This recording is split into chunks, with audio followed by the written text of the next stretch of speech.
Hello students, welcome to IGCS Student Fingertips. Today we are going to do a revision of AS Statistics and Probability 1.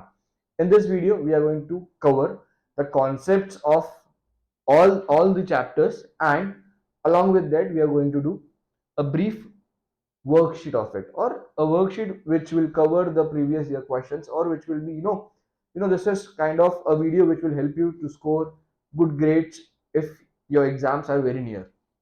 So let's start with the very first part. See, you know that this paper is of 50 marks, right? So ideally, your score, you can this paper, which is probability and statistics one, is you can easily predict this paper, as there are a set of questions which are regularly asked again and again and again in this exam. So as you know, you have two components. The one is first is pure, and the second is stat. So the higher you score in stat, the higher will be the cushion you'll get, or you'll be able to lose some marks, or you can afford to lose some marks in probability, in pure maths, if you score good in stat. So ideally your target should be above 45 for stat, right?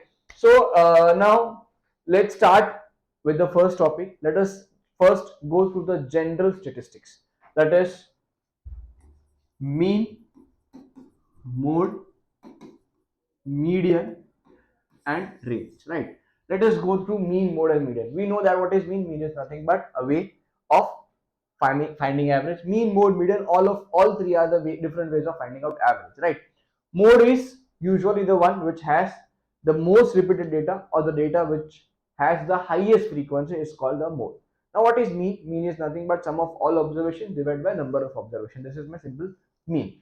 And what is median? Median is the central data, right? Central data. If you arrange all the data either in ascending or in descending, then the central value or the central data is your median, right? Now how do we utilize this in how do you utilize this three in our syllabus, right?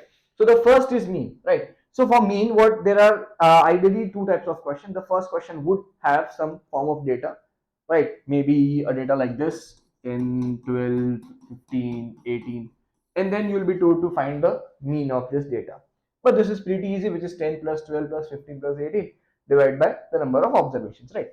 The second would be you'll be given a table. I think if you are from IGCSE board, you had already solved the questions of mean, mode, and median in your grade 10, right? Wherein let's say you have been given a table, and the table looks something like this. Let's say a table has from 0 to 20, 20 to 35, then 35 to 50, 50 to 80, and this is the frequency, which is let's say 10, 15, 12, 9, right? And here you are told to find the mean, right? Here you are told to find the mean. So for me, the formula is sigma fx upon sigma f. This is my formula of mean, sigma fx by sigma f. Now for this, what we do is, for x we take mid value. So mid value of 0 and 20 will be 0 plus 20 divided by 2, that is 10. Again 20 plus 35, I think 55 divided by 2, 27.5. 35 plus 50 divided by 2, 42.5, and 50 plus 60, 160 divided by 2, 65. So for finding out mean, what we'll do is 10 into 10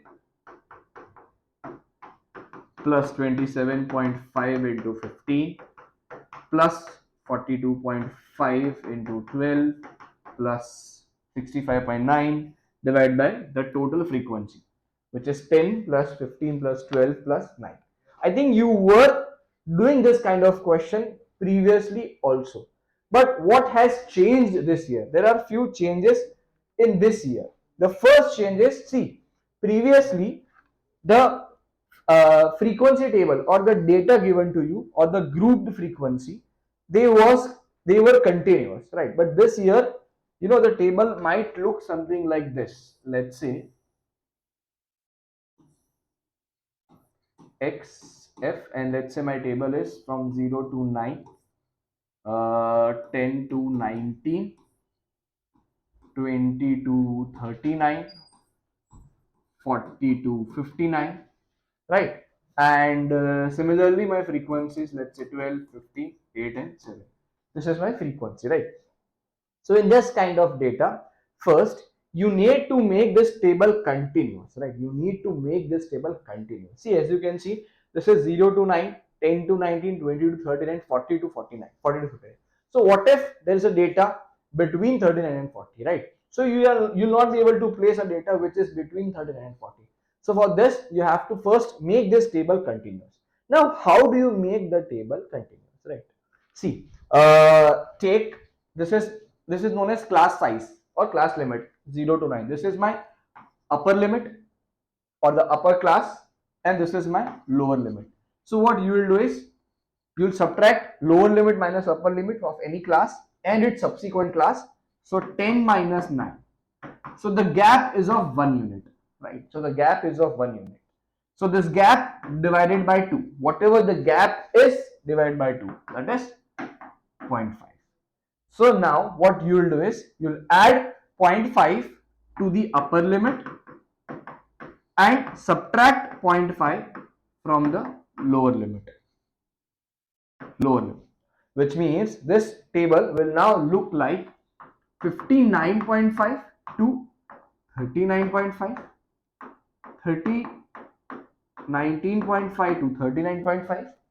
Then we have, I think, 9.5 to 19.5 and 0 to 9.5. See this, guys, this won't be minus 0.5. If it is starting from 0, if the table is starting from 0, then you are not supposed to subtract minus 0.5, right? Keep it 0 as it is.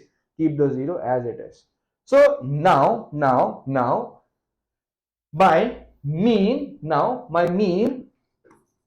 will be mid value of this data, which is 0 plus 9.5 divided by 2, which is, so now I'll just write my mid values. So my mid values will now be 4.75, 9.5 plus 19.5 divided by 2, that is 14.5. Again, 19.5 plus 39.5 divided by 2, that is 29.5. Again, 39.5. I think the mid value of this data and this data will remain same. It won't change. Plus 59.5 divided by 2. So 49.5. So now this is my mid value. So what I'll do, 4.75 into 12, 14.5 into 15, 29.5 into 8, 49.5 into 7, divided by the total observation. This is how my mean would look like if the table is not continuous. First make it continuous, then find out mean, right?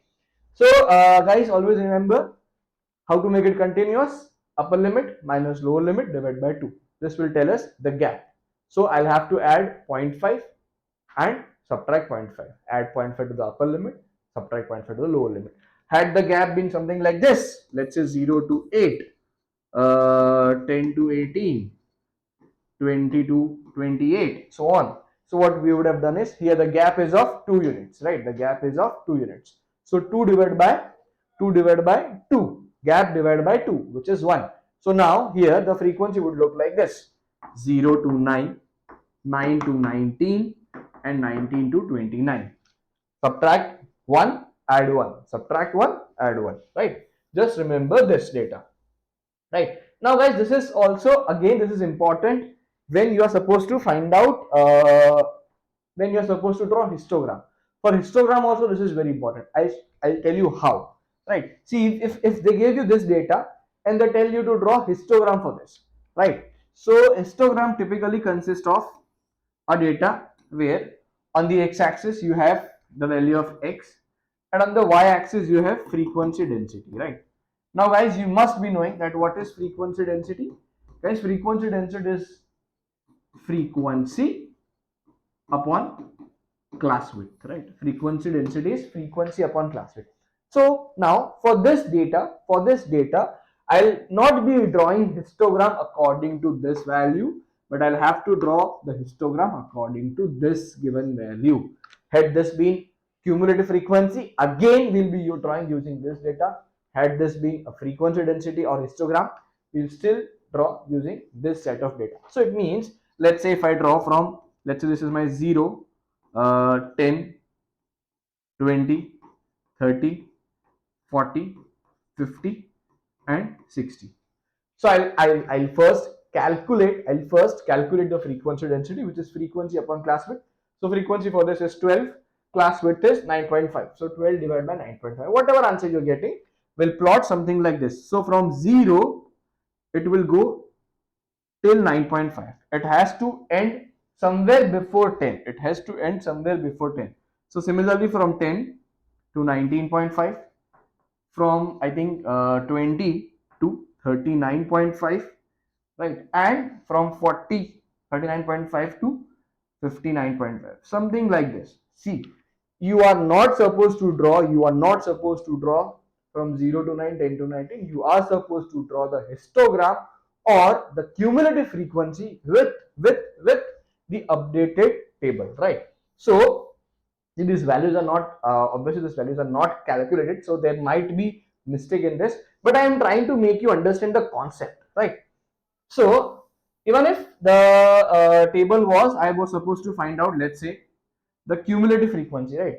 So the cumulative frequency would also look something like this. Let's say this is 0, this is 10, 20, 30, 40 and 50. So I'll have to plot at 9.5. Let's say this is my 9.5 comma whatever the value of x is, 19.5 comma whatever the value of y is, 39.5 again x and y, and same way 59.5, right? So your cumulative frequency diagram would look something like this, right? So cumulative frequency would look something like this. Also, just to help you out, it is not compulsory that the cumulative frequency should start from origin.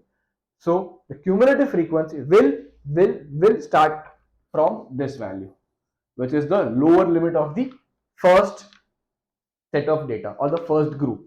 If the lower limit of the first group is 10, then the first point is 10 comma 0, right? If the lower limit is 0, then it is going to start from origin, which is 0 comma 0. Otherwise, it is not compulsory that it is going to start from origin. There is no rule like that. So even I have seen many students making mistake. They think that because in grade 10th all your graphs have starts from 0, so what do they have in mind, that the cumulative frequency always starts from origin? But that is not the case. It will start from the lowest value of the first class, right? Lowest value of the first class. Kindly keep that in mind, right? Now I have this data again, right? I have this data. Now based on this data, let's say if someone tells me to find the median, right? If someone tells me to find median means my central tendency, guys. What does median means? Median means central tendency or the central value, right? So for that, what I'll do is I'll add all the data, which is 12 plus 15 plus 8 plus 7, which is 42, right? So sum of all data is 42. Now if the number of observations are even, then the formula of median, here we are not finding median, but we are finding the median class, because it is a class. So median is not 40, 42, 43, but it is an interval between 40 and 59, something like that, right? So for even observations, the formula of median is n by 2 plus one observation divided by 2, which is, if I have 42 observations, then half of 42 is 21, right? Half of 42 is 21. And what comes after 21? 22. So 21st observation and 22nd observation, addition of both the observations divided by 2. 21st observation and 22nd observation, addition of both the observations divided by 2. This is my median. So I think this is first I'll have to find out where does the 21st and where does the 22nd observation lie. So this is 12. 12 plus 15 is 27. So the first 12 observations are from in the table 0 to 9. and the next 15 observations are in the table or are in the class 10 to 90, which means the 21st and 22nd observation will also be in this class, right? So my median, guys, my median will be 10 to 90. My median will be 10 to 90 and not this answer, right? And not this one. So for median, you have to write the original set of original class which was given in your question, right? This is my this is how my median would look like. This is how my median would look like. I think, have I covered a type of question which I wanted to? Yes, I have covered. Okay, so I wanted to explain one more concept, but I think what we'll do is we'll explain this concept with the help of example, right? I'll explain you this concept with the help of example. So let's move to the next concept, that is semi-leaf diagram, right? Let's move to the next concept, which is semi-leaf diagram. I think, have we covered cumulative? Yes, we will cover cumulative with the help of examples. It's a very simple concept, but let's go to the next concept, which is semi-leaf diagram. What is semi-leaf diagram? It is nothing but a group of a way of identifying data. Generally, in semi-leaf diagram, you will be given a stem, which is, let's say, whatever data you have, whatever kind of data you have, 100, 1, 112, 113, 114, whatever set of data have, leave the rest, leave the last digit, the remaining digits, will form your stem. Let's say the data is something like this. So my stem will be 10 and 11, right? Leave the last digits. So if I leave the last digits, I have 1 0 and 1 1. So 1 0 and 1 1 is my stem, and 1 2 2 3 5. These are my leaves, right? You are always supposed to write the answer in increasing order, right? So moving forward, so let's say I have a stem and leaf diagram which looks something like this. Let's say I have a stem 9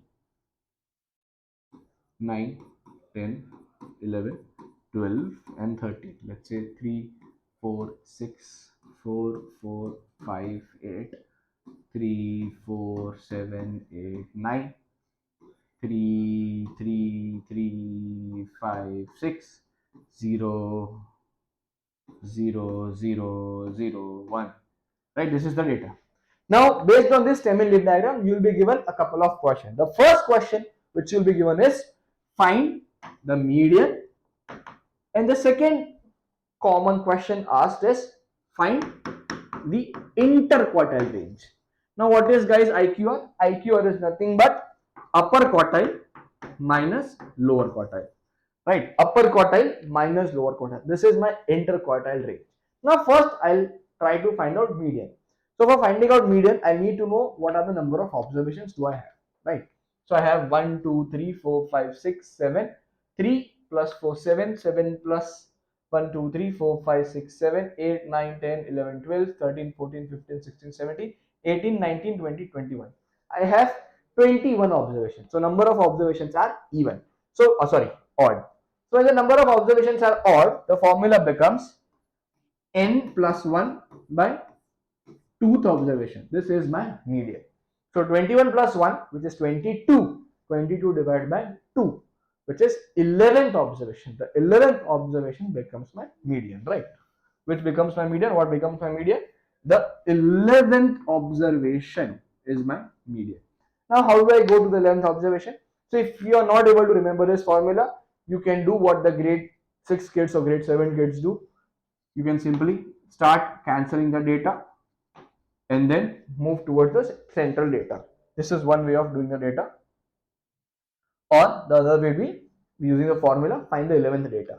So I have 1, 2, 3, 4, 5, 6, 7, 8, 9, 10, 11. Right. Also, I have seen students, what do they do is, they don't go in the increasing order fashion. What they do is, let's say 1, 2, 3, 4, 5, 6, 7, 8, 9, 10, 11. So they write your answer as 114. This is a common mistake which I have seen. So always check that you go in the increasing order of numbers, not some random numbers, right? So just let me erase this. So increasing order 1, 2, 3, 4, 5, 6, 7, 8, 9, 10, 11. So my median is 118. My median is 118. Now, median is easy, right? I have been told to find IQR, which is upper quartile minus lower quartile. IQR, which is upper quartile minus lower quartile. Now, how do I find this value? Upper quartile minus lower quartile. For upper quartile, what you have to do is find the median of the data from the median, above the median, right? Which means find the median from this value to this value. You'll get your upper quartile. Leave the median data and find the median of the values which are higher than the median will give you upper quartile. Find the median which are lower than the median value will give you lower quartile. Why? Because median is 50 percentage and I'm again finding out median which is again 50 percentage. So half of 50 will be 25. 50 plus 25 is 75 percentile, right? So upper quartile is 75 percentile. So for this data I have 1, 2, 3, 4, 5, 6, 7, 8, 9, 10. I have 10 set of data, right? I have 10 set of data. So here my median is going to be 5th and 6th value. So 1, 2, 3, 4, 5 and 6. So 5 plus 6 divided by 2 is 5.5. So my upper quartile will be 125.5. And same way I'll have to find the lower quartile. For the lower quartile, again let's leave this. I have 1, 2, 3, 4, 5, 6, 7, 8, 9, 10 data. Again, 5th and 6th observation. So 1, 2, 3, 4, 5 and 6. So my lower quartile is going to be 104.5. Now subtract upper quartile minus lower quartile and you'll get your IQR. This is how you're supposed to do this, right? If the number of observations are even, right? Let's say there is one more observation here, which is 3. Or let me take one more example here. Let's say I have 9, 10, 11, 0, 0, 2, 3, 4, 0, 2, 3, 1, 2, 3, 4, 5, 6, 7, 8. Let's say number of observations are even. So the median will be 1, 2, 3, 4th and 5th data. So now for upper quartile, I'll leave both of this data. I'll leave both of this data as both of them are in the median value. So I'll leave both of this and I'll find the median of the data higher than this will give me upper quartile and median of the data lower than this two value will give me my lower quartile, right? So guys, just remember this. This is your upper quartile and your lower quartile, right? This is your typically stem and leaf diagram. Now, apart from this, I think yes, these are the basic concepts which you need to cover. Also, there is one more type of graph which I just forgot, which is box and whisker plot. Box and whisker plot. So for box and whisker plot, what you need to do is for box and whisker plot. For box and whisker plot, there are few things which you need to do it yourself. The first thing for a box and whisker plot which you need to do is you need the range. What is the range for box and whisker plot? You need range, you need median, and you need IQR. Range is, for range what you need is highest value and lowest value. Median is median. For upper quartile you need for IQR you need upper quartile and lower quartile, right? So once I have all of this data, I can easily plot the box and whisker plot. How do I plot? So the first value will be my lowest value. Then I'll plot the highest value. Then I'll plot my median. The line of median will be longer than the line of lowest value and highest value. Then I'll plot my upper quartile. I'll ensure that the length of the line is same. And this is my lower quartile and this is my upper quartile. Then I'll join. So this forms the box, lower quartile, upper quartile, median, lowest value and highest value. Join the box from lower quartile to upper quartile. This is my box and these are the whiskers. So this is my typically box and this is what a typical box and whisker plot will look like, right? So this is the basic statistic. Now based on this, let us try to solve a few questions. so that you can get an idea, right? So that you can get an idea. So the first question says a survey was made of the journey times of 63 people who cycle to work in a certain town. The results are summarized as follows. This is the journey time. This is the cumulative frequency. Show that how many journeys were between 25 and 45. How many journeys were between 25 and 45? I think there would be a question where you are supposed to draw the cumulative frequency also, but I think I have left that part. So number of journey times between 25 and 45. So less than 25, there are 18 people who have made the journey, and for less than 45, there are 50 people who have made the journey. So between 25 and 45, there would be 50 minus 80, that is 32. There are 32 people who have made this journey, right? Who have made this journey, right? Okay. So I have a data. Now I have been told two. Question number two. The following are the maximum daily wind speeds in kilometer per hour for the first 2 weeks in April for Brunella and Rogate. Draw back-to-back stem and leaf diagram to represent this information. So I am supposed to draw back-to-back stem and leaf diagram. So for back-to-back stem and leaf diagram, what I'll do is, see, generally they in some of the questions they tell you that drawing back-to-back stem and leaf diagram for this data, keeping Brunella on the left side of the left hand side, or Rogate on the right hand side. So if they give you some this kind of specific value, then always ensure that you follow this. If not, you can take any on left and anyone on the right. So I have not been told anything. So I'll do what I'll do is Bronlia and Rogate, right? So first I'll identify the stem. So how do I identify the stem? Leaving the last digit, I'll identify the number of digits which are in the data. So I think we have 6, 3, 14 and 2. Okay. So the lowest data is 3, which is 0, and the highest data is 28, or I think 34 here, right? So 0, 1, 2 and 3. This is, guys, my stem, right, of Rogate and Bronlia. So now let me just draw the diagram. From 0 I have 3, 6, 3 and 6. Also I have a habit of cancelling down the data, so you know that what data you have already written. From 1 I have 3, 4, 7. 3, 4, 7. From 2 I have 1, 2, 4, 5, 7, 8. 1, 2, 4, 5.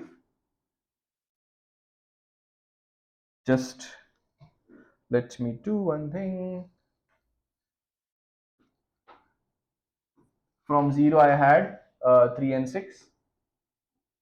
For 1 I had, if I'm not wrong, 3, 4 and 7. Yes, 3, 4 and 7. From 2 it was 1, 2, 4, 5, 7 and 8. 1, 2, 4, 5, 7 and 8. From 3 I have 2 and 3. 2 and 3. I think there is one more data left, which is of 4. Okay, so 5. Just count the number of observation. Let's see if they are matching or not. 1, 2, 3, 4, 5. I have a habit of writing this. 1, 2, 3, 4, 5, 6 and 1. So I have 6 plus 3, 9, 9 plus 2, 11, 11 plus 2, 14, 14 plus 1, 15. I have 15 observations. So let me count. 1, 2, 3, 4, 5, 6, 7, 8, 9, 10, 11, 12, 13, 14. 1, 2, 3, 4, 5, 6, 7, 8, 9, 10, 11, 12, 13, 14 observations. So I think I have written an extra observation. 6 plus 3, 9, 9 plus 2, 11, 11 plus 2, 13 plus 1, 14. Okay, sorry, there was a counting mistake from my side. So for Rogate, the data is starting from 4, 5, 7, 7. So 4, 5, 7, 7. From 1 we have 1, sorry, 0, 1, 3, 5, 8. 0, 1, 3, 5, 8. Okay, from 2 we have 3, 3, 6. Okay, I have missed 16. 6 and 8. From 2 we have 3, 3 and 6. 3, 3 and 6. 3, 3 and 6.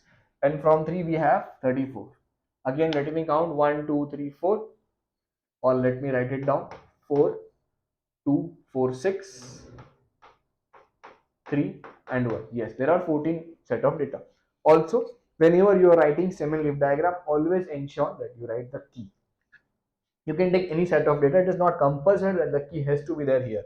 So key, what I'll do is, let's say 1, 2 and 3 means 12 kilometer per hour for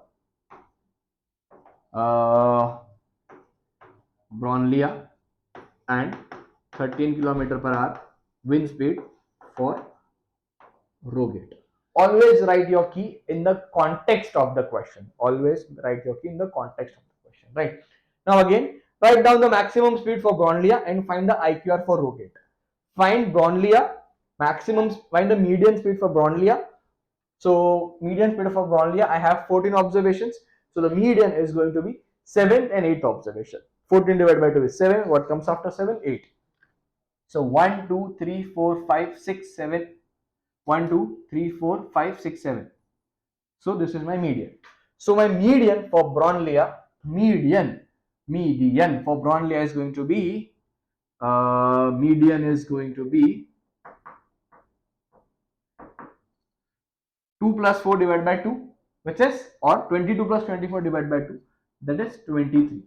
So median for Brownlia is 23 kilometer per hour. Now for IQR of Rogate, what I need is, I need upper quartile and I need lower quartile. But for finding out upper quartile and lower quartile, it is compulsory for me to find out the median first. Right? Without that, it won't work. So I'll have to find median. Again, there is 14 data. So the median will be 7th and 8th observation. So 1, 2, 3, 4, 5, 6, 7 and 8. Guys, this is my median. So now what I just said was, if you find the median for the data above the median value, will give you your upper quartile, and lower, finding the median of data which is below the median values, will give you a lower quartile. So above the median value, I have 1, 2, 3, 4, 5 and 6 data. 1, 2, 3, 4, 5 and 6 data. So my upper quartile is going to be 3rd and 4th observation. 1, 2, 3 and 4. So my upper quartile is going to be 23 plus 23 divided by 2, which is 23. And my lower quartile, I think I have the lower value 1, 2, 3, 4, 5, 6. Again, 3rd and 4th observation. So 1, 2, 3 and 4. 7 plus 7 divided by 2 is 7. So my lower quartile is 7. So my IQR is going to be 23 minus 7. 23 minus 7, which is 16. IQR is going to be 16. Right? Next, use your diagram to make one comparison between maximum wind speeds in the two times. Right? I have seen this kind of question of comparison being asked in cumulative frequency, being asked in histograms, and being asked in stem-leaf diagram, or in box and whisker also.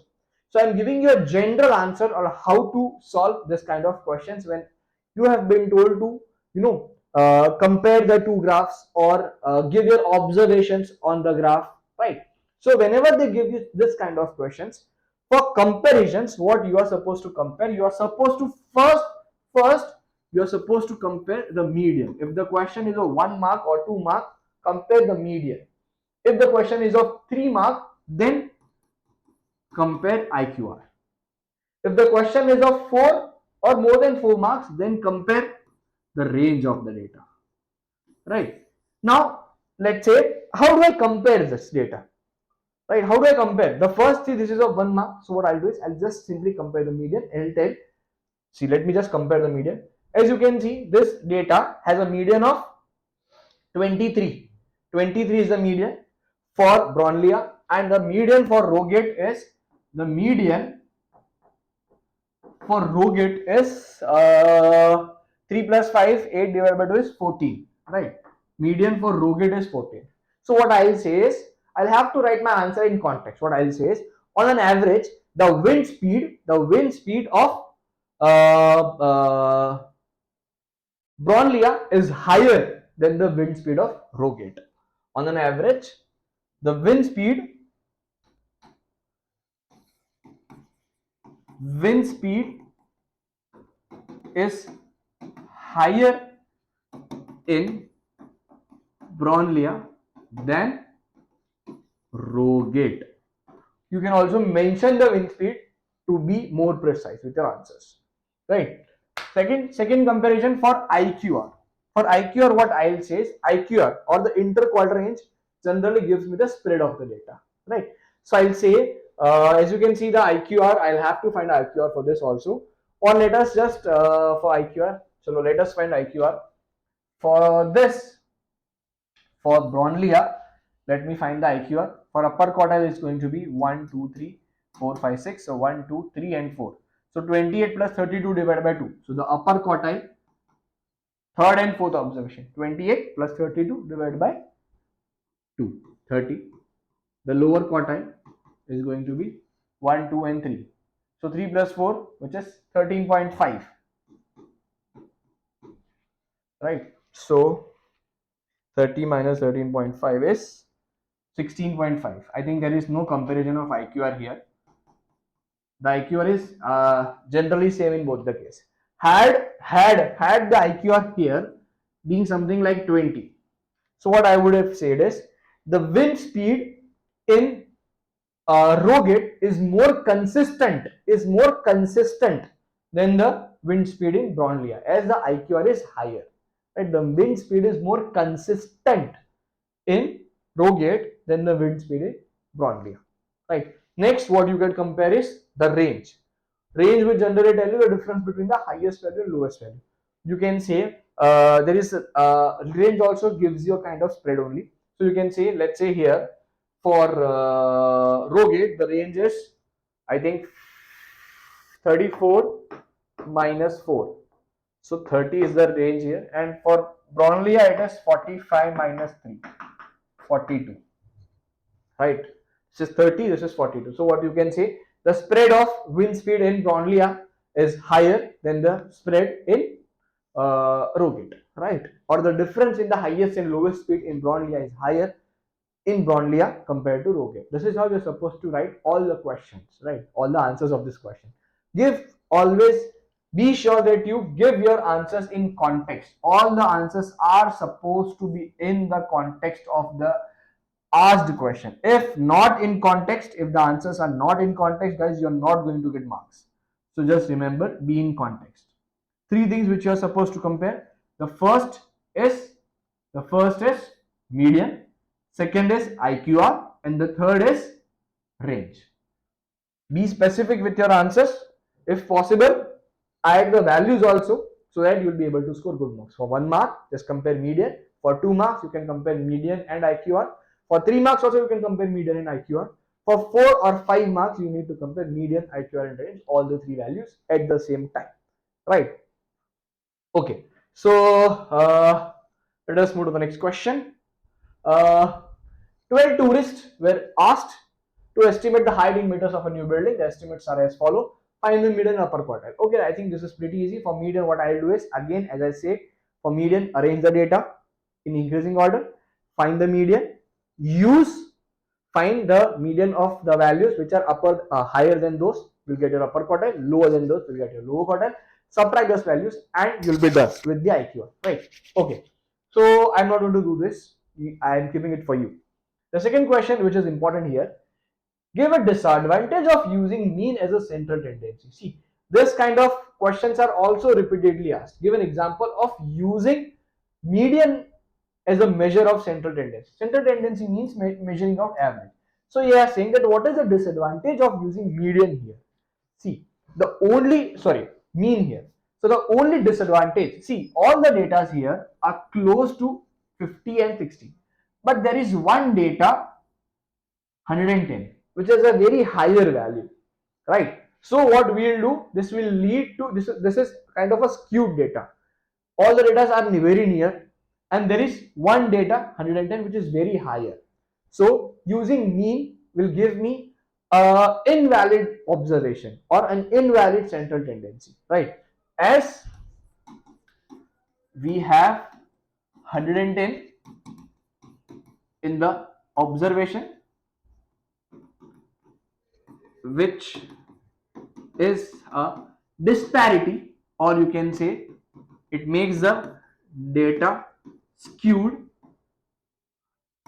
Thus, using mean as a central tendency is not advisable, right? Using mean as a central tendency is not advisable. Okay, I have again I have one more question. Let us try to solve this. Okay, Annabelle measures the length in centimeter of 200 caterpillars. Her results are illustrated in the CF cumulative frequency graph as below. Estimate the median and interquartile of the length. So for median, what is median, guys? Median is the central tendency, which is the 50th percentile. So 50th percentile of 200. So what I'll do is I'll use my scale. 50th percentile is obviously 100. So I'll draw a line here using scale.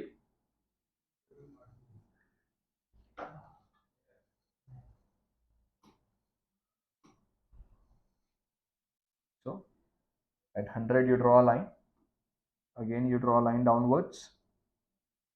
Right, 3.2. I have my median is 3.2. I have also told to find the IQR. IQR is upper quartile. So upper quartile is 75% of 200, which is 150. So at 150, I'll again draw a line. I think this is 140 and 160. I think at 150, I'll again draw a line, and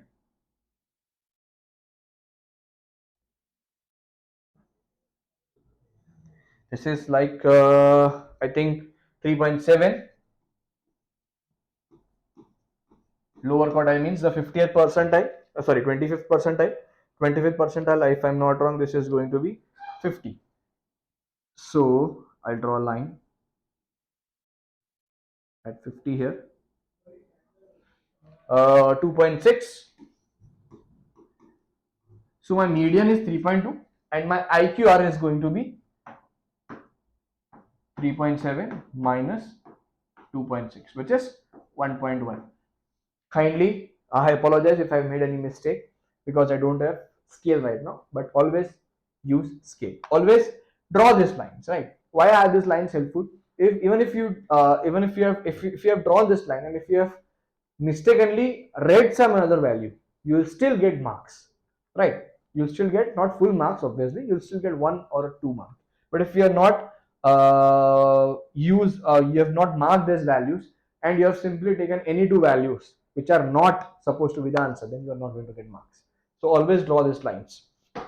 So I have mean, upper quartile and lower quartile again. Okay. So estimate how many caterpillars had a length between 2 and 3.5.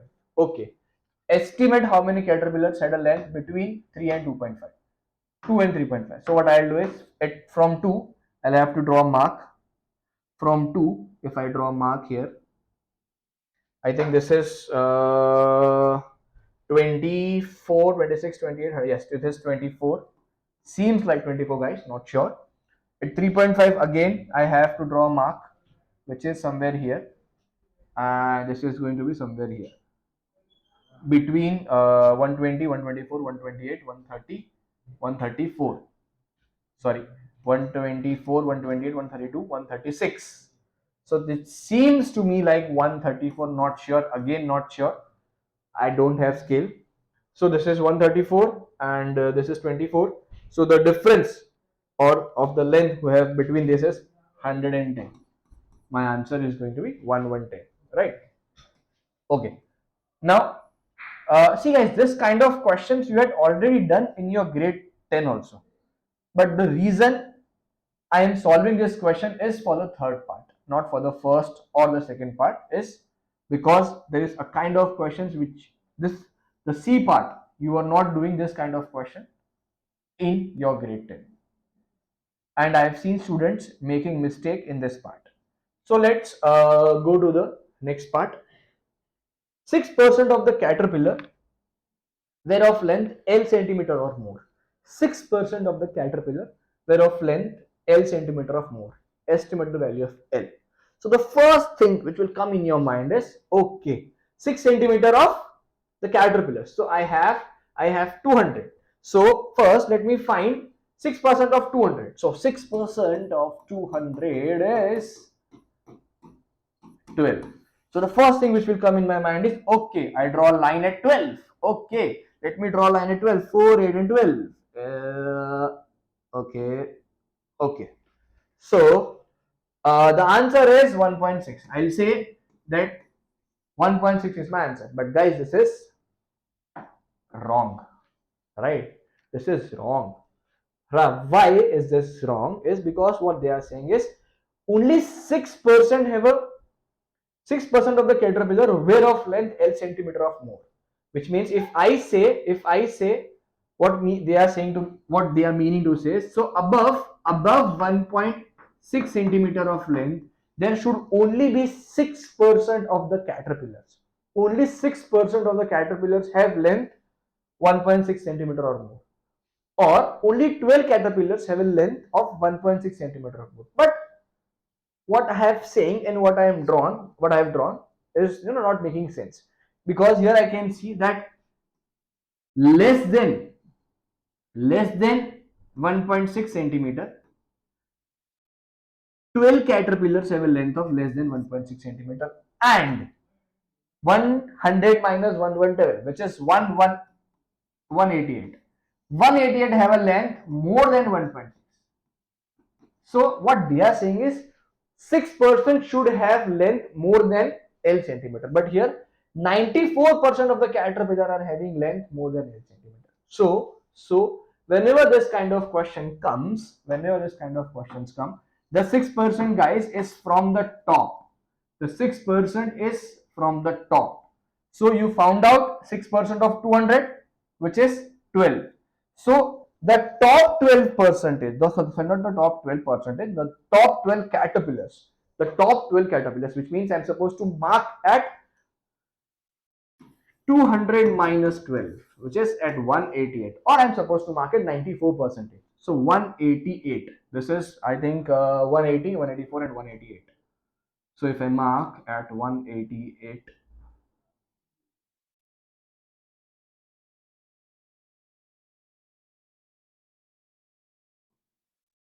so yes, 4.5.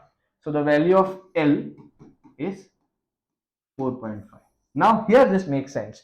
So more than 4.5 centimeter, there are only 6% of the caterpillar, right? So always ensure, if the question is L centimeter or more, then take whatever percentage. Let's say they have given 6 centimeter, 6% of the caterpillar have length L centimeter or more, then it means top 6%, or take the value of 94%. Right, 94% should be your answer. If say this is 10 centimeter, then 90%. 10% of L centimeter or more, then I am supposed to take 90%. Right?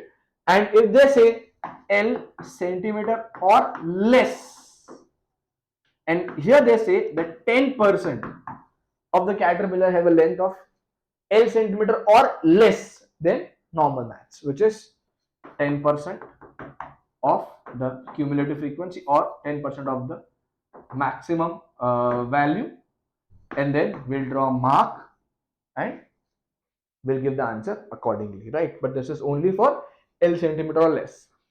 L centimeter or more, if the percentage is 6, take 100 minus 6, 94 percentage. If it is L centimeter or less, then take the same value, guys. Okay, now let's move to the next question. Okay, again we have a question here. The time taken to accelerate for the 38 cars are given.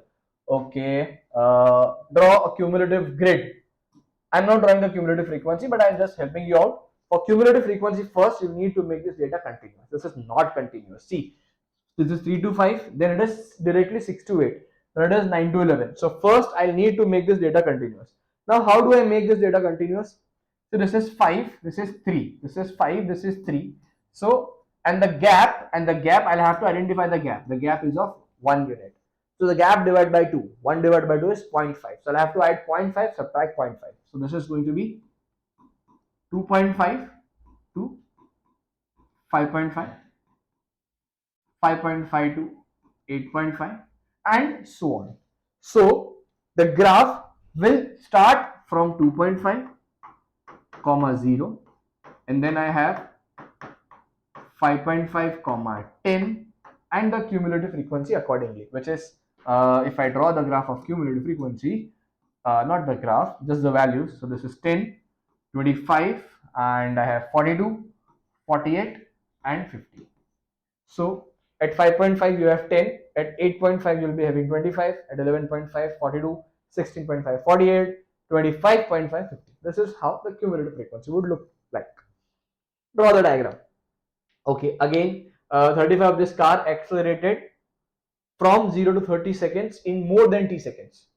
Estimate the value of t. So 35 of the car more than, again here more than. So I'll have to take the value of top 35 cars, which is 50 minus 35, right? So I'll have to draw the line at 15 and see the value. Again, which class will contain the lower quartile? Lower quartile, guys. Lower quartile means that 25th percentile, either upper value or the highest value is 50. So 25% of 50, I think, if I'm not wrong, this is 12.5. So I'll have to see where does 12.5, or where does the, in the cumulative graph, where does the observation higher than 12.2 lie? Higher than 12.2 is 25, right? So it lies in this value, which is 6 to 8. So my lower quartile will be 6 to 8, right? Again, part B. What is the greatest possible value of interquartile range for this data? What is the greatest possible value of interquartile range for this data? Greatest possible value means upper quartile minus lower quartile, right? Upper quartile minus lower quartile. Now guys, I know that my lower quartile is in the class 6 to 8. Oh, I shouldn't have erased this.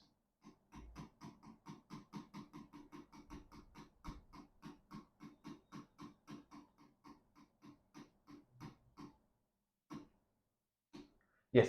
So I know my lower quartile is in the class 6 to 8. So I'll soon have to identify where will my upper quartile lie.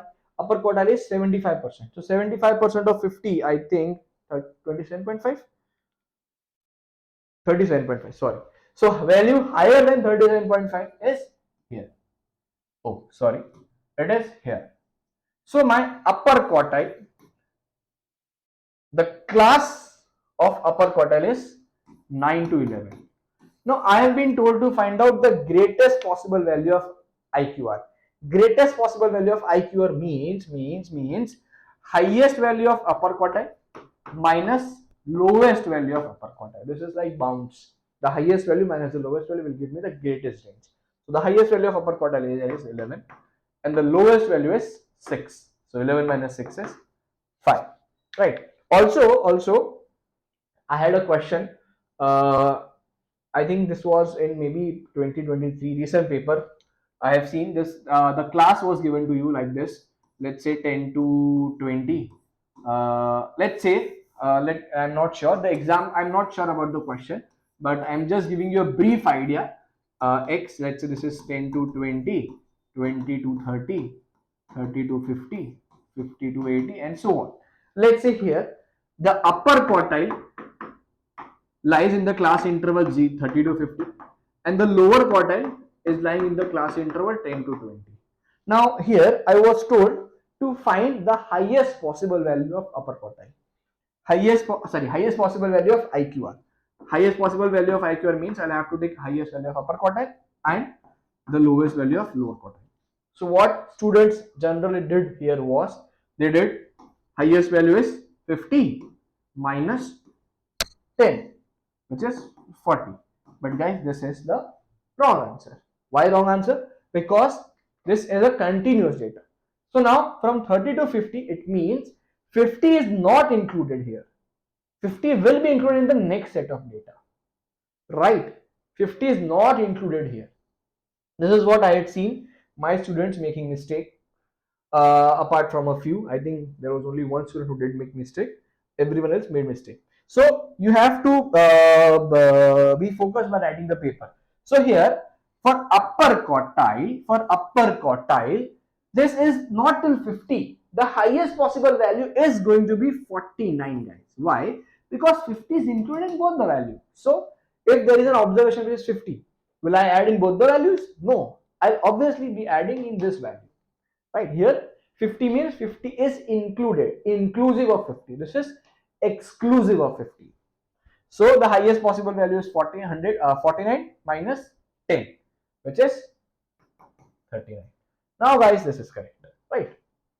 Again, so moving on to the next question. I think we have been given. Oh, sorry. Calculate the estimate of mean and standard deviation. I think we'll come to standard deviation later, not now. We are not going to discuss standard deviation now. We'll come on this the later part. Okay.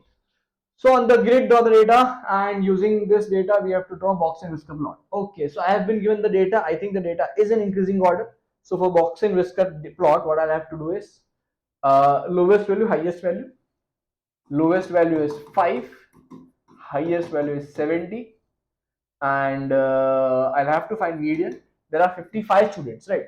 55 students and 11 students in each line.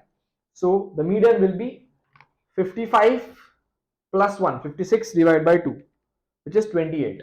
So 11 plus 11, 22, 23, 24, 25, 26, 27, 28. So my median is 25. Then I'll have to find the lower quartile. Median is 28th observation. So 23, 24, 25, 26, 27, 28. This is my median. So above median, I have 27 observation. If I find median of that, which is 28 divided by 2, the 14th observation is going to be my lower quartile. So 14th, which 11, 12, 13, 14. So my lower quartile is 18. And upper quartile again, which is 20. Again, this is which is 14th observation, right? 14th observation from this upper data. So I have 1, 2, 3, 4, 5, 6, 7, 8, 9, 10, 11, 12, 13, 14. So my upper quartile is 50. I have all the values now. I can easily draw the data. Right? I can easily draw box and whisker plot. 5, 70, 25, 50, 18. And now box and whisker plot is done. Right? Again, an outlier is defined as any value which is more than 1.5 times the IQR range. An outlier is defined as any value. What is outlier? Outlier means a data which does not justify the set of data. That is outlier, which we are not, either we are not considering that data or there is some anomaly in that data. That is why we have given it name as an outlier. So outlier is 1.5 times the IQR. So 1.5 times IQR. Now guys, what is my IQR here? My IQR 1.5 times the IQR above 1.5 times IQR above the upper quartile, or 1.5 times more than 1.5 times below the lower quartile. Okay, so what is my IQR here? My IQR is 50 minus 18. So my IQR is 32, and 1.5 times of 32 is 48. So what they are saying in outlier, what is my outlier? Is 1.5 times above the upper quartile. So what is my upper quartile? Upper quartile is 50. Now 50 plus 1.5 times of IQR, which is 50 plus 48. That is 98. So what they are saying is any data above 98 will be classified as outlier, and 1.5 times below the lower quartile. Now what is my lower quartile, guys? 18. Now 1.5 times below the lower quartile, which is 18 minus 32. So 18 minus 32 is minus 14. So any data less than negative 14 and higher than 98 is considered as outlier. Show that there are no outliers. Obviously, see the highest data is 70, so no data is above 70, sorry, above 98, so there is no outlier. Same goes for the lowest value is 5, here it is minus 14, hence there are no outliers in this data, right? So I think with this we are done with the basic statistic. Now let's move to the second part, which is standard deviation and variance, right? Let's move to the second part, which is standard deviation and variance. Now before moving on to standard deviation and variance, we need to consider, or we need to understand a basic topic, which is the topic of coded mean, right? Which is the topic of coded mean. Now guys, what do you mean by coded mean? Coded means, let's say if I have mean which is something like this, 11, 12, 13, 14, 15, and I've been told to find mean of this data, right? Guys, this is a very simple question. How do I find addition of all this data divided by the number of observations? But what I can do is I can subtract 10 from all this value. I can subtract 10 from all this value and name this data as x minus 10. Now what does x minus 10 signifies? X minus 10 signifies from all the observations we are subtracting 10, which means this is 1, 2, 3, 4 and 5. So addition of all this data, which is 1 plus 2 plus 3 plus 4 plus 5 divided by the number of observations, which is 5. So I think we have 5 plus 4 9, 9 plus 1 12, 12 9 plus 1 10, 10 plus 5 15, 15 divided by 5, that is 3. So this has a mean of 3. This is my coded mean, but my original mean will be 3 plus 10. Why? Because as I subtracted 10 from all the values, so my mean is also going to be subtracted by 10. So my original mean is 13.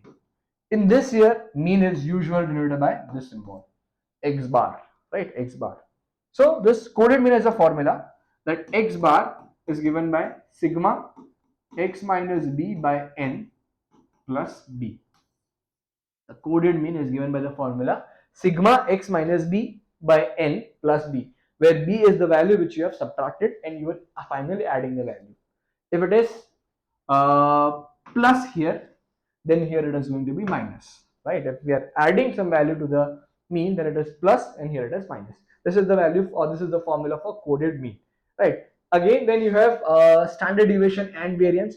We are not going depth into the concept of standard deviation and variance right now. We are only looking through with the help of formulas. If you need me to cover in-depth video that what standard deviation is or what variance is, how is that useful, why do we need this, we'll make a separate video. Let me know in the comment box if you feel that you need a in-depth knowledge of the topic. But for now, let us understand through formula. The formula of standard deviation, standard or the variance is denoted by sigma square. Sigma square is variance and sigma is standard deviation, or SD. I write it as SD. So the formula of sigma square says sigma, this is sigma and this is also sigma. See, I think both of them are, I think if I'm not wrong, they are Greek letters. Like we have this also as A and this is also A. This should be capital sigma and this should be small sigma. I think this should be the case. So the formula for variance is sigma x square by n minus sigma x square by n minus sigma x by n whole square, or sigma x square by n minus mean square, right? This is the formula which we use for variance. Now root of this will give me standard deviation. Also there is one more important thing to be noticed, that the variance of coded data and normal data remains same.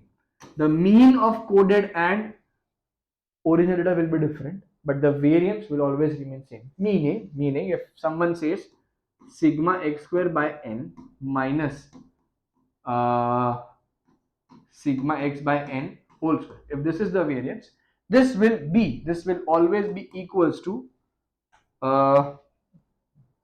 just a second, this will always be equals to sigma x minus b whole square by n minus sigma x minus b by n whole square.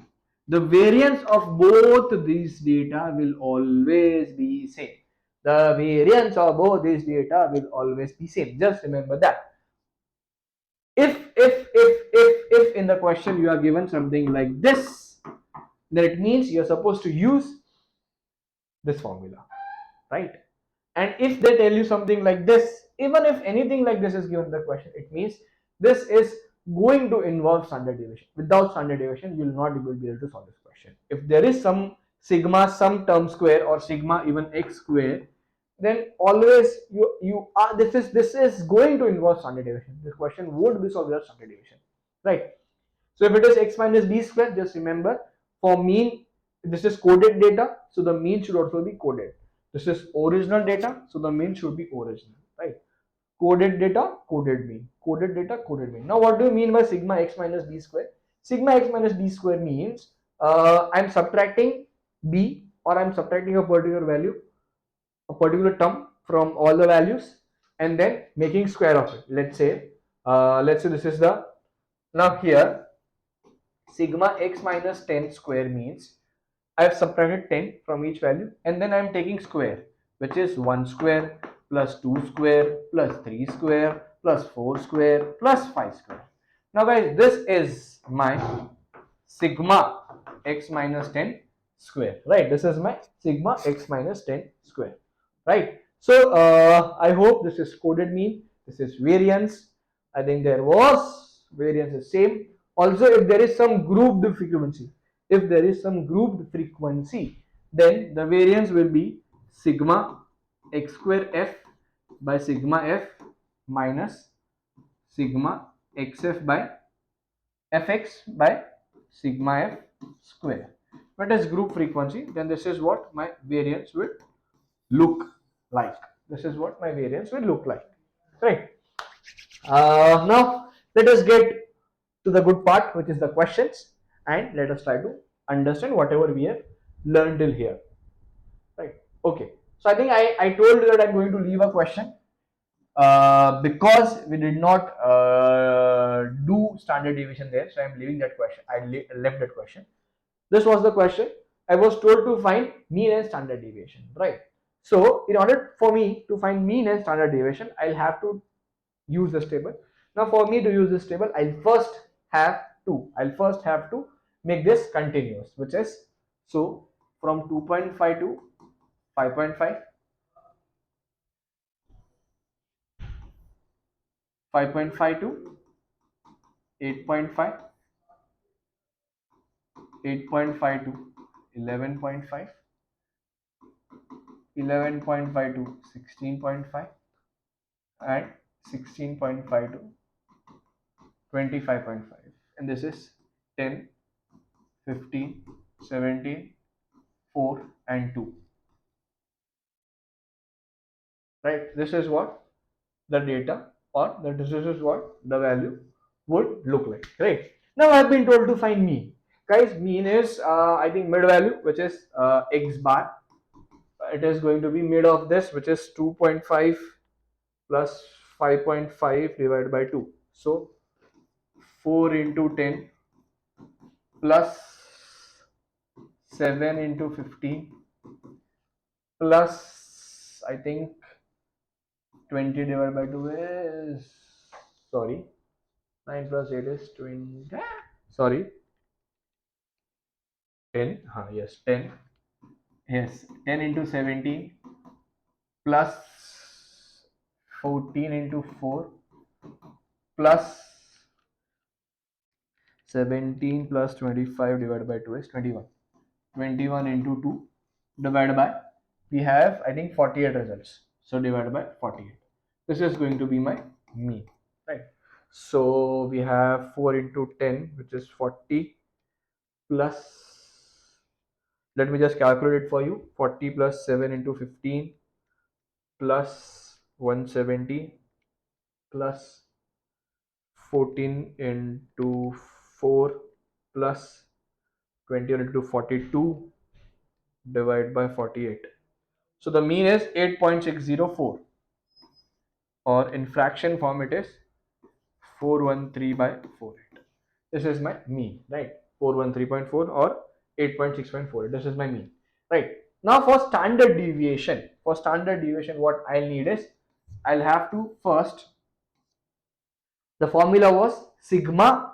I just told you the formula, if it is group, sigma x square f. Now what is x square? Which term do I have to take square? The mid value square, square of mid value, right? Square of mid value, which is 4, mid value, which is, so sigma x square, so 4 square into 10, 4 square into 10 plus 7 square into 15 plus 10 square into 17 plus 14 square into 4 plus 21 square into 2. This is sigma x square f by n minus square of mean. So calculate this minus this. This is going to give me sigma square, right? This is going to give me sigma square. Let's say the answer here is 225. I was told to find out standard deviation. So always remember that you are supposed to take root of the answer. So the root of 225 is 15, right? Whatever the answer is, calculate it. I think you are good at that, better than me actually. So find this and use your answer, right? So this is how you find out standard deviation. Now let us move to few questions and try to solve this. 12 values of x are shown. Find the mean and standard deviation. Find the mean and standard deviation of x minus 60, x minus 1760. So mean and standard deviation of x minus 1760, which means they are telling you to find the coded mean. So first what I'll have to do is I'll have to subtract 1760 from all the values. So this is going to be 1.6. Okay, and this is going to be 1758.6 minus 1760 minus 1.4. Then we have 2.3, 1.4, minus 0.6 if I'm not wrong, 1760 minus 1759.4.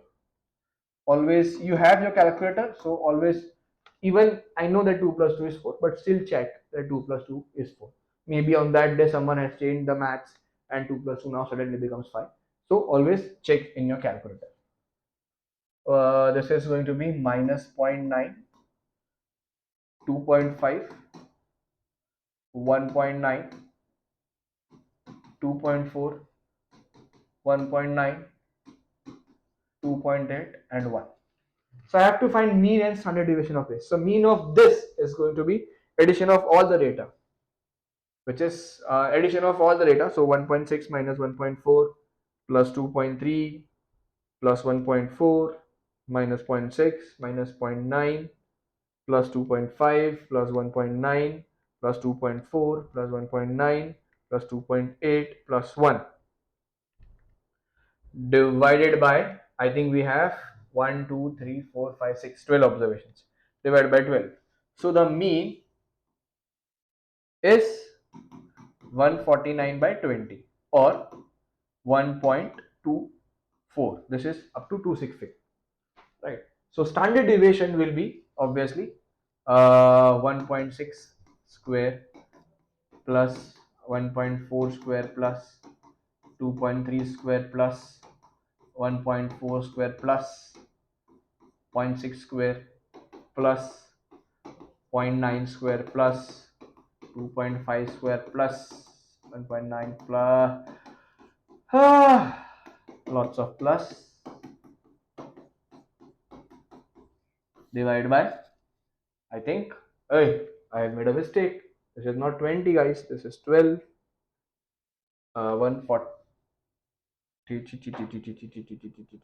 Made a mistake. Made a mistake. Addition of all this was it 149? Just a second guys. Yes, not, there's no mistake. This was 120. Okay, there's no mistake guys. Phew. Save, dodge the bullet. Sigma x square by n minus mean square. Guys, this is going to give me standard, sorry, not standard deviation, this is going to give me variance. Root of whatever this is going to give me my variance, sorry, standard deviation, right? I think you can do this. Again, we have been given some data. Question number 2. Khadijat noted the weight of X grams of 30 chocolate buns. Her results are summarized by this and this. So x minus k and x minus k square. So this is, see, this is coded also, and x minus k square. So this is going to involve standard deviation. Without that, we are not able to solve that question. The mean weight of the bun is 50.5. So here I have seen students getting confused. Let's say the mean weight is 50.5. Is this the coded mean or is it the normal mean? See, this is the normal mean, guys, not the coded mean. If this was coded mean, then they would specify it to you that this is the coded mean, right? So the normal mean is 50.5. Find the value of k. First, what I have been given data of some 30 chocolate. What a horrible spelling. Chocolate buns, chocolate buns, and I have been given sigma x minus k is 315 and sigma x minus k square is 4022. The mean is 50.5. I have been told to find k. See, mean is 50.5, which means, see, coded mean. How do I find coded mean? I just gave you in formula. This was the formula, sigma x minus b by n plus b, right? This was the formula which I gave.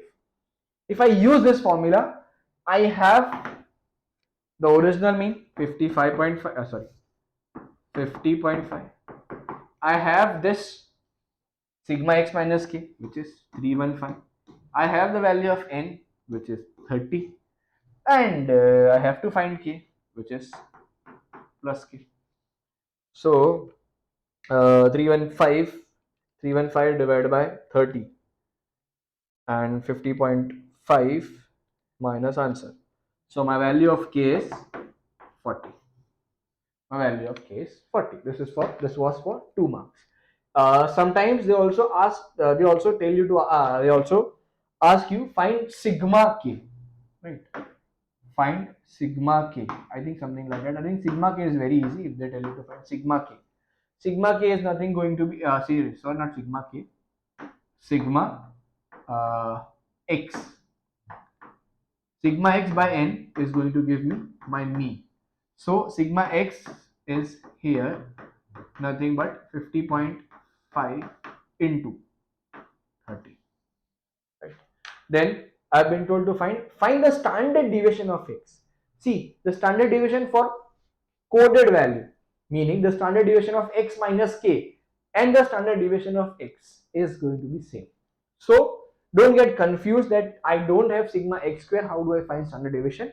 Just remember that you have x minus k square. The standard deviation of coded and the original will remain same.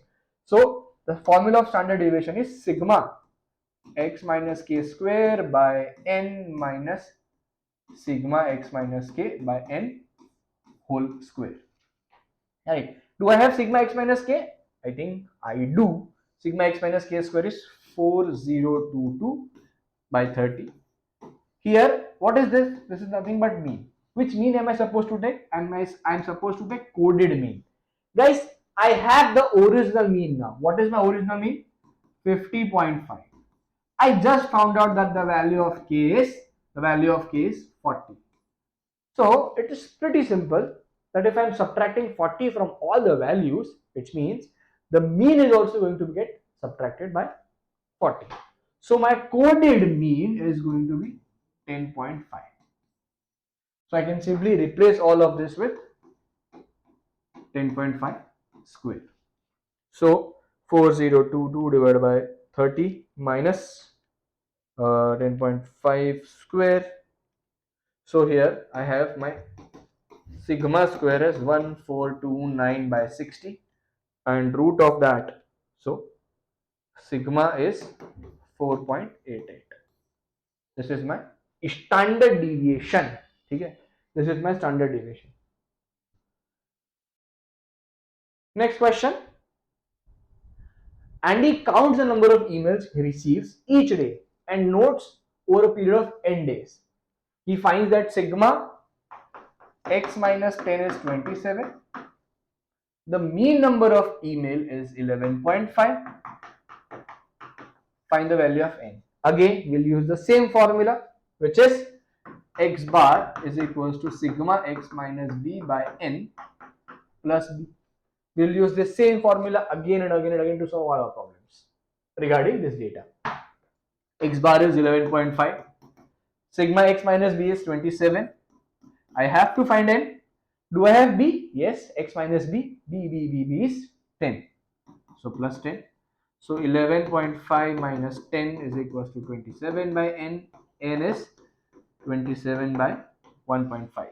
So 27 divided by 1.5 is 18. So the value of n is 18. Right. Again, one more question. Teen measured arm lengths of 20 people in his class. He's so free that he is going to every friend is measuring their arm lengths. Wow. He found that sigma x is 1218. Sigma x is 1218. Okay. And the standard deviation was 4.2. The standard deviation was 4.2. Find x minus 45, sigma x minus 45 and sigma x minus 45 square. Okay. Can I find sigma x minus 45? Yes, I can. How? I'll again use the same formula of mean. X bar is equals to sigma x minus b by n plus b. Right. Now, what is x bar? Guys, x bar is nothing but sigma. Do I have me? No. Sigma x by n. I can say x bar is nothing but sigma x by x minus b. Here my b is 45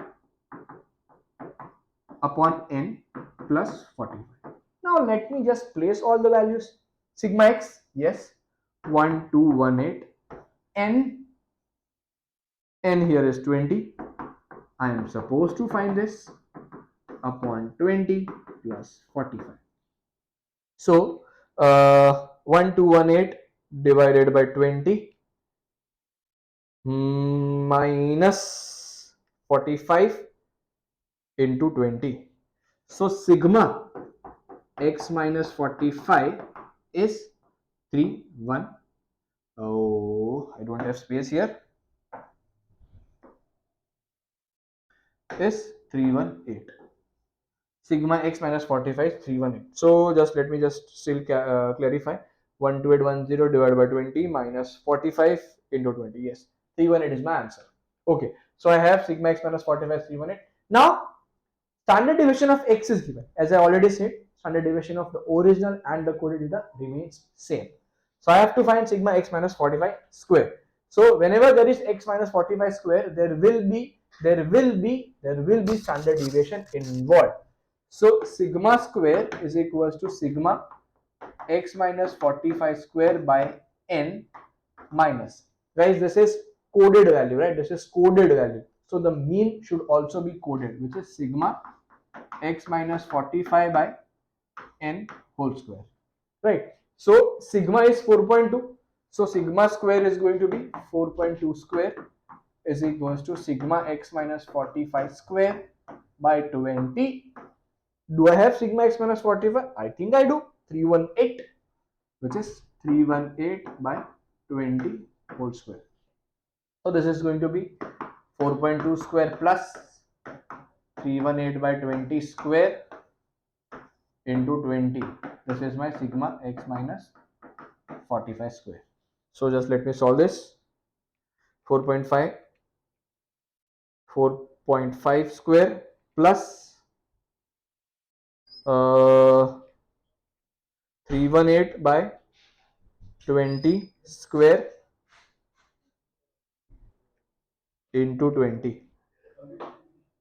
So sigma x minus 45 square is equals to 5461.2. I am extremely sorry if there has been some mistake. right? In calculation, conceptually this is right, but if there is any mistake in the calculation, I'm extremely sorry for that. Okay, so moving to the next question, question number 5. Okay, for 40 values, it is given that sigma x minus c square is 3099.2. The standard deviation of this value is 3.2. Find the value of sigma x minus c. We'll again use the same formula, square of standard deviation. So x sigma square is equals to sigma x minus 3 square by n minus sigma x minus c by n whole square, right? So we have, just let us solve this, rearranging this, sigma x minus c by 40 square is equals to 3099.2 upon 40 plus 3.2 square. So let us solve this. 3099.2 divided by 40 plus 3.2 square, root of that into 40. So sigma x minus c, I hope I'm not making any mistakes. Sigma square is 30992 by 40, 3099.2 upon 40 minus 3.2 square. Yes, this is going to be minus, right? Minus 3.2 square, and root of that is 41 by 5. So into 40, this sigma x minus c is 328. I think the next would be, given that c is 50, find the mean of this value. Okay, so now I have x c is 50, so sigma x minus 50 is 328. I have been told to find mean is sigma x minus b by n plus b. This is my mean, right? I think we are done. We have one more question, question number 6.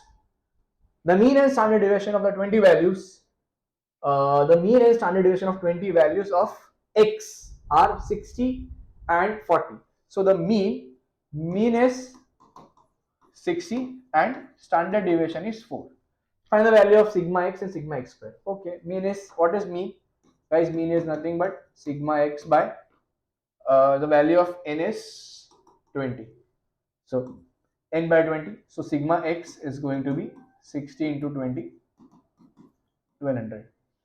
For x bar, sigma x square is going to be, I have to use standard deviation. So sigma square is equals to sigma x square by n minus mean square. So from here I can say sigma x square is going to be 16 plus 60 square into 20. So 72320. Okay. Now for another value of x, their sum is 550 and sum of their square is 40,500. So another value of x, let's say this is sigma x and sigma x square. For another 10 values, what I am taking is I am considering them as sigma y. This is 550 and sigma y square is 40,500. Find the mean and standard deviation for all the above data. Find mean and standard deviation for all the above data. See, now this is going to be a combined mean. So this is going to be new, one more formula. Sigma square is equals to sigma x square plus sigma y square by n minus sigma x plus sigma y by n whole square, right? If there is this kind of data, sigma x square, y square, n, sigma x plus sigma y by n.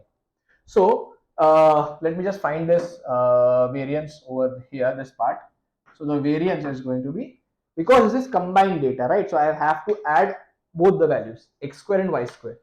I think this is 72320 plus 40,500 divided by 30 minus sigma x plus sigma y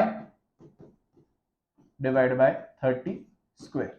Root of this will give me standard deviation for all the values of x. Right. Again, I think this is the last question. For the values of n, it is given that sigma x minus 50 is equals to 144 and sigma x is equals to 944. Find the values of n. Again, we'll use the same formula. Mean is equals to sigma x minus b by n plus b. And what is mean? Mean is nothing but sigma x by, what is mean? Mean is equivalent to sigma x by n. So I have sigma x 944 by n.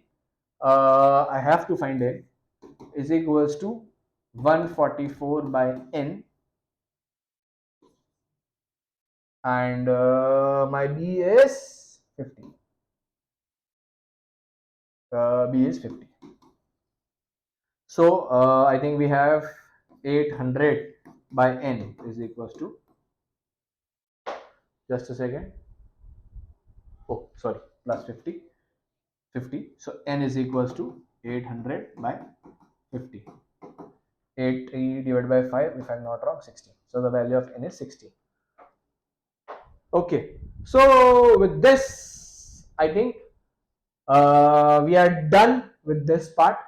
We will now move to the third topic. We have completed the basic statistics, standard deviation and variance. We are now going to move to the next part, which is probability.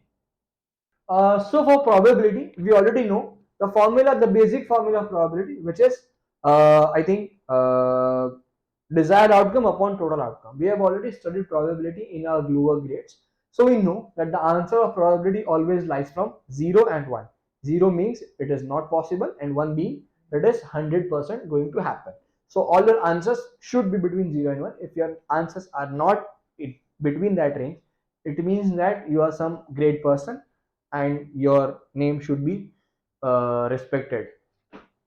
So anyways, moving forward in this year, we have not only the probability, we also have different kinds of events. The first event which we have is mutually exclusive events. Mutually exclusive events, right? Now what do you mean by mutually exclusive events? Any two events which have nothing in common, or any events which cannot happen at the same time, are known as mutually exclusive events, right? So for example, I'm rolling a dice. Event A is uh, getting an even number, and event B is getting an odd number, right? So there is nothing common between these two events. Why? Because even number means 2, 4 and 6, and odd numbers means 1, 3 and 5. So if I draw a set notation of A and B, there is going to be no data which is common in A and B. So this kind of events are known as mutually exclusive events. When they have nothing in common, they are known as mutually exclusive events. So for mutually exclusive events, the formula goes something like this: P of A union B is equals to P of A plus P of B. If this is same, if P of A union B is equals to P of B plus P of B, then they are known as mutually exclusive events, right? In some kind, in both, they tell you to identify if is whether this event is mutually exclusive or not. Just see that is there any data which is common in both of the events. If yes, then it is not mutually exclusive. Let's say again the rolling dice example. Event A is getting, or event A is odd number and event B is prime number, right? So odd number means 1, 3, 5, and prime numbers means 2, 3 and 5. So yes, 3 and 5 are common in both the cases. So this is not a mutually exclusive event, or this is mutually inclusive or mutually non-exclusive events. Right? This is how you identify whether an event is mutually exclusive or not. Now, based on this, there are this is one type of event.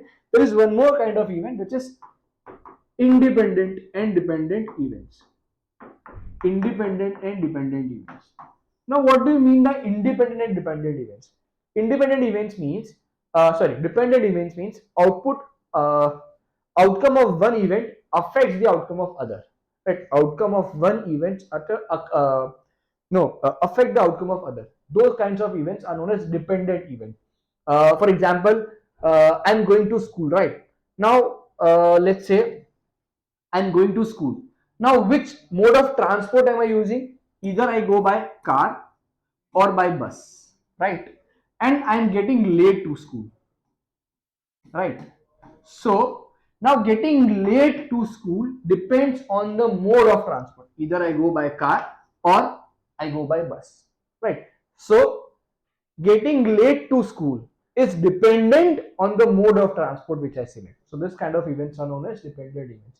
Mostly the tree diagrams which you have are dependent events, but the outcome of one event is affecting the outcome of other. They are known as dependent events. So what is the example of independent event? Independent event means outcome of one does not affect outcome of other. Let's say me watching Netflix, right, and me rolling a dice. Me watching Netflix has nothing to do with me rolling a dice, right? So these two events are independent events, right? Now these are the most commonly asked question to identify whether the events are independent or not. So for that we have P of A intersection B. If it is equals to P of A into P of B, then we say that this kind of events are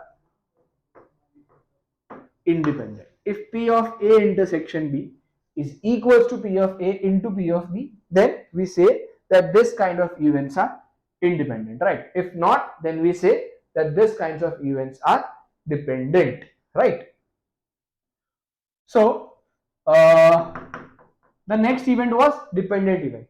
Now for dependent event, we know that outcome of one is affecting the outcome of other, right? So me being late is dependent upon the mode of transport I choose.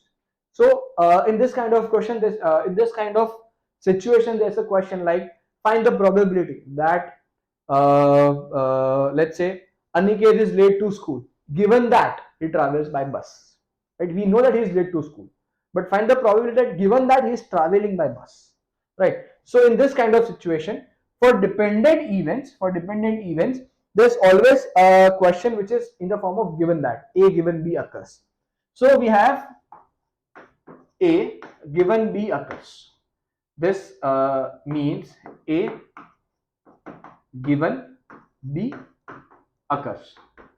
So the formula of this is probability of A intersection B upon probability of B. Right? This is for dependent event.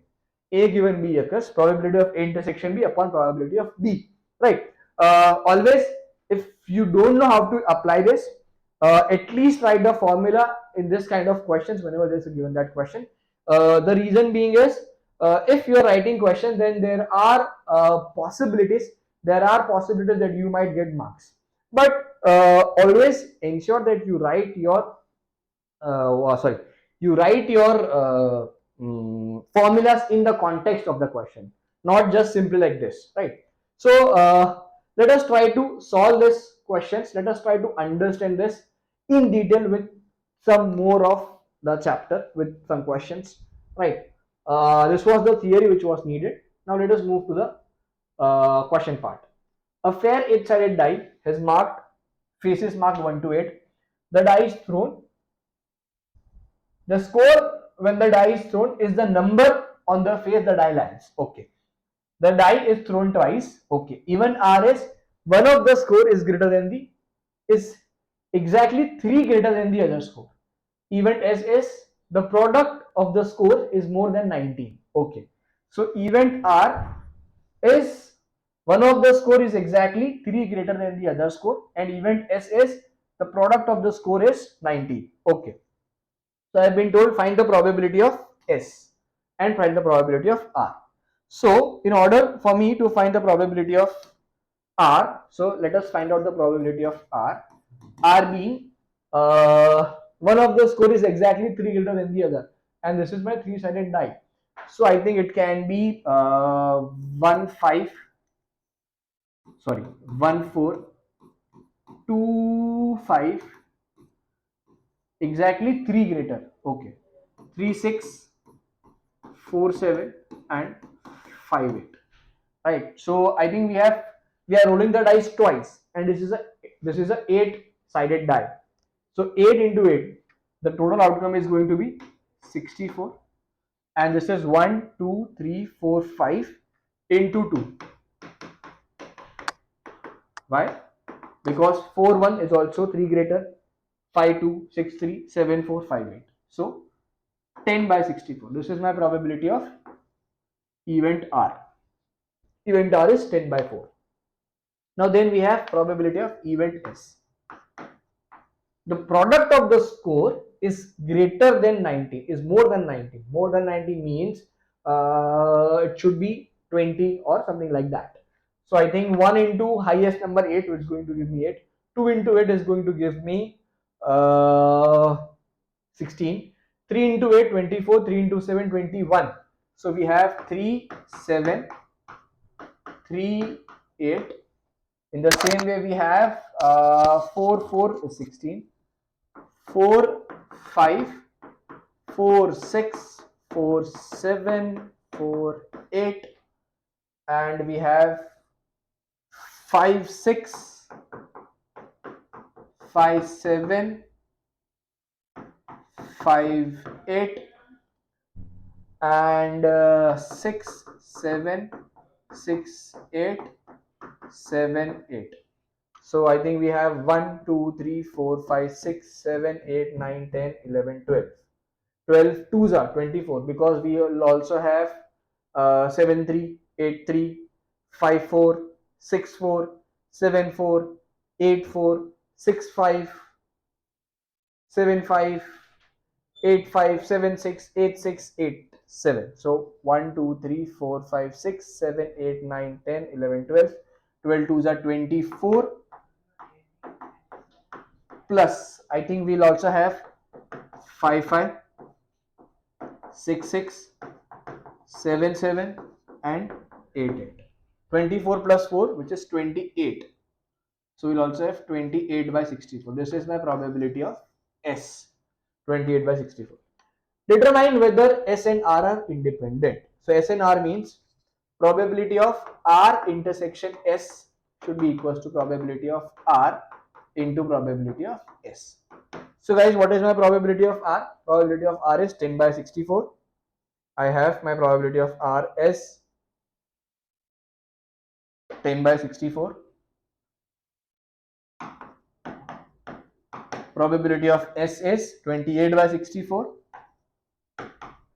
And I have to find probability of R intersection S.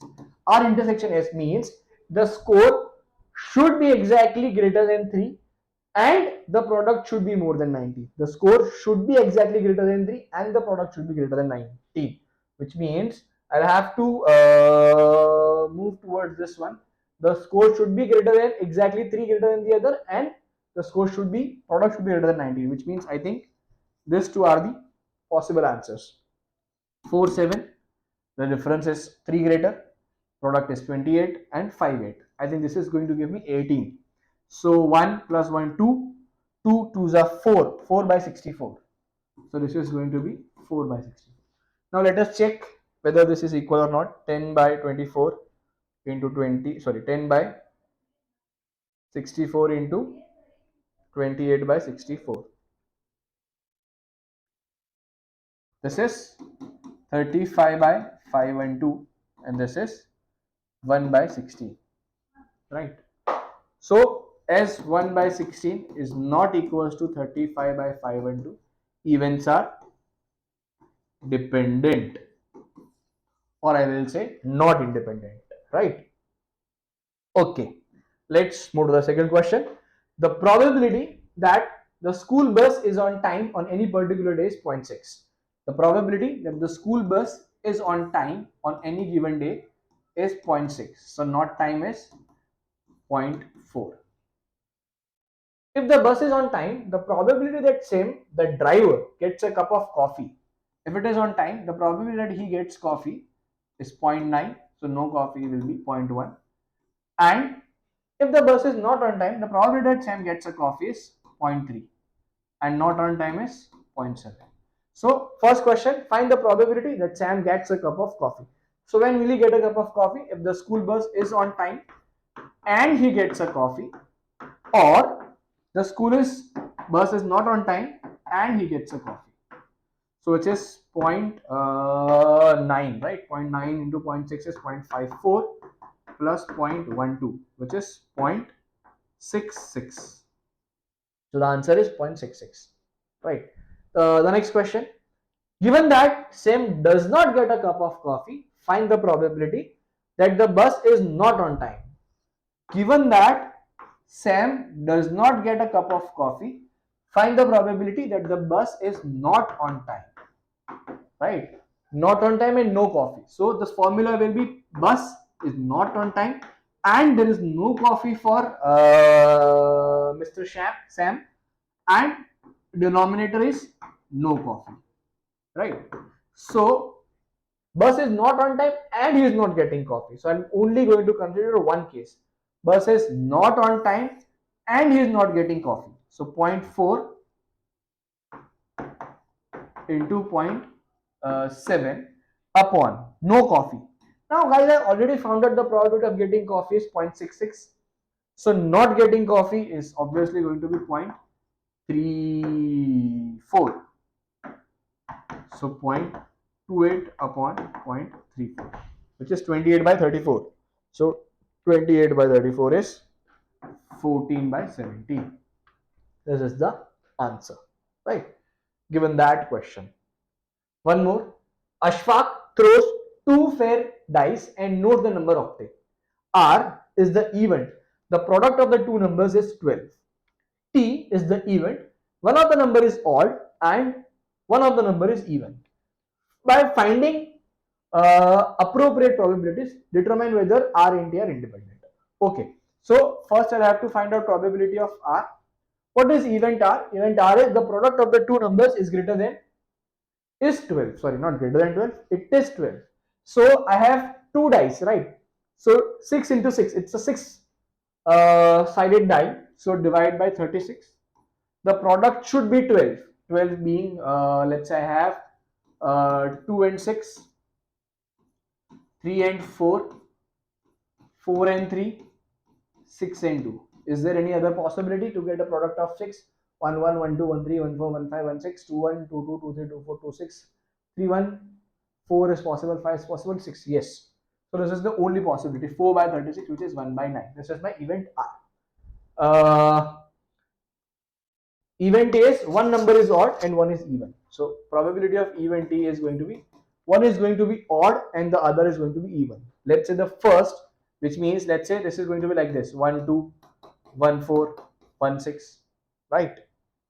Then 2, 1, 2, 3, 2, 5. In the same way, 3, 2, 3, 4. So 36, 3, this is 3. 3, 4, 1, 3, 4, 2, 3, 4, 3, 3, 4, 4, 3, 4, 5, 3, 4, 6. So 3 into 6, 18 by 36, which is 1 by 2.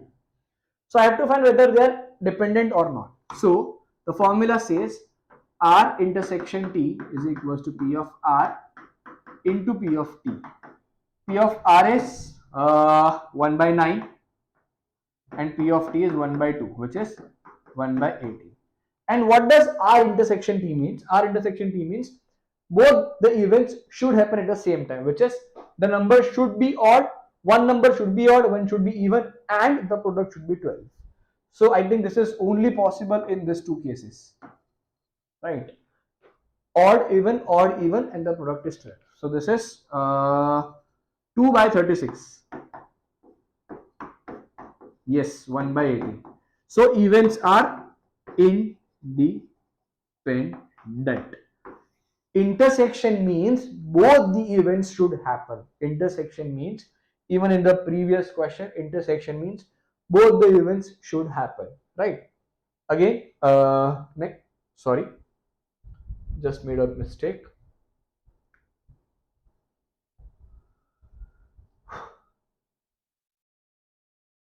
Next question. Over a period of time, Julian or Julian, I don't know whatever you spell it, Julian finds that on a long distance flight, the economy class, if on the long distance flights, he flies economy class on 82% of the flights. On the rest of the flight, he flies first class. So I think let us draw a T diagram for this. He flies economy or he flies first class. Economy is 0.82. So first class is going to be 0.18. When he flies economy, the probability that he gets a good night's sleep is X. Sleep and no sleep. When he flies first class, the probability that he gets a good night's sleep is 0.9. So no sleep will be 0.1. Draw a tree diagram to illustrate the situation. Illustrated. And sleep is X, so no sleep will be 1 minus X. Given that the probability that Julian gets a good night's sleep on a randomly chosen flight is 0.285. So the probability that he gets a sleep is 0.285. Find the value of X. So getting a good night's sleep means he's flying economy and he's getting a good night's sleep, or he's flying first class and he's getting a good night's sleep. This is equals to 0.285. So X is going to be 0.285 minus 0.18 into 0.9 divided by 0.82. So 0.285 minus 0.18 into 0.9 divided by 0.82, which is 3 by 20, or I can write this as 0.15. So the value of X is 0.15. Okay, done. Next question. Given that on a particular flight, Julian does not get a good night's sleep. Given that Julian does not get good flight, no sleep. Find the probability that he is flying economy class. Right. So this is going to be probability of economy class and no sleep upon probability of no sleep. So economy class and no sleep. Economy class and no sleep. So economy class is 0.82 into no sleep. No sleep means 0.15 is X. So no sleep will be 0.85 into 0.85 upon no sleep, which is economy class and he is not getting a good night's sleep, plus he is flying first class and he is not getting a good night's sleep. I think not 0.01 but 0.1, right? So I think you'll be able to solve this further. You don't need my help with this. Let's move to the next question. Okay. In a certain country, the weather each day is classified as fine or rainy. The probability that the fine day is followed by a fine day is 0.75. The probability that a fine day, just let me do it over here. The probability that a fine day is followed by a fine day is 0.75, and the probability that a rainy day is followed by fine day is this. Okay. The probability that is fine on 1st April is 0.8. So the 1st April is fine is 0.8. So it rainy will be 0.2. Probability that a fine day is followed by a fine day is 0.75. So this is going to be 0.25. The probability that a rainy day is followed by a fine day is 0.4. So this is going to be 0.4. The rainy is going to be 0.6. Right? Okay. Complete the tree diagram. Already completed. Find the probability that the 2nd April is fine. 2nd April is fine. It can be if 1st April is fine and 2nd April is fine, or 1st April is rainy and 2nd April is fine. So I think this is going to be just 0.8 into 0.75 plus 0.2 into 0.4, which is 0.68, right? Let X be an event that 1st April is fine and Y be an event that 3rd April is rainy. Okay. Find the probability of X intersection Y. X intersection Y means 1st April is fine and 2nd April is rainy, right? So 1st April is fine, 3rd April is rainy. What about the 2nd April? It could be rainy, or 1st April is fine, 2nd is also fine, and 3rd is rainy. What is important, guys? Important is 1st April is fine and 3rd April should be rainy. I'm not worried about what 2nd April is. So this is my 1st, 2nd, and 3rd. Now I have to find probability of this X intersection Y. So 1st April is fine, which is 0.8 into 2nd is rainy, which is 0.25. And I know the probability that a rainy day followed by a fine day is, rainy day followed by a rainy day is 0.6. Rainy day followed by a fine day is this, so into 0.6. Now again, then we have 1st April as fine, 2nd April also is fine, and 3rd April fine day is followed by a fine day is 0.75, so fine day followed by rainy day will be 0.25 into 0.25. We'll add both of this value to get our answer. 0.8 into 0.25 into 0.6 plus 0.8 into 0.75 into 0.25. That is 0.27. The final answer is 0.27. Next, find the probability that 1st April is fine given that 3rd April is rainy. Okay, find the probability that 1st April 1st April is fine given that 3rd April is rainy. This is going to be probability of 1st April being fine and 3rd April rainy upon probability of 3rd April rainy. I think we just found out the probability of 1st April being fine and 3rd April being rainy, right? We just found out the probability of 1st April being fine and 3rd April being rainy. That was 0.27. Now 3rd April they are saying is rainy. So I'll have to list down first all the possibilities. So what are the possibilities? 1st, 2nd, and 3rd. The possibility are, I think the first two possibilities which we have already written.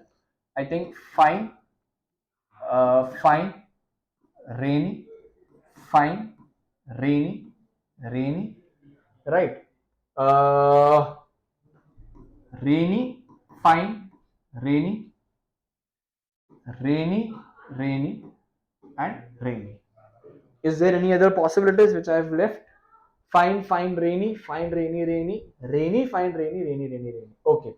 I think the first two we have already cleared it out. I think the first two was 0.27.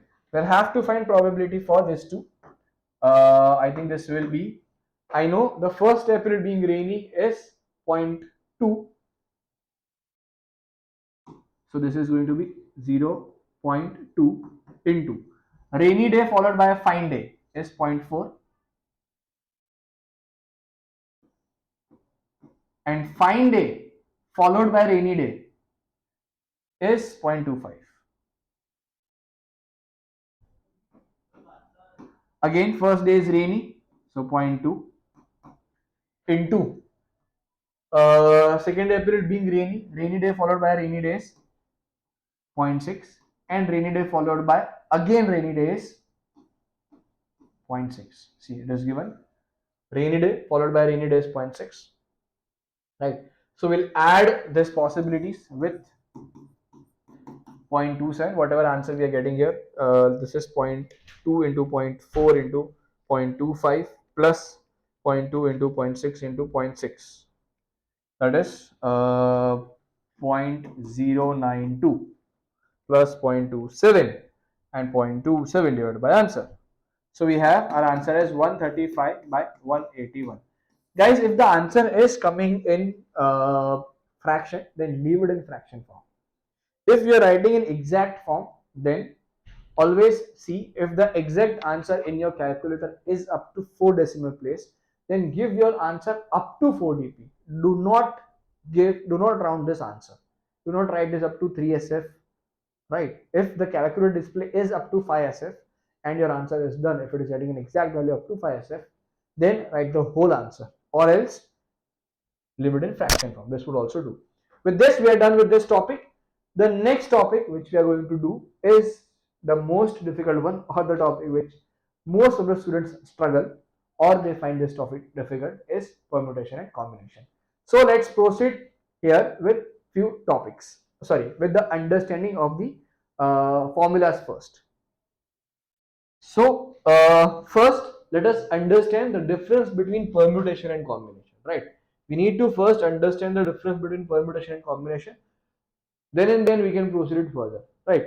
So we will not be going very deep into the concepts, right? Because this is again a revision video just before the exams, right? So if you need that, if you want me to go into very little into the concepts or the theory, let me know. I'll make a separate video. Right now we are focusing only on formulas, and then we will straightforward move towards the question parts, right? So we have two things, right? The first one which we have is permutation, and the second thing which we have is combination, right? Now what is permutation and what is combination? See, both of them are different ways of arranging data.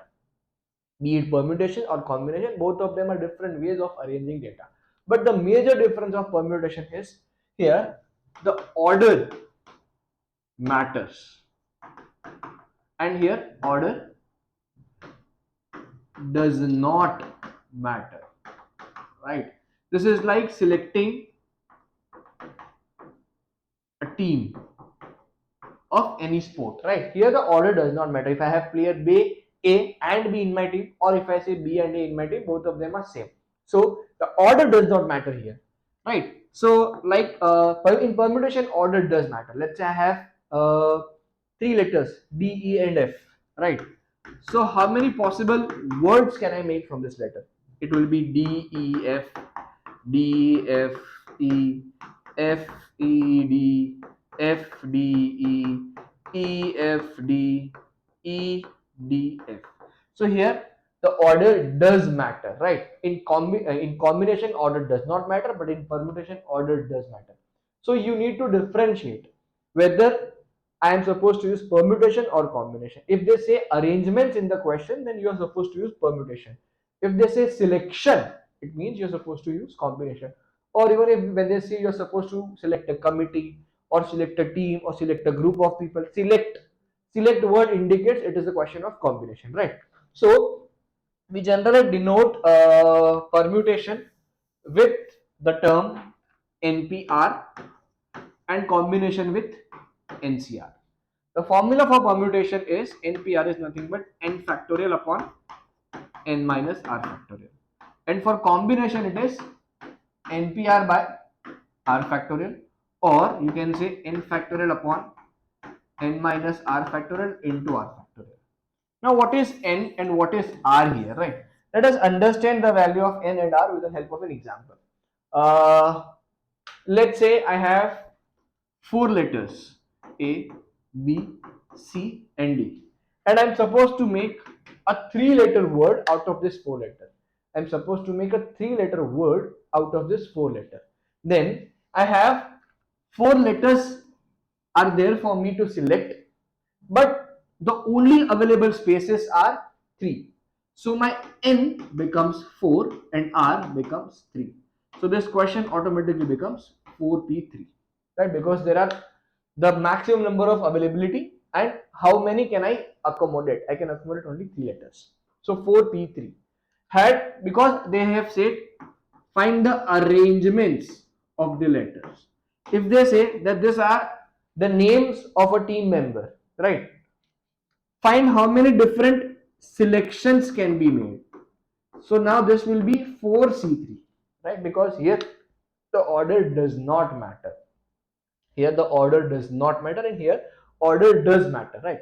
Again, we will understand with in depth with concepts, not concepts, sorry, we'll understand with examples, because I'm damn sure that the number of examples I've covered, you will be able to sail through this easily.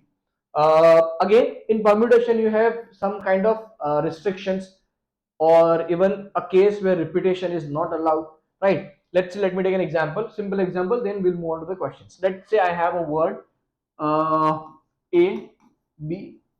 Let's say I have a word cat, right? Or I have a letter CAT. How many different possible outcomes, or how many different letters can I make? How many different three-letter words can I make from this? So this is going to be 3P3, or I can simply say it as 3 factorial. Now you must be knowing that what is 3 factorial. 3 factorial is nothing but 3 into 2 into 1. 6 factorial is 6 into 5 into 4 into 3 into 2 into 1, right? So in the same way, remember, 1 factorial is 1, 0 factorial is also 1. Let me know in the comments box below, why do you think it's 0 factorial 1? Again, see, this is for cat, let's say. Now let's say I have let me take one more example. Let's say I have letters A, and B. Now I have been asked how many different arrangements can I make from these three letters, right? So if you say 3P3, or if you say 3 factorial, this is wrong, right? Because A is getting repeated twice. So you have to divide the answer with the repetition, with the number of letters that are getting repeated.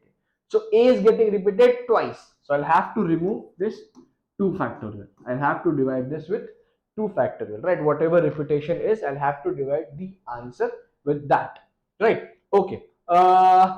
Also, just one more thing, few more things. Let's say if you have NP1 is nothing but N, which means 4P1 is nothing but 4, right? If someone says NC0 is 1, meaning 5C0 is 1, 4C0 is 1. And if someone says NC1, it is nothing but N, meaning 5C1, 4C1, this is nothing but 5, 5. Again, NCN is also 1, 5C5 is 1, 4C4 is also 1, right? Also, NCN minus 1, this is nothing but N, NCN minus 1. Matlab 6C5 is nothing but 6, 7C6 is nothing but 7, 10C9 is nothing but 10, 100C99 is nothing but 100. So these are just few tricks to remember for you, right? Now let us move to the questions part. Let us move to the question part. The first question says, find the different number of arrangements that can be made from of all the 9 letters in the word cameraman in each of the following cases. The first says that there are no restrictions. So what they are saying, I want to make a word which is from the word cameraman in such a way that there are no restrictions. So this is a 9-letter word. So I can arrange this 9-letter word in 9P9 or 9 factorial ways. But now I'll have to see, is there any repetition of digits? Sorry, not digits, letters. I think A is getting repeated thrice and M is getting repeated twice. So this is now going to be 3 factorial into 2 factorial. This is for A and this is for M. So your answer is going to be 9 factorial upon 3 factorial into 2 factorial, that is 30240. This is your answer for part 1. Second, what they are saying is, find the different number of arrangements in such a way that A occupies first, fifth and ninth position. Now guys, this is restriction. What they are saying, A, meaning I have a 9-letter word, CAMERAMAN, cameraman, but A should occupy first, fifth and the ninth position. A should occupy first, fifth and ninth position, meaning this position is fixed. So I'm not supposed to move this. So now what are the different places which I have? I have now 1, 2, 3, 4, 5, 6 different places, and I have 6 different letters for that. So I can arrange the 6 letters in 6 different places in 6P6 ways, right? And now here, is there any repetition? Yes, m is getting repeated twice. Sorry, not thrice, twice. So I'll divide it by 2 factorial. See guys, I'm not dividing this by 3 factorial because the position of a is now fixed. Even if you swap this a, it won't matter. It would still remain the same. So my answer is going to be 6p6 upon 2, which is 360. Right? Then you have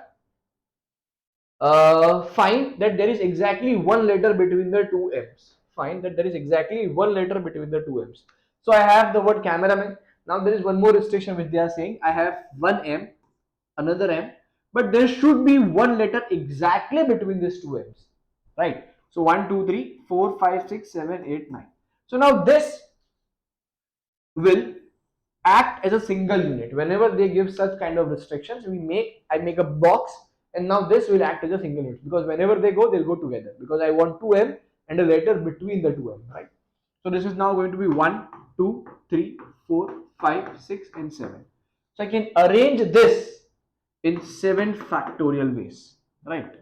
Now this was just about arranging these letters, but I also have one space between the two m. So I can accommodate one more letter. Now, which letter would I accommodate? It can be any of the words from the word cameraman, right?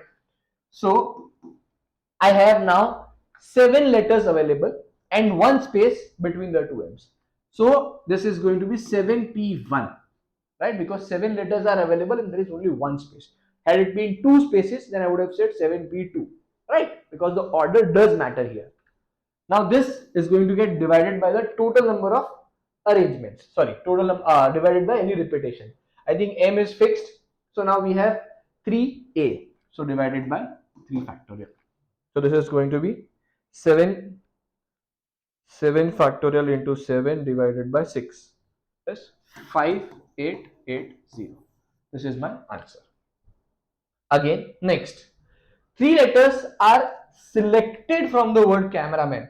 Selected means this is a question of combination from the word cameraman. Find the different number of selection if the 3 letters include exactly one m and exactly one a. Okay, so I want to select a 3 letter word, but the 3 letter word should have exactly one m. Out of the 2 m available, I should have one m, and out of the 3 a's, I should have one a.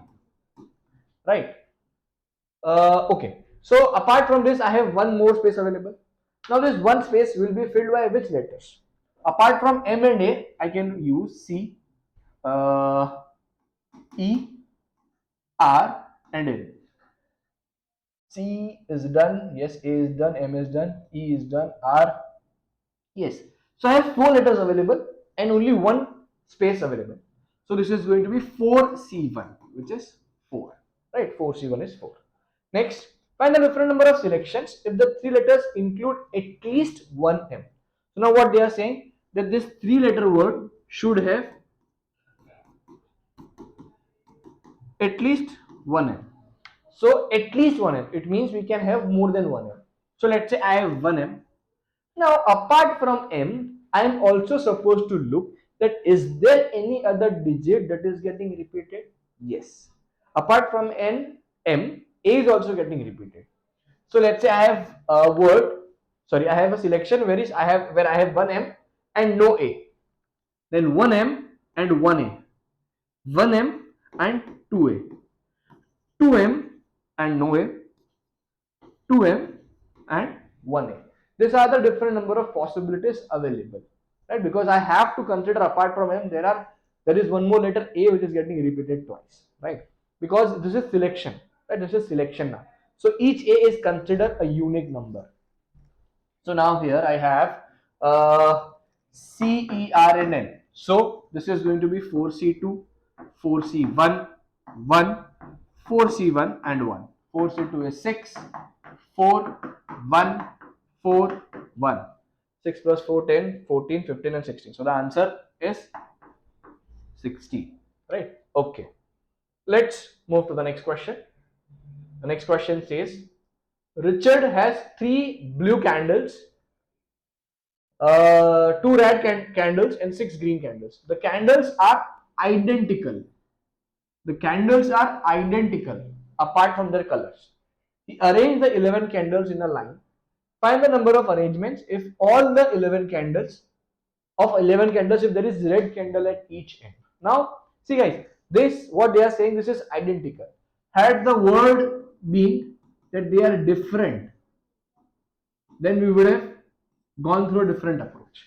I'll consider both the cases. The first case, what they are saying is, let's say they are identical and they have red candle at each end, right? So out of the three, I have three blue candles, two red candles, and six green candles. So now what do I am looking for? I want the red candles, which is 1 and 2. They should be at the ends. So there must be 1, 2, 3, 4, 5, 6, 7, 8, 9 candles in between. This is going to be my red candle. This is going to be a red candle. Now this is fixed. So here I have 9 spaces and 9 candles. So this can be arranged in 9 factorial ways. But guys, as they are identical, which means they are same, unlike the letters A and A, right? A and A are same, so we divided with the identical letters, which was in the cameraman we divided with 3 factorial and 2 factorial. Here also we are going to, as they are identical, so we'll have to divide this with 3 factorial because 3 identical blue and 6 green candles. So divided by 6 factorial. This is when they say the word identical. If they had said that they are different candles, then this would have simply been 9 factorial into 2 factorial. Why 2 factorial? Because this now red are different candles, which means this R1 and R2. This can also be swapped as R2 and R1, right? So if this is different, then this would have been the answer. In case of identical, this is now the answer. So let me write down the answer. 9 factorial divided by 3 factorial into 6 factorial, which is 84. So there are 84 different arrangements which can be made, right? This is when they are identical. In case of different, this is going to be the answer. Next, find a different number of arrangements if all the blue candles are together and all the red candles are not together. Again, blue are together, red are not together. Again, I'll do both the approach. I'll first assume that all of them are identical. Then I'll take one more approach. What if they are not identical and they are different? So now what they are saying is blue candles should be together. So I have 3 blue candles. So what I'll do is I'll consider the blue candles as a single unit, right? If they are saying something is not together, we will first let we will first leave that part out. Now, apart from this, red candles should not be together. Apart from this, which candles are left? I am left with 6 green candles, right? I am left with 1, 2, 3, 4, 5, 6 green candles, right?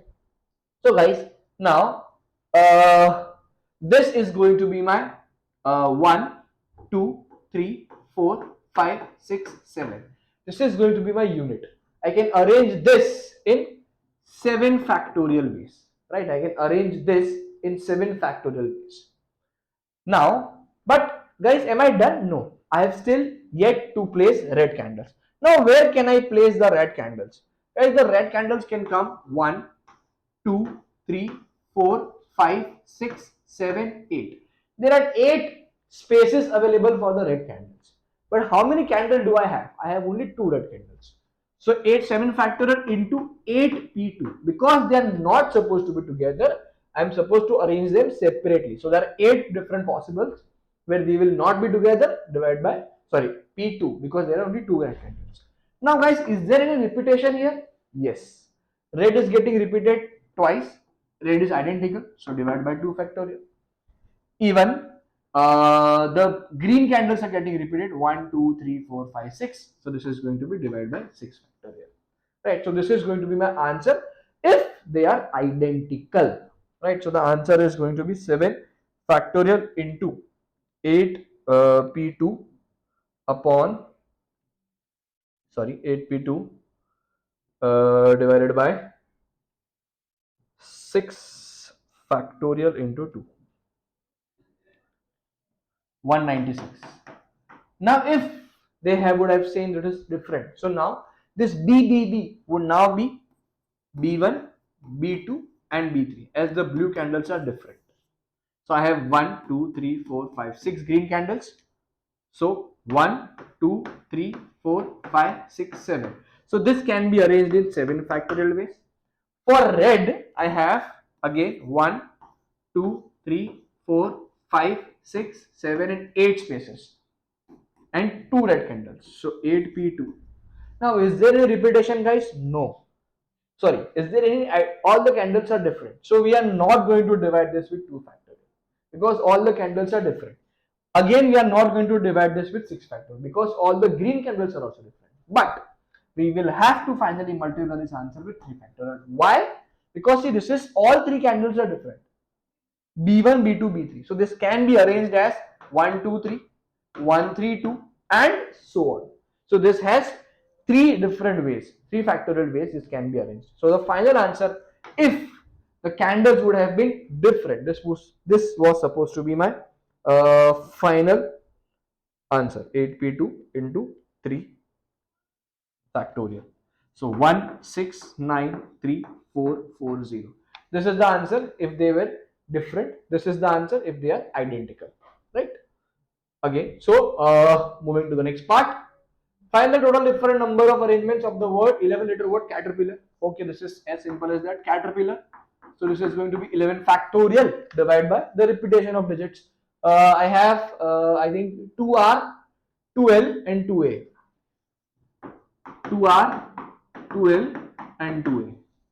Right, A is getting repeated twice, E is getting repeated, no, R is getting repeated twice and L is getting repeated twice, right? So we have 11 factorial divided by 2 factorial is 2, 2 into 2 into 2 is 8. So 4989600, 4989600, right? Now for B part, what they are saying, find the different number of arrangements in which, in the word caterpillar, in which there is R at beginning, R at end and the two A's are not together. R at the beginning, R at the end and the two A's are not together. So let me just arrange them. I have, we will now again, we will forget this part for now. We have R at the beginning, R at the end. So R at the beginning, R at the end. Now this was a 11 letter word. Now the first restriction said R should be at the beginning, R should be at the end. So 11 minus 2, we are now left with 9 letters. Now out of this 9 letter, is there any kind of restriction where they are saying that these two words should not be together or these two letters should not be together? Yes, A should not be together.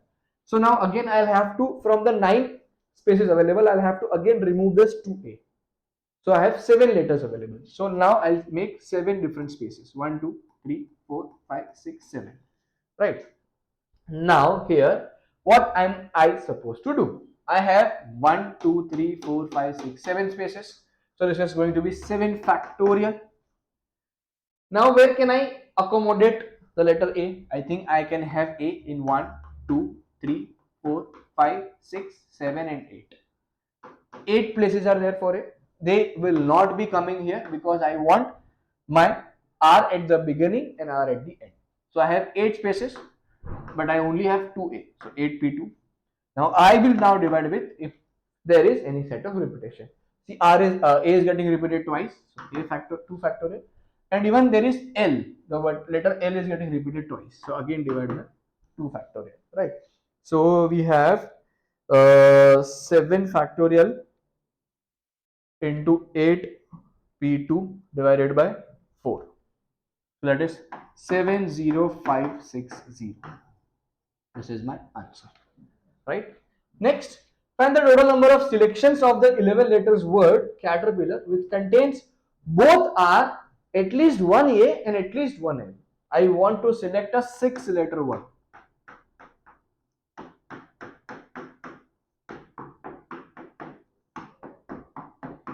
But it should have both the R's. Both the R's. At least one A and one L. Let's say I have one A and one L. I have two R's, two A and one L. I have two R, two A and two L. I have two R's, uh, 1A and 2L.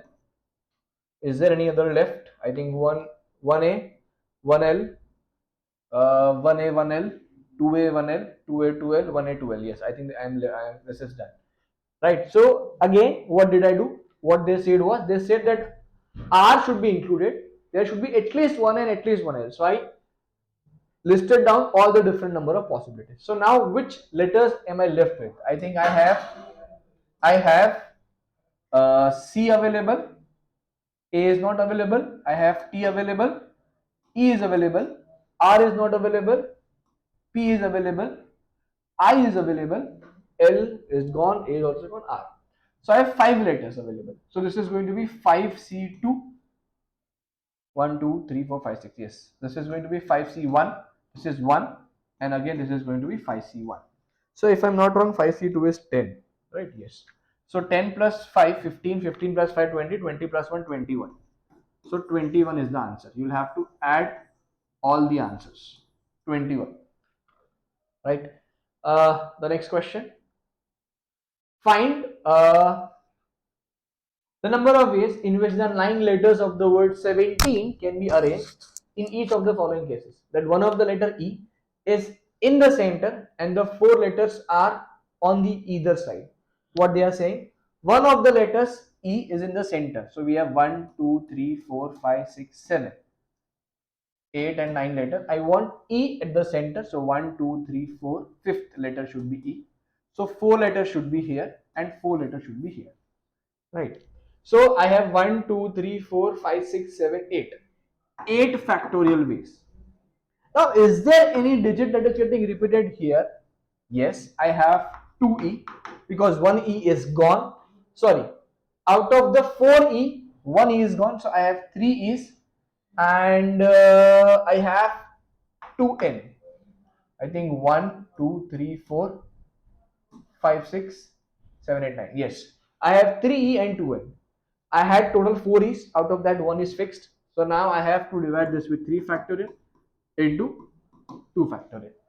So now this is going to be 8 factorial upon 2 into 3 factorial is 6. So 3360 is our answer. Right. Next, no E is next to another E. No E is next to another E, which means we can have 4 E's together. No E next to another E. Let's say I am doing 2 variations of this question. The first variation says no E is next to another E, and the third question is all 4 E's should not be together. Now the third question says all no E is next to another E, which means I shouldn't have 3 E's together, 2 E's together, 1 E. All the E's should be separated. Every E should be separated. So first let us remove the part that is separated, which is I think I have 4E. So if I remove this 4E, I am left with 1, 2, 3, 4, 5 spaces, right? I am left with 1, 2, 3, 4 and 5 spaces. Okay. So now how many E's do I have? I think I have, how many spaces do I have? 1, 2, 3, 4, 5, 6. I have 6 spaces for E. And how many E do I have? I have 4E into 1, 2, 3, 4, 5 into 5 factorial. Now again, is there any repetition? Yes. In the spaces of E, E is getting repeated 4 times. So divide by 4 factorial. And N is also there. So divide by 2 factorial. Right. So this is going to be 5 factorial into 6p4 divided by 2 factorial into 4 factorial. That is 900. So the answer is 900, which was, was when no E is next to another E. Right. Now if they say the next question which I wrote here, all 4 E's should not be together. All 4 E's should not be together meaning that they can have 3 E's together, they can have 2 E's together, they can have 1 E together. But the all 4 E's should not be together. So what I'll do is, whenever they say all E's should not be together, what I'll do a simple approach. Let's say total combination or total arrangements minus the arrangements where all E are together. I know the total number of arrangements and I'll subtract the number of arrangements when all the 4 E's are together. So there from there I'll get an arrangement where all 3 E's are not together. So I know the total arrangement. I think the total arrangement, I don't know the total arrangement. Okay. So for the 9 letter word, the total arrangement is going to be 9 factorial divided by 4 factorial into 2 factorial. This is my total arrangement, right? Now the arrangement when all the E's are together. So there are 4 E's. So I have 1, 2, 3, 4, 5, 6, 7, 8, 9 letter word. 4 E's are together. So we'll consider them as a single unit. So now I have 1, 2, 3, 4, 5 and 6. So I can arrange this in 6 factorial ways. Is there any repetition? Yes, n is getting repeated twice. So divide by 2 factorial. So now my final answer is going to be this minus this. So this is 9 factorial upon 4 factorial into 2 factorial, that is 7560 minus 6 factorial upon 2 factorial, that is 360. So 7560 minus 360. 7200 is my final answer. This is where all the E's are not together. We can have 3 E's together, 2 E's together, and E separately also, but the 4 E's should not be together. This is where I feel many students make mistake. This is also an important question. Again, 5 letters are chosen from the 9 letter word 70. Find a different number of possible selection which contain exactly 2E and 2S. 2S? I think I have only one S. I am leaving out this question. Find the possible number of selections which contain at least 2E. Right. This is again a 7. Let's say 2 E's. Right. I am supposed they are considering 2 E's. So if I have 2E, then I have 1. I am supposed to select a 5 letter word. So 1, 2, 3, 4, 5. Right. Now I have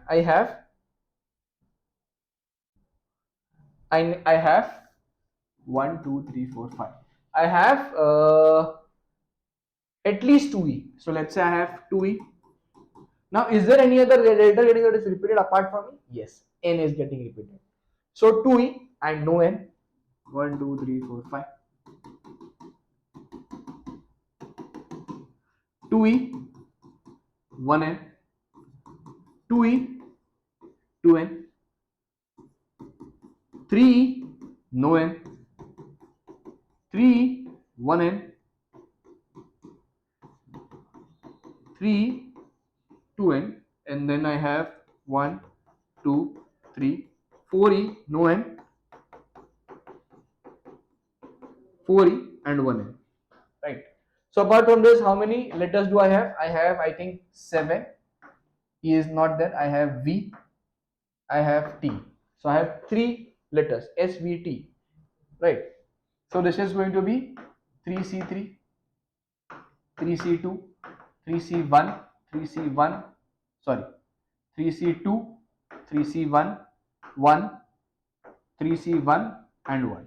You'll have to add all the answers and you'll get the final answer, right? Let us move to the next question. Okay. Find the different number of ways a committee of 6 people can be chosen from 8 men and 4 women if there must be at least twice as many men as there are women on the committee. We want twice men. See, this is, guys, this is a men and women committee. So the all the men are different here, right? All the men are different. They are not same. So here in this kind of case, we'll have to first write down the total number of possibilities. What they are saying, at least twice men, then there are on the women. Then there are on the women on the committee. So let's say I want to select a committee of 6 people. So let's say I have 6 women, 6 men and 0 women. 6 men, 1 woman, 6 and 2. 8 men, 4 women, if there must be at least twice men as there are on the women. Okay. 6, 0, 6, 1, 6, 2. I think 6, 3 is also going to work. 6 men and 3 women. Same way 5 and 2, 5 and 1, 5 and 0, 4 and 2, 4, 1, 4, 0. Right? 6 men, no women on the committee. 6 men, 1 woman on the committee. There must be at least twice men as there are women. Let's say there are 1 woman. Oh, sorry, I have made a mistake. I have increased the number of committee members. So women, men, and women. So let's say there are 0 women on the committee. So I can have 6 men. 0 women, I can have I think 5 men is also possible. Sorry. If I have 1 woman, I can have 5 men. This is double. Let's say if I have 2 women, I can have 4 men. Again, if I have 3 women, no, this is not possible. Is there any other possibility which I am leaving it out? Just let me check. 605142. Yes, I think this is the only possible way. Okay, so I am supposed to select 6 men, 0 women, 5 men, 1 woman, 4 men, 2 women. 3 and 3 is not possible because what they are saying, there should be at least twice as many men as there are women. So the ratio should be twice. So now I have 8 men and 4 women to select, but I have only selected 6 men. So this is going to be 8C6 into 4C0, 8C5 into 4C1, 8C4 into 4C2, and I have to add all the answers. Right. So I have 8C6 into 4C0 is 1. So this is the first answer is 28. Then we have 8C5 into 4C1 is 4, 224. Then we have 8C4 into 4C2, I think that is 6, so 420. So 420 plus 224 plus 28. 672 different ways a committee can be formed. Right. Next, again an important question. Find the number of ways a committee of 6 people can be chosen from 8 men and 4 women if 2 particular men refuse to be on the committee together. If 2 particular men refuse to be on the committee together. Right. So again I am supposed to make a committee. Now what they are saying, that 2 men particularly refuse to be on the committee together. Now this type of question can be solved by 2 approaches. The first is, let's say what do I do? Let's say I'll name those men. Let's say the name of the men be M1 and M2. Now let's say in the committee of 6 people, 1, 2, 3, 4, 1, 2, 3, 4, 5, 6. Let's see if I've taken M1 as the committee member. I have taken M2 as the committee member. And the last will be I have taken neither because they don't want to be on the committee together, right? So now as I have taken M1 in the committee together, now initially the total number of men and women available for selection were 12, right? But as I have taken M1, so now M1 is selected, right? So I have only 11 members, but out of those 11, M2 will say I will not participate in the committee as there is only as M1 is present on the committee. So now I have to select 5 members from 6 men and 4 women. Why? Because as I have selected M1, so now there are 7 men. But M2 is going to say that I am not going to participate in this committee. So now eventually I am left with 6 men and 4 women, or 10 members. And out of those 10 members, I am supposed to select 5 members. So this is going to be 10C5. This is also going to be 10C5. And this is going to be 10C6 because I am not selecting M1 and M2 both.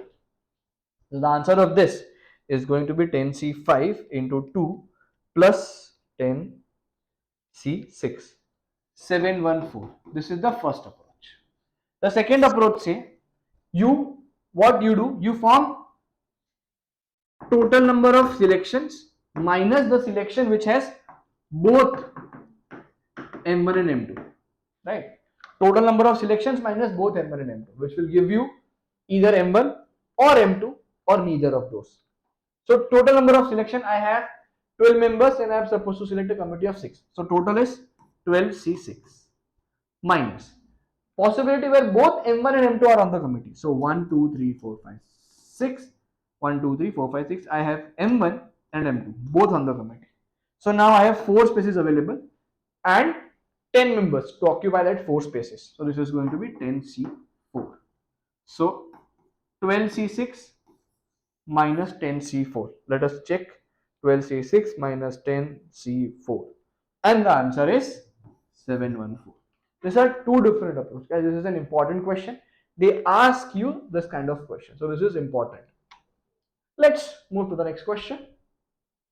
Okay.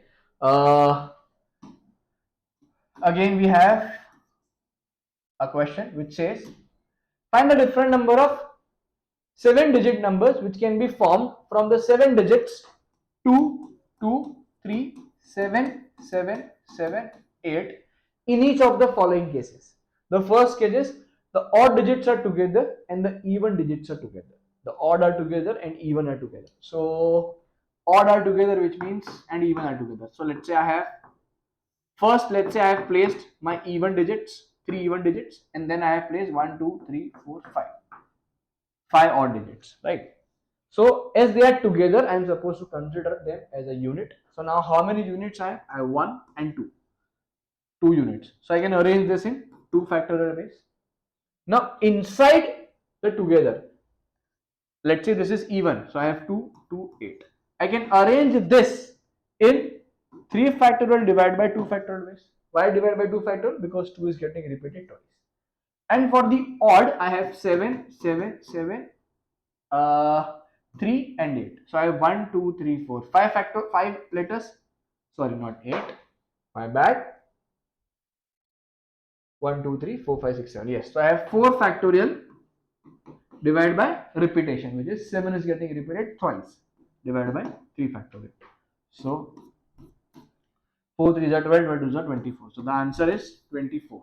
24 different digits can be formed where even are together and odd are together. Right? Okay. Next, the two twos are not together. Two twos are not together. I can have 1, 2. Yes. So if I remove these two, I have, I think, 1, 2, 3, 4, 5, 6. Right? 6. I have 6 digits. So the 2 can occupy, sorry, from the 7 digits, I have to remove the 2 twos, which is I have 1, 2, 3, 4, 5. So the 2's can occupy 1, 2, 3, 4, 5 in 6 places. So now this is going to be 6p2 divided by, we have, I think, 2 2's, so divided by 2 factorial into 1, 2, 3, 4, 5, 5 factorial divided by the number of repetitions of other digits, which is 7 is getting repeated thrice, so divided by 3 factorial. So we have 6p2 into 5 factorial divided by 2 into 3 factorial. So we have 300. So the answer is, guys, 300, right? Let's say they also tell you that find the different number of 7-digit number which can have different number of, let's say, even 7-digit number. Let us consider this case also. Even 7-digit number, right? Now even 7-digit number means if this is a 7-digit number, 1, 2, 3, 4, 5, 6, 7, it should end with either 2 or it should have ended with 1, 2, 3, 4, 5, 6, 7 or either 8. So let's say if it is ending with 2, right? So now how many letters do I have? I have 6 spaces and 6 digits. So this is going to be 6 factorial. Is there a repetition here? Yes. 7 is getting repeated twice, so divided by 3 factorial. Even 2 is getting repeated twice. But as we have already considered 1, 2 here we are only going to have 1, 2. So we will not divide this with 2 factorial. In the same way, if it is ending with 8, here I have, I think here I have 1, 2, 3, 4, 5, 6. 6 factorial divided by 3, 7, 3 factorial, 2 2's divided by 2 factorial. And I'll add both the numbers. Whatever the answer is, I'll add both the answers. They can also say a question like how many 7-digit number can be formed, which is, let's say, greater than 7 lakh, somewhat like this. So 1, 2, 3, 4, 5, 6, 7. I want a number which is greater than 1, 2, 3, 4, 5, 6 and 7. So I want a number which is greater than 70 lakh. I want a number that is greater than not 7 lakh, 70 lakh. So if the number is supposed to be greater than 70 lakh, then it means the first digit here, it should either be 7 or it should either be 8, right? 1, 2, 3, 4, 5, 6, 7. Let's say here the first digit is 7 and here the first digit is 8. So now how many digits am I left with here? I am left with 6 digit. Is there any repetition here? Yes. There are 2 7 and 2 2's. So divide by 2 factorial into 2 factorial. Here, if I am considering 8 as my answer, I am left with 1, 2, 3, 4, 5, 6, 6 factorial divided by 3, 7 and 2 2's. Right, this is going to be my answer. Next question. In a music competition, there are 8 pianists, 4 guitarists and 6 violinists. 7 of the musicians will be selected, will go through the final. How many different selection again means combination of the 7 finalists can be made if there must be at least 2 pianists, at least 1 guitarist and more violinists than guitarist. Okay, so let us note down the possibilities. I have pianist, I have pianist, uh, guitarist and violinist. I am supposed to make a team of 7. I want at least 2 pianists, at least 1 guitarist, and I want more violinist than guitarist. So can I take 4 violinists here? So 2, 1 and 4. Done, right? At least 1 guitarist and more violinist than guitarist. This is also done. So let's say I have at least 2 pianists. So let me take 1 pianist, 1 here and 3 here. This is done. Let's say if I take 4 pianists, 1 guitarist, then 2 violinists. That is done. 5, 1, 1. This is not possible. Why? Because I want more violinists than guitarists. So I'll have to remove this. Now let's say I have 2 pianists, 2 guitarists and 3 violinists. This is possible. If I have 2 violinists, 2 pianists, 3 guitarists, this is going to be 2. So this is not possible. Have I left any more combination? Let's say 3 pianist, 2 guitarist and 2. This is also not possible. I think these are the possible number of arrangements I have selected. Now what they are saying, I had 8 pianists and I selected 2. So this is going to be 8C2. 4 guitarists, I selected 1. So 4C1. 6 violinists and I selected 4. Into 6C4. Again 8C3 into 4C1 into 6C3. 8C4 into 4C1 into 6C2. 8C2 into 4C2 into 6C3. Guys, this is my final answer. You add and you'll get your answer. Right. Next, find the total number of arrangements of the 8-letter word in the tomorrow. I think it is again simple question. 8-letter word. So this is going to be 8 factorial divided by, we have 3 O's, 2 R. 3 factorial into 2 factorial. You can do the addition part. You can solve it on the calculator, in your calculator. Next, find the total number of arrangements of the 8 letters in the word tomorrow in such a way that they have R at the beginning, R at the end, and the 3 O's all are not together. 3 O's are not all together. All 3 should not be together. We can have 2 O's together. But the limitation what they are saying, R should be at the beginning, R should be at the end. So here, when 3 are not all together, I'll go with the second approach, which says total minus the approach where 3 O's are together.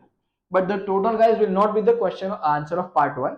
The total here means it should have R at beginning, R at end, and there are 1, 2, 3, 4, 5, 6 letters, right? So as this is now going to be 6 factorial divided by, is there any repetition? Yes, the repetition says, I think we have 3 O's, so divide by 3 factorial. This is my total. Now the second part will be 1, 2, 3, 4, 5, 6. So this is my total possibility, and minus the possibility where 3 O's are together. So I have, let's say, 1, 2 and 3 O. So I'll consider them as a single unit. So I have 1, 2, 3 and 4. So I can arrange this in 4 factorial ways, right? Is there any other possible? Do I have to divide? No, there is no repetition. O is here, R is also here. So the final answer is going to be 6 factorial divided by 3 factorial. Sorry, 3 factorial minus 4 factorial. That is 96. So there are 96 possible arrangements. Right. Now the next question, guys, is very, very, very important. It's a very important question. 4 letters are selected from the 9 8-letter words tomorrow. Find the, for now, let us forget this word probability. Find the possible selections which contains at least one O and at least one R. Find the possible selection that contains at least one O and at least one R. So this is again a tricky question, simple question. I have to select 4 letters, 1 O and 1 R. So let's say I have 1 O, 1 R, sorry, 1 O, 1 O, 1 R. Is there any other letter apart from R, O and R that is getting repeated? No. So let me just list down all the different possibilities. 2 O and 1 R, 2 O and 2 R, I think 1 O and 2 R. If I covered everything, 1 O, 1 R, 1 O, 1 R, 2 O, 1 R, 2 O, 2 R, and 1 O, 2 R, right? Right. Now, I am not going into the word probability. So the answer for this, apart from this, what letters do I have? I think I have T, M, and W, right? And I am supposed to select 3 spaces here. So now this is going to be 3C2, 3C1, 1 and 3C1. So the answer for this is now going to be 3C2, which is 6 plus 3C1, 3 plus 1 plus 3. So the answer is going to be 13. If this is the question, the answer is going to be 13. But now, what is the actual question? The actual question says, find the probability. Find the probability that the selection contains at least one O and at least one R. They have highlighted the word probability. Now, what does probability mean? Probability, guys, means total outcome, sorry, desired outcome upon total outcome. So what is my total outcome here? I have 8 letters, 8-letter word, and I'm supposed to select 4 letters. So my total outcome is 8C4, right? 8C4. But when they say that this is probability, so now here this O matters. I had 2 O and I selected 1 O because I have considered 8C4. 8C4 means I have not considered any form of repetition, right? So just remember, if there is one, if the question is of probability, then this is 2. This is not going to be the answer. You are not going to say 13 divided by 8C4. This is wrong, guys. What you are supposed to consider, you are also supposed to consider this is 1 O. How many O did I have? I had O. I have left one possibility. There are 3 O's. Okay. So I have left a possibility where we have 3 O's and 1 R. Right. So this is going to be 1. Right. I hope I have not left out any. 1 O, 1 R, 2 O, 1 R, 3O, 1R, 2O, 2R, 1O, and 2R. And I have 3R? No, I don't have 3R. Right. So you are not supposed to write 14 by 84. This is going to 8C4. This is going to be wrong. Now what you are supposed to do? You are supposed to consider the O's also. I had 3 O's and I selected 1 here. So this is going to be 3C1.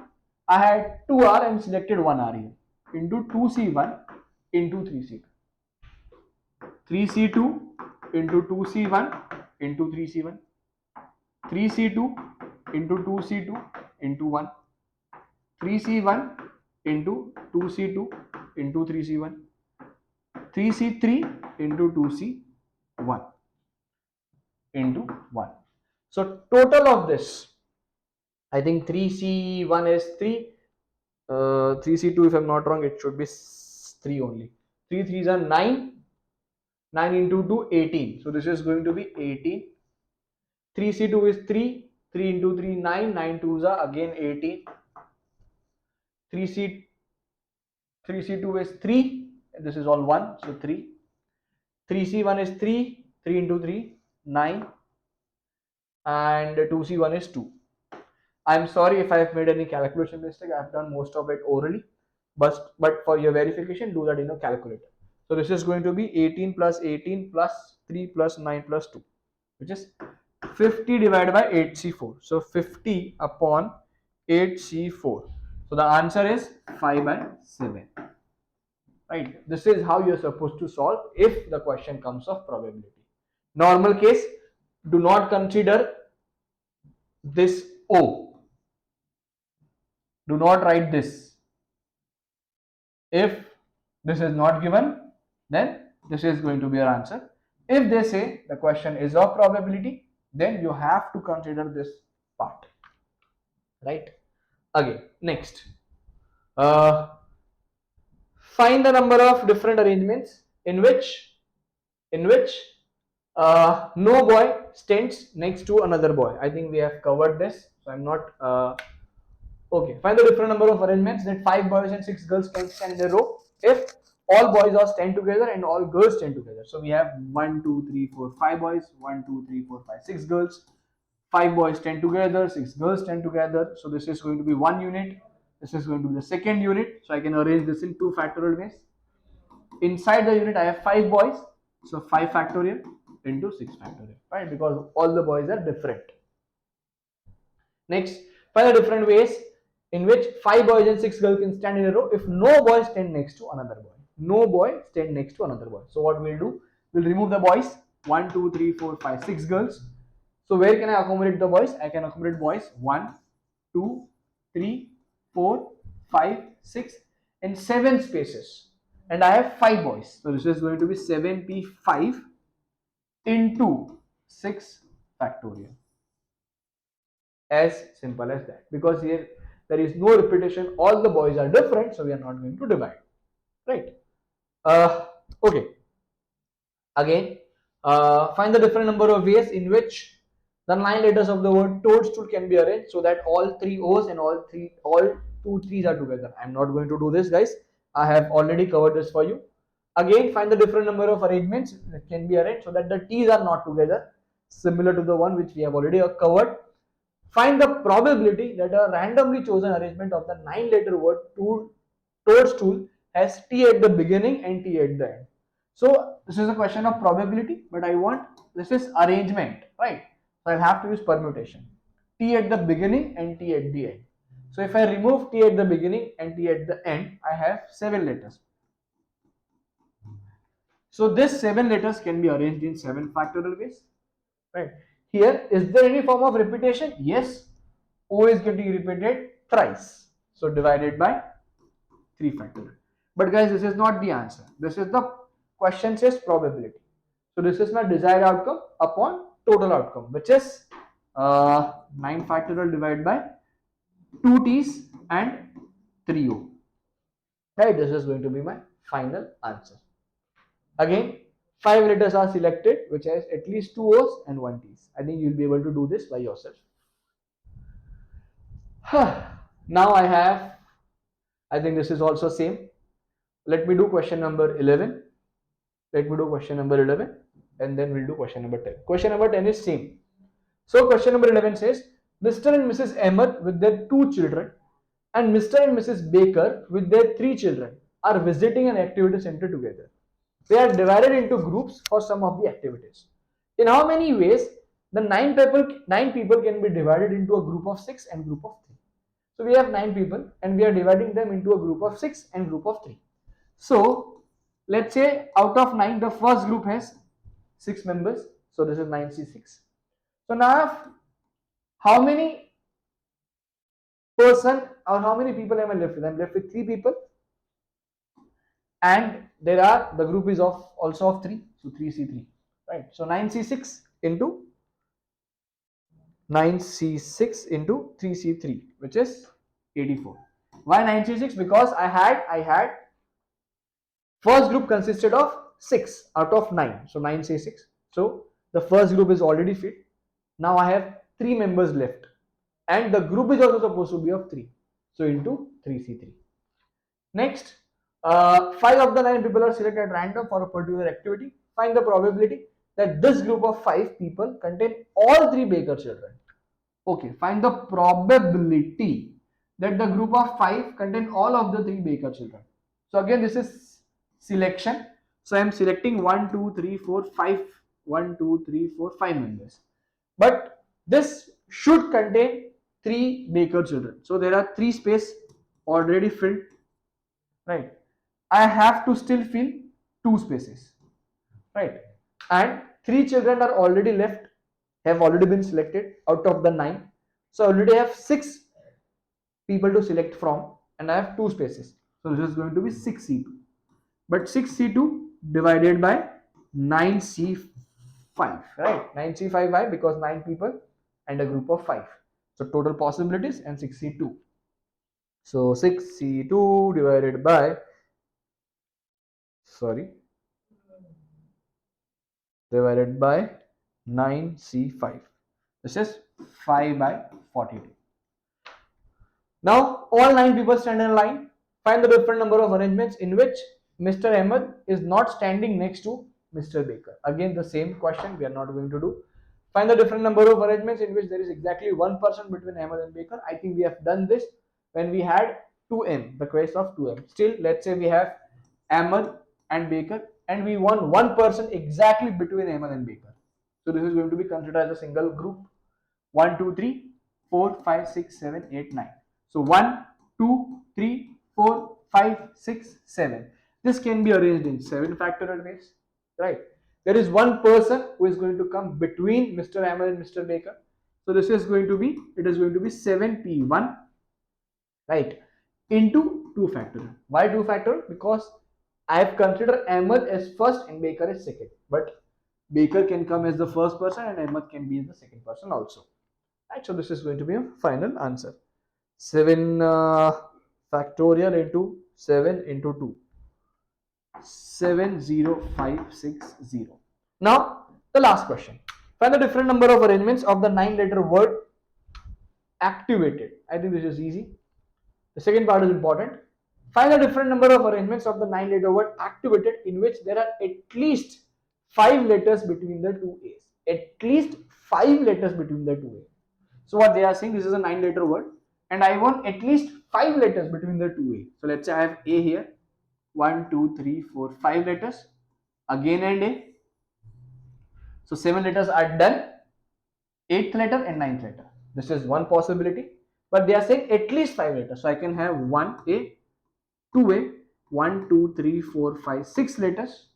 So I have 7 letters and this is, 6 plus 2, 8 plus 1, 9th letter. Or I can have A and 1, 2, 3, 4, 5, 6, 7. All the 7 letters between these possibilities. So let us solve this. These are the different number of possibilities. So I can arrange this in, as there are 7 spaces. So 7 factorial divided by repetition. What is the repetition, guys? I think the repetition is, do we have any repetition? Yes. T is getting repeated twice. So divided by T. I have 2A and I have T twice. Yes. For here, I think this is 1, this is 2. So this is going to be, oh, sorry, this is going to be 2 factorial into. Now, how many spaces do I have? I have 1, 2, 3, 4, 5, 6 spaces, and I have, I think, 7 letters to occupy this 6 spaces. So 7p6 divided by the repetition, which is 2 t's divided by 2 factorial. Right. Here also I'll have 1, 2, 3. So 3 factorial into 5 spaces out of the 7 letters. So 7p5 divided by the repetition, which is 2 t's. I'll have to add all of this to get the answer. Add all of this, and I think you'll get your answers. Right. Again, 5 letters are selected from the 9 letter word activated. Find the probability that it does not contain more T than A's. Does not contain more T than A's. Again, you'll have to list down.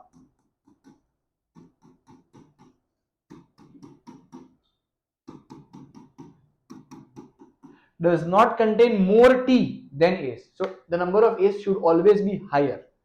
Does not contain more T than A's. If there is 1A, 1T, that is fine. But it cannot have 1A and 2T. So what you can do is 1A, 1T. Does not contain more T than A. So 1A, no T. 2A, 1T. 2A, no T. Or you can have no A and no T. Right? Because that is also same. Again here I have 2A. So this is a question of probability, guys. This is a question of probability. So I'll have to mention 2C1 into 2C1 into. There are 3 spaces and the letters available are C, I, V, E and D. 5. So into 5C2.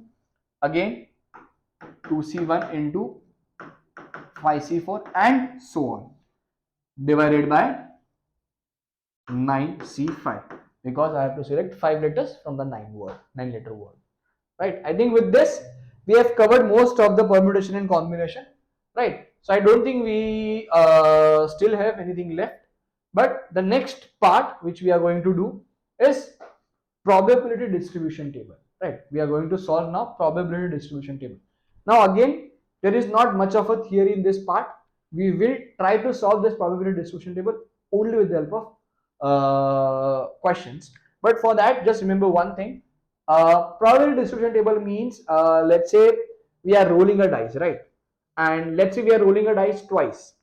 And they have said that what are you doing? You are adding whatever you get, you are adding whatever the number the dice lands on. So draw probability distribution table for all the numbers. Let's say you are rolling a dice. So 1, 2, 3, 4, 5, 6. You are rolling it twice. And what you are doing? You are, let's say, adding the total on the dice. So what are the different possible outcomes? The different possible outcome could be 2, 3, 4, 5, 6, 7, 3, 4, 5, 6, 7, 8, 4, 5, 6, 7, 8, 9, 5, 6, 7, 8, 9, 10, 6, 7, 7, 8, 8, 9, 9, 10, 10, 11, 11, 12. So now the probability distribution table means I'll have to consider all the different outcomes and I'll have to mention the probability of each outcome. Let's say 2 is getting repeated only once. So the probability of 2 is going to be 1 by 36. 3 is getting repeated twice. So 3 is going to have 2 by 36. 4 is getting repeated thrice. So this is going to be 3 by 36. And so on. This is, if I make a table of this, all the possible probabilities, then this is going to be act like a probability distribution table. Now there are few things which you are supposed to remember in a distribution table. This is my x, and here I have been the probabilities. So the sum of all this probability is always going to be 1, right? Right? The sum of all this probability is always going to be 1. In probability distribution question, they tell you to find the mean also. So mean in a probability distribution question is nothing but sigma xp, where p is your probability and x is your number, and variance is sigma x square p x square p minus mean square, right? Why are we not dividing by n? Because probability already consists of the new denominator, which is the total outcome, right? So we are not dividing this by n. So just remember these two formulas, and with this, let us try to solve questions. Question number 1. Pack A consists of 10 cards, numbered this. Pack B consists of 6 cards, number this. One card is chosen at random from each pack. The random variable x is defined as the sum of the two numbers on the card. Show that the probability of x equals to 2 is 2 by 50. X equals to 2 means the sum is 2. Now, how can I get the sum as 2? If I have 0 from pack A and 2 from pack B. So if I have 0 from pack A, this is going to be 2 by 10, and 2 from pack B, this is going to be, I think, 4 by 6. So if I multiply, this is going to be 6 by 60. Sorry, not 6 by 60, 8 by 60. And that is nothing but 2 by 15. Right, that's it. Second part, draw the probability distribution table of x. Okay. So in order to draw the probability distribution table of x, I should first know that what are the possible number of outcomes. Let's say I have 0 from pack A and 0 from pack B. So 0 is possible. 0, 1 from pack A, 0 from pack B, 1 is possible. 0 and 2, 2 is possible. 1 and 2, 3 is also possible. 3 and 0, 3 is also possible. And if I'm not wrong, I already know the probability of 2 is 2 by 50. But I generally do not write the simplified form, I write the unsimplified form. Why?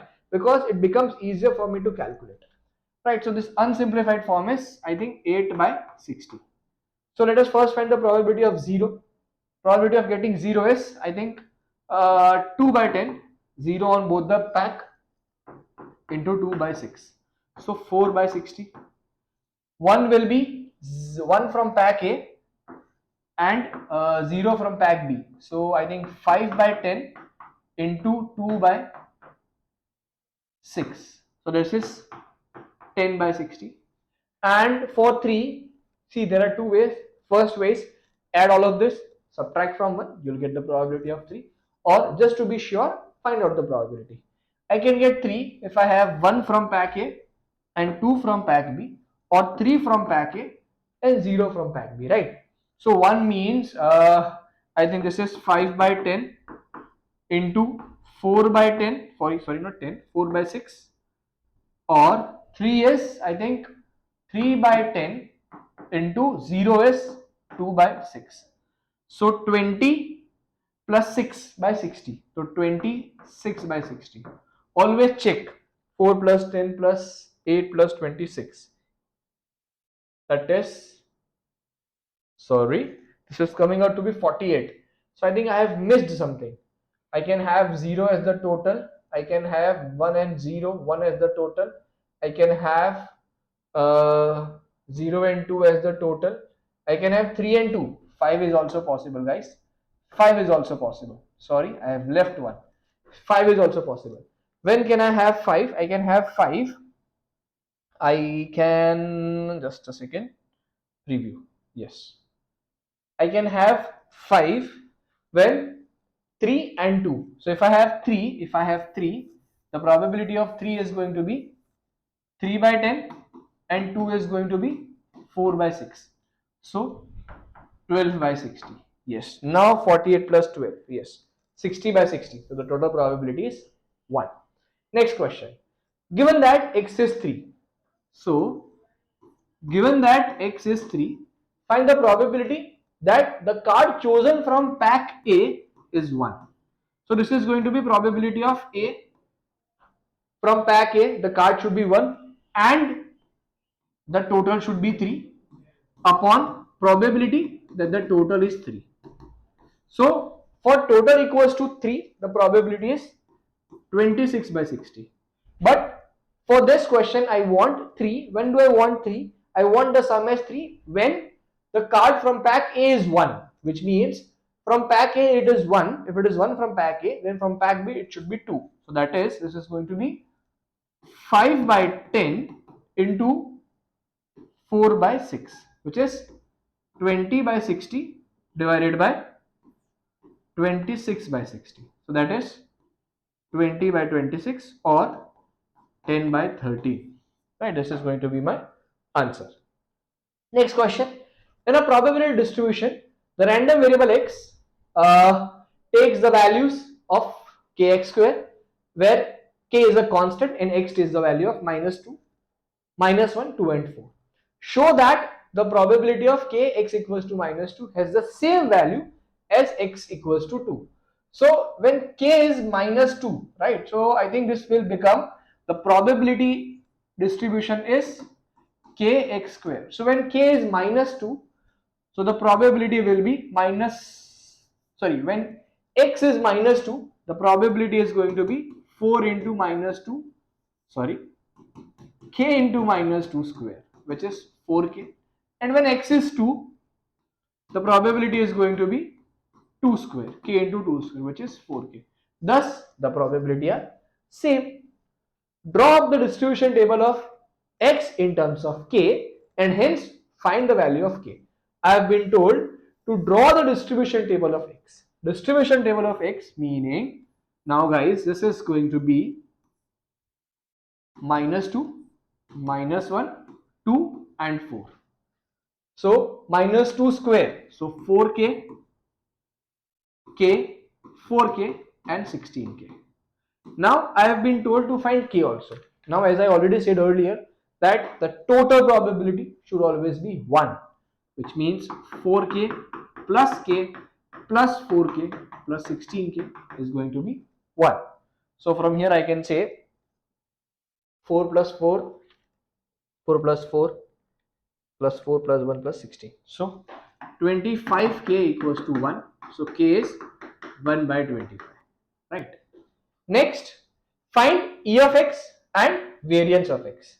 Find E of x and variance of x. See guys, I'll just write down k is 1 by 25. For E of x, what I said, E of x is nothing but sigma x into p. Now what was my x here? -2 into 4k. That is -8k plus -1 into k minus k. Then we have 2 into 4k, that is 8k, and 4 into 16, that is 64k. So 63k is my mean, or I can write it as 63 by 25, as I already know that the value of k is 1 by 25. For variance, what were we supposed to do? X square into p, sigma x square into p, which is 4 into 4k. So 16k plus 1 into 1k, 1 into k plus again 16k plus 4 square, that is 16 into 16, 256k plus 256k minus square of mean, which is minus 63k square. Right. Okay, so x square into k, x square into k, x square into k minus mean square. Mean is 63k. So now I have 16 plus 1 plus 16 plus 256. That is 289 by 25. K is 1 by 25 minus 63 by 25 square. 289 by 25 minus 63 by 25 square. So the variance is 3256 upon 625 or 5.2096. I'm sorry if I've made any simple calculation mistake, but this seems to be the answer. Let's move to the third question. The third question says the discrete random variable, it is given E of x is 3.5.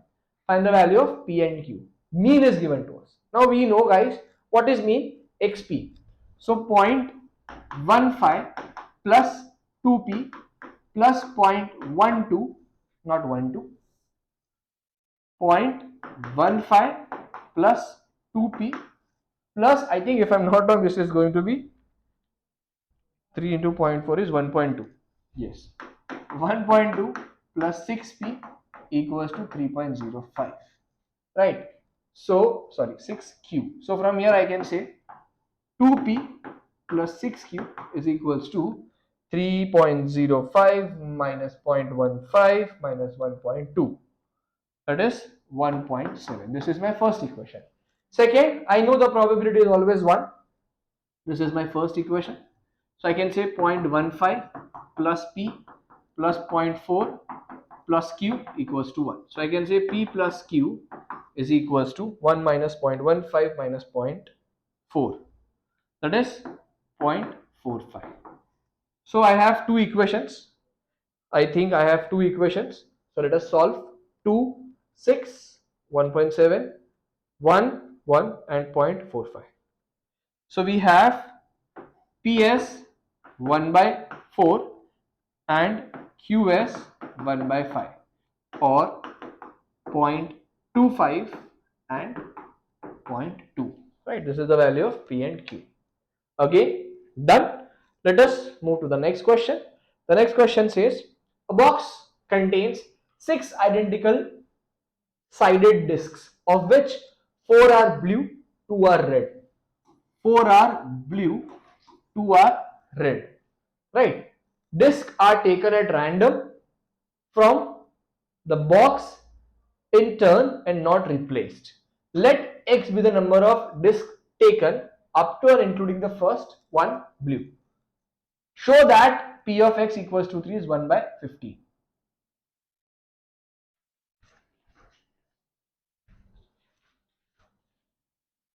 So what they are doing here, they are having 4 blue disc and 2 red disc. They are picking a disc at random until the first one is blue. Show that on the third attempt, which is the third disc which you pick, you are getting blue. So the first 2 discs are supposed to be red, which means if I have to show that x equals to 3, which means the first 2 discs, the first should be red, second again should be red, and the fourth one is going to be blue, right? So this is 1 by 15. Yes, draw the probability distribution table of x. Okay, so if I have to draw the distribution table, I know this is my x and this is my probability. X here means, let's say on the first attempt I get a blue disc, on the second attempt I get a blue disc, on the third attempt I get a blue disc, on the fourth attempt I get a blue disc. That is not possible because there are only 2 red discs, right? So on the first attempt, if I'm getting a red disc, which means, sorry, blue disc, which means this is going to be simply 4 by 6. And I know probability of getting red disc on the third attempt is 1 by 50. So for second attempt, it is going to be 1 minus 4 by 6 minus 1 by 15. That is 4 by 15. That's it. Done. Right? Next question. A game is played with 3 coins, A, B and C. Coin A and B are biased so that the probability of obtaining head from coin A is 0.4 and for coin B is 0.7. Coin C is not biased. Okay. 3 coins are thrown at random. 3 coins are thrown at once. Calculate the probability distribution for the number of heads obtained. Okay, I am throwing the coin thrice, right? And I have to show the probability distribution table for number of hits obtained. Seems like an easy question, but it has something to do with biased, so it is going to make it a bit complicated. I have to show that how many heads can I obtain if I throw 3 coins. If I throw 3 coins, I can have 0 heads, I can have 1 head, I can have 2 heads, and I can have 3 heads, right? So first let us solve the simplest one, which is 0 heads and 3 heads. If I am getting 0 heads, which means all the coins are showing tails, which means if all the coins are showing tails, it means for coin A, getting head is 0.4, for coin B, getting head is 0.75, and for coin C, getting head is 0.5. So 0 means all the coins are showing me tails, right? So for 0, this is going to be 0.6 into 0.25 into zero point 0.5, right? 0.6 into 0.25 into 0.5. That is 3 by 40. I'll write in fraction 3 by 40. Now similarly for x equals to 3. 3 means all the coins showing head. So this is going to be 0.4 into 0.75 into 0.5. 0.4 into 0.75 into 0.5, that is 3 by 20. Right? This was for 0 and 3. Now I'll find out only for 1 and we'll multiply it with 2. For 2, we'll do 1 minus. So now when we are saying that P of 1, P of 1 means we are supposed to get only one head. Now how can this happen? Let's say coin A, which is the biased one, shows head and B and C shows tail, or I'm getting tail, head, tail, or tail, tail, head, right? These are the three possibilities to get one head. Let us note down the probability in each case. Coin A is showing head, which means this is going to be 0.4. Coin B is showing tails, which is going to be 0.25 into 0.5. Here coin B is showing head and coin A is showing tails, which is 0.6 into 0.25, sorry, not 0.25, 0.75 into 0.5. Tail, tail and head. So tail is 0.6, tail is 0.25 into 0.5. I'll have to add all the possibilities. Let me just solve it for you. 0.4 into 0.25 into 0.5 plus 0.6 into 0.75 into 0.5 plus 0.6 into 0.25 into 0.5. This is 7 by 20. So from here I can say 7 by 20 plus 3 by 20 plus 3 by 40 and 1 minus answer, that is 17 by 40. Guys, this is my distribution table. Next is find the mean and variance of the heads obtained. Mean is nothing but x into p and variance is going to be sigma x square p minus mean square. I think you will be able to do this by yourself. You don't need my help for this. Right. With this, we are done with geometry, probability distribution table. See, the questions in probability distribution table are relatively simpler. You just need to ensure few things. You just need to remember the formula, and you need to ensure you need to able to you should be able to process that the number of outputs or the number of possible values which are going to make the table. Right. If you are good at that, I don't think you'll be facing any problem. Right. So now, good catch. Let's move to the next part.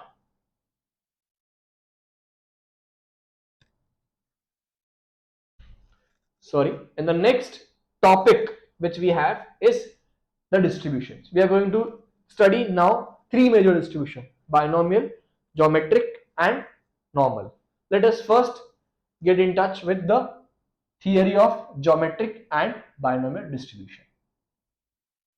So, generally, the type of this binomial and geometric distribution is a discrete type of distribution. We have to study two type of distribution model. The first is for discrete data, and the another is for continuous data. Discrete data means any data which can have only whole number of values, and continuous means any data which can have any given set of values. That is called as continuous data. But now, for now, we are going to study about discrete data, which is the binomial distribution, right? So now, first, let us understand what binomial distribution is, right? In a binomial distribution, what are we looking for? We are looking for multiple successes. We are looking for multiple success. The probability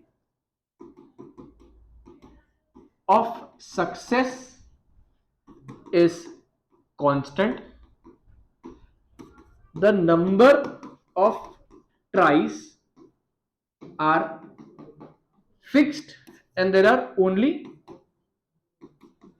two possible outcomes. Or what you can say is that probability is random and independent. Now I have written a lot of theory. The reason I have written theory is generally they ask you that why do you use normal distribution, or why do you use binomial distribution, why do you use geometric distribution, give you reasons for the same. So these are the reasons which you can use. Now in a simple example, what is binomial distribution? Let's say I am scoring a goal, or I'm the probability of me scoring a goal in a football match is 0.6, right? Now, let's say I'm playing for 10 matches. What is the probability that I'll be scoring goal in 8 matches, right? So, out of 10 matches, I have to find the probability of me scoring a goal in 8 matches. So, we are looking for multiple successes, right? Not one success, more than one successes. Right? That is what binomial distribution is, when we are looking for multiple successes, right? This is simple example of binomial. So the formula also goes something like this. The formula of binomial distribution is represented as n comma p, where n is the number of trials and p is the probability of success, right? So you need to identify whether this is a binomial distribution, geometric, or a normal distribution. Let's say, let me give you an example. Let's say I am playing 10 games. The probability of me hitting or scoring a goal is 0.6. Find the probability that I am able to score in 8 matches out of 10, right? So the formula for binomial distribution says NCR into probability of success power R and probability of failure power n minus R. This is the simple formula of binomial distribution, where I have to find probability x equals to R. What is my R? R is the number. Let's say I'm looking to find out the probability of me hitting a goal in 8 out of 10 matches. The probability x equals to 8 is going to be NCR. What is N? N is the number of trials. So 10C8. Probability of success. Probability of success is 0.6 power 8, and failure, where failure Q. What is Q? Q is nothing but, guys, 1 minus P.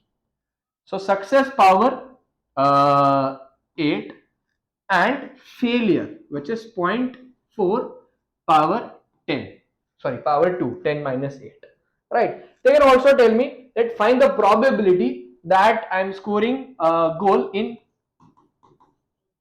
at least 7 match. Right. Now, what do you mean by at least 7 match? At least 7 match means I can score goal in 7 or 8 or 9 or 10. So this means I'll have to add all the probabilities of 7, 8, 9 and 10. So this means this is my 10C7, probability of success power 7, failure power 3, plus 10C8, success power 8, failure power 2, plus 10C9, success power 9, failure power 1, and 10C10, success power 10 and failure power 0. This is how you will be solving when they say at least 7 matches. Now if they say that I am able to score in at least 3 match, right, which means they are looking for 3, 4, 5, 6, 7, 8, 9 and 10. So rather than going the long way, right? I am supposed to find probability of 3 plus 4 plus 5 plus 6 plus 7 plus 8 plus 9 and plus 10. So instead of going for this long approach, I can also find out probability of 0, 1 and 2 and subtract this answer from 1, right? Because we know that the total probability is 1. So probability x greater than equals to 3 is same as 1 minus probability of x less than 3, right? Just remember this point. Also in this question, do not solve everything. I'll just write this and use your calculator. If you're using 991 ex plus, or if you're using the latest calculator of KCO, which is, I think this is 991 CW, then the distribution will be really helpful for you. You'll be able to solve binomial, geometric and Poisson normal distribution easily in that calculator, right? So if you're using that calculator, you have to act smart, right? So I'll show you at the when we start questions, I'll show you how to solve this in your calculator.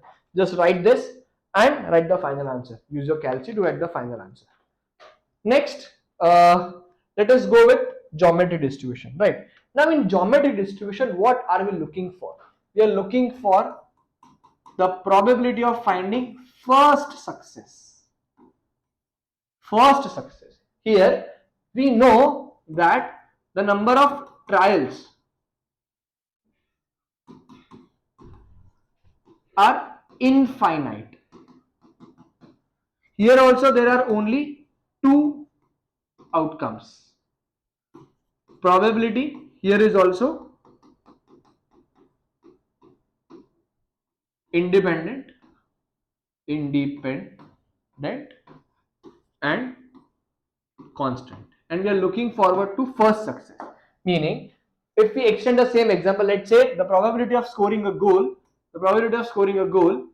is 0.6. Find the probability that I am able to score my first goal. I am able to score a goal in the third match that I play. In the third match that I play, which means in the first two match, I am not supposed to hit the goal. I am not supposed to score a goal. But in the third match, I am supposed to score the goal, which means for the first two match, I am not supposed to score the goal. But in the third match, I am going to score the goal. So we are looking for the first success. We are looking for the first success, right? Similarly, if they say find the probability that he scores in sixth game, which means for the first 5 games, I am not supposed to score. But in the sixth game, I will make a score. So this is the probability of first success. So geometric distribution is given like by this geometric, and you're only given with probability.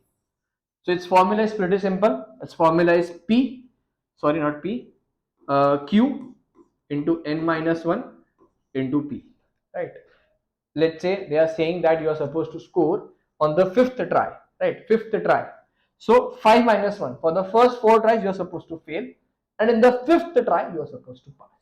This is the basic theory of geometric distribution and binomial distribution. Also, for mean and variance, we will be needing mean and variance of both the distributions. In binomial distribution is given by n comma p.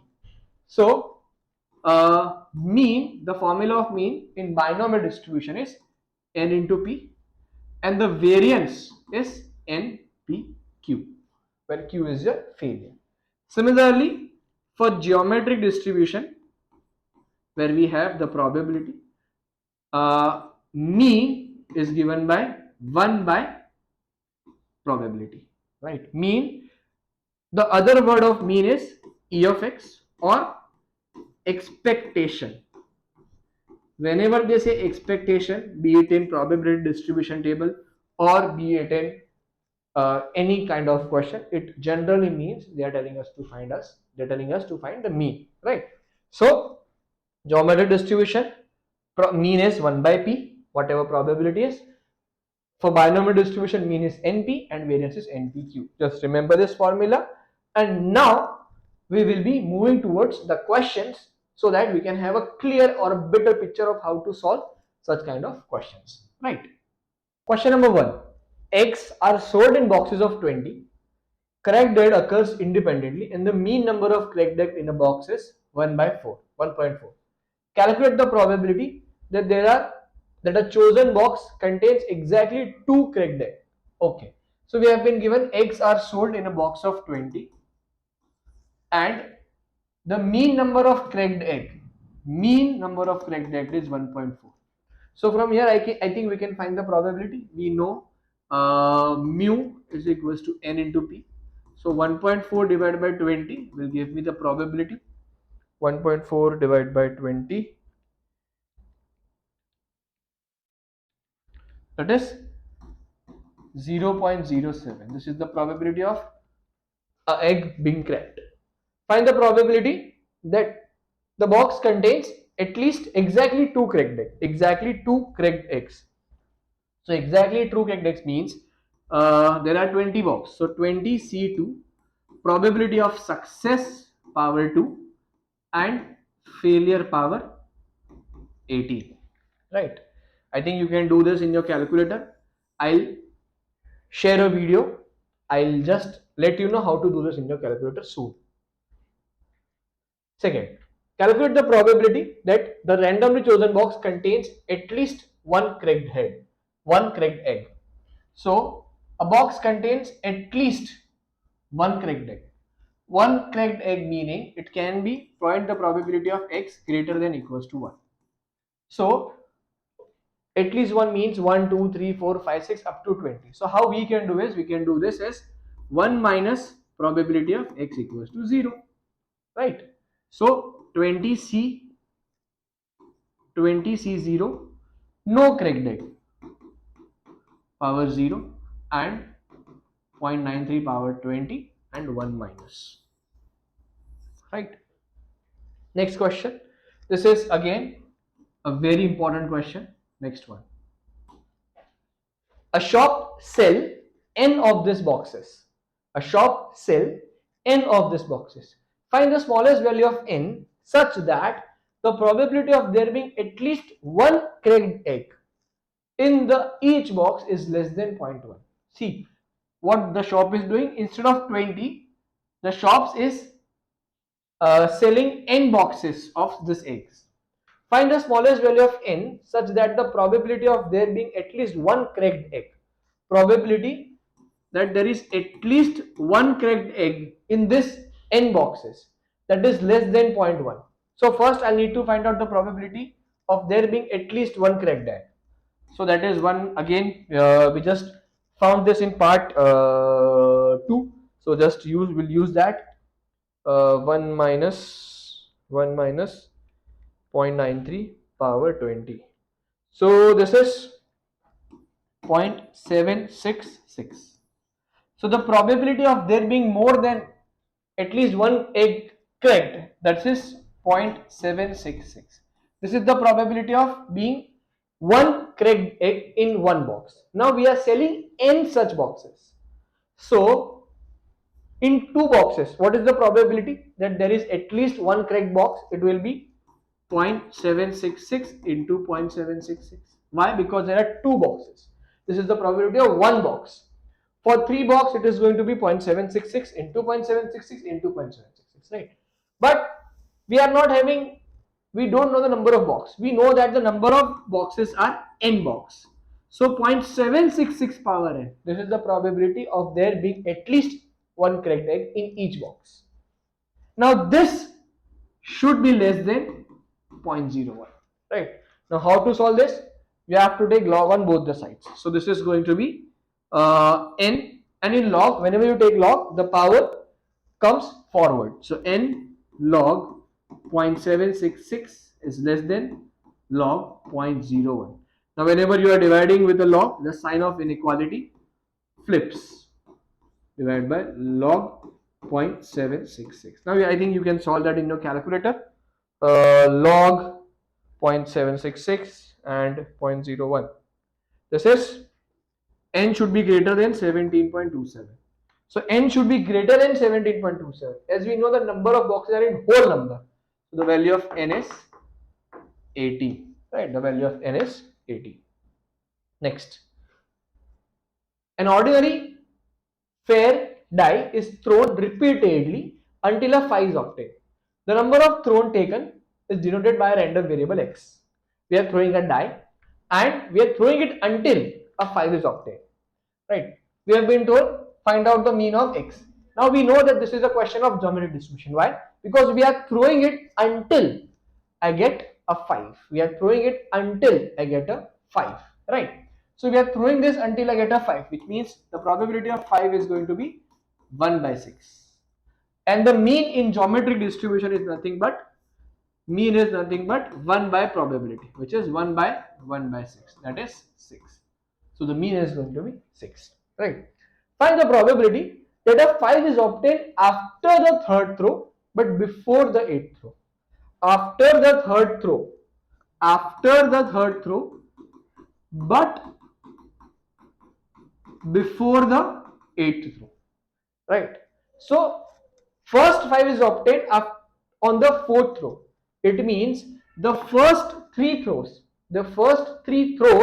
will have to be not 5, which is 5 by 6 power 3, and the fourth throw is supposed to be a 5. In the same way, if I'm getting 5 on the fifth throw, it means the first 4 throws are going to be 4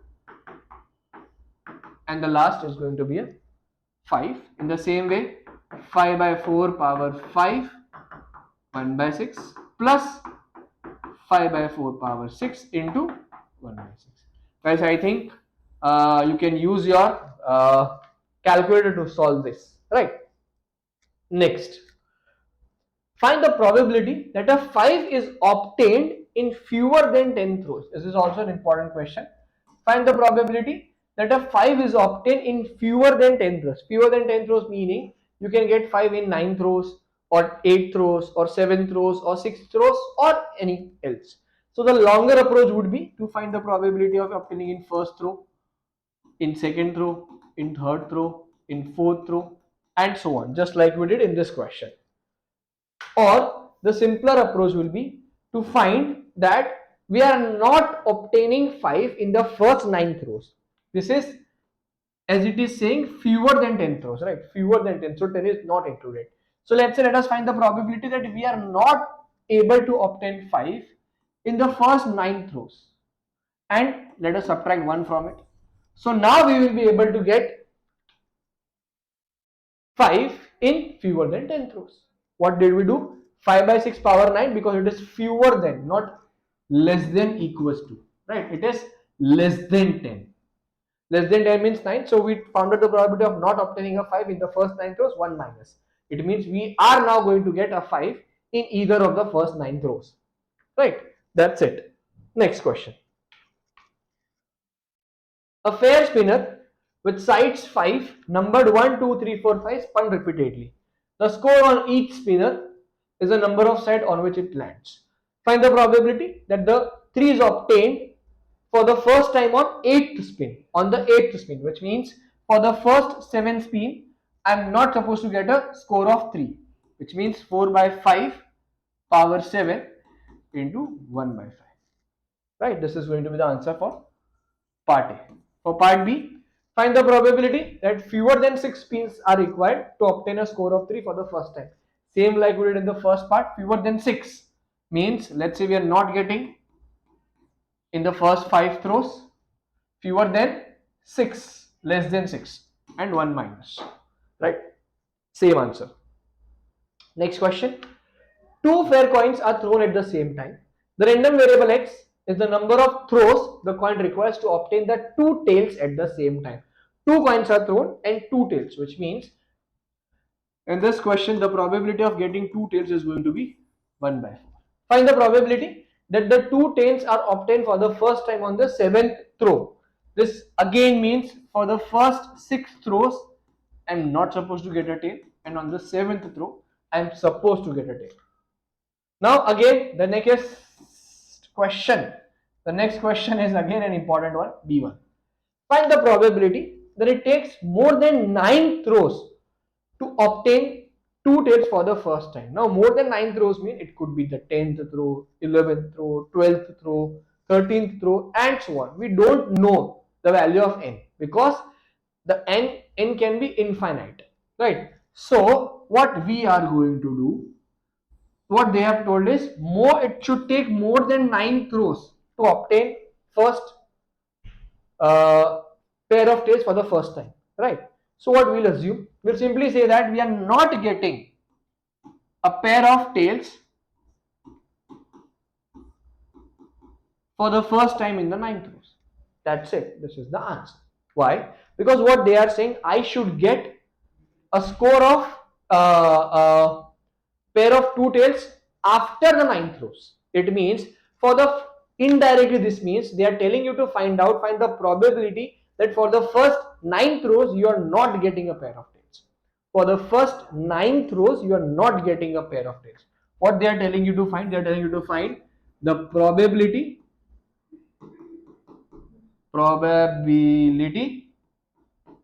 of not getting a pair of tails for the first 9 throws.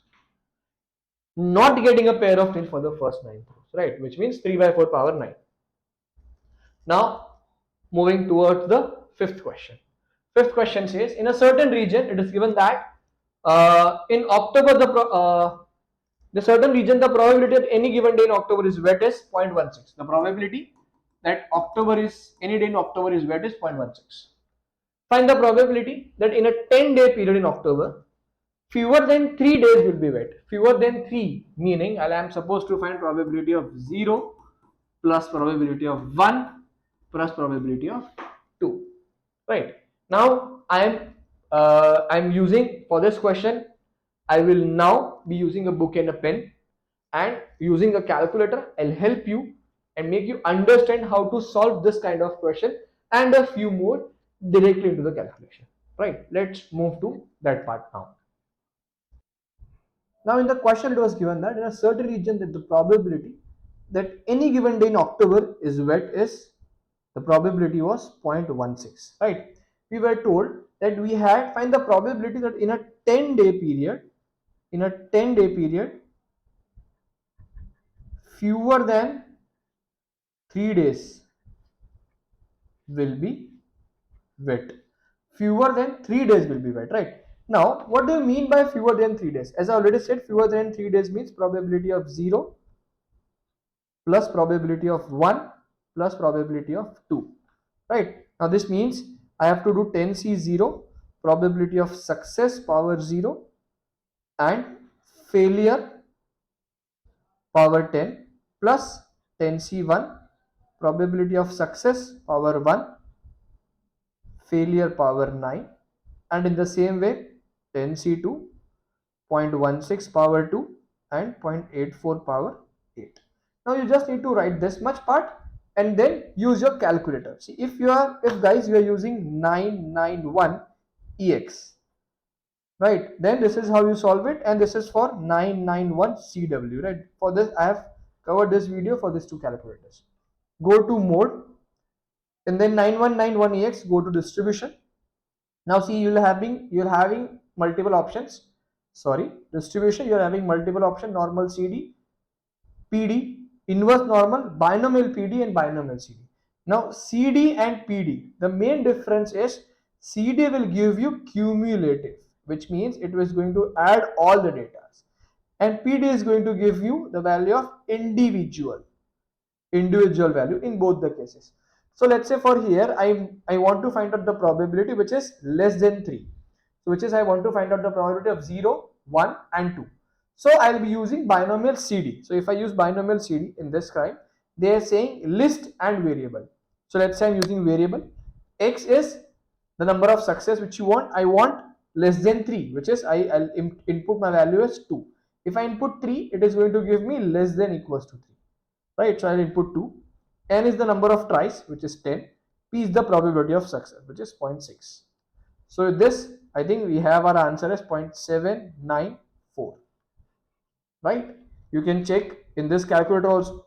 Home, distribution, binomial CD, variable, XS, my X is going to be not 3, 2, N is going to be 10, and probability of success is 0.16. Execute.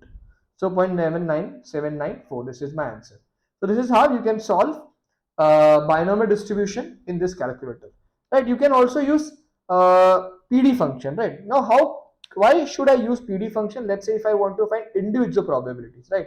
So I can use PD functions. So for PD function, I can say in the same way X is 0, and I can use X as 1, and I can use X as 2, right? Now I think I have, oh yes, N is 10, right? My N is 10 and probability is 0.16. See, now I have individual values of all of this. I have individual values. I hope you can see. I have now the individual values of all the probabilities. This is how you can use to write to find out the binomial PD, right? Binomial PD. Same. Let's say if someone tells you in this question, let's say if someone tells you to find out the probability that more than 8 days will be wet, right? More than 8 date will be wet. So for this, what you are supposed to do, you are supposed to find out more than 8, or let's say at least 8 days are wet. At least 8 days will be wet. So at least 8 days means probability of 8 plus probability of 9 plus probability of 10. This means I have to do 10C0, success power 8, failure power 2, sorry, 10C8, not 10C0, 10C9, success power 9, failure power 1, plus 10C10, success power 10, and failure power 0. Now you can use again the same function.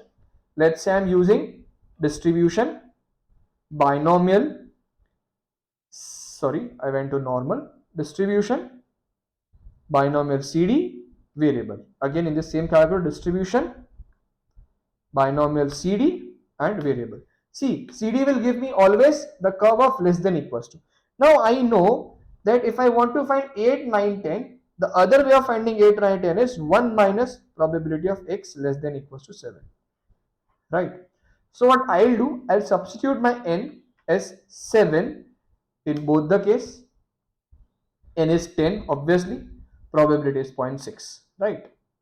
So 10 and 0.6, 0.16. So now here I have 0.999, right? So 0.999 in both the cases, right? So this is how, even if they give you more than, you can solve this using this calculator, and even if you give less than, this is easier for you to solve. For more than in less than, both the cases. Now we'll move back to the part third of the question. Okay, so now for part B, we have find the probability that the first wet day in October is October 8, which means the first 7 days will not be wet, which is 0.82 power 7, and the last day is, sorry, not 0.82, 0.84 power 7, and the last day is going to be wet, right? That's it for part C.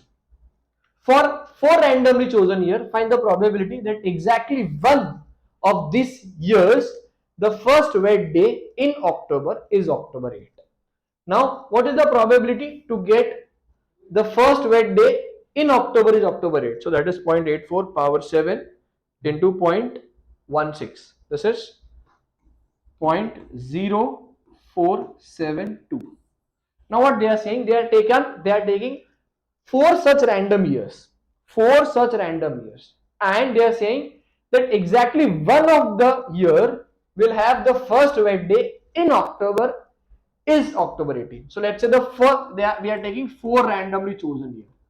So let's say the first year has the first wet day in October is October 8. So the rest 3 won't be having their first wet day in October is October 8. That is not possible for the next 3 years. For second is also not possible. For third is also not possible. For fourth is also not possible.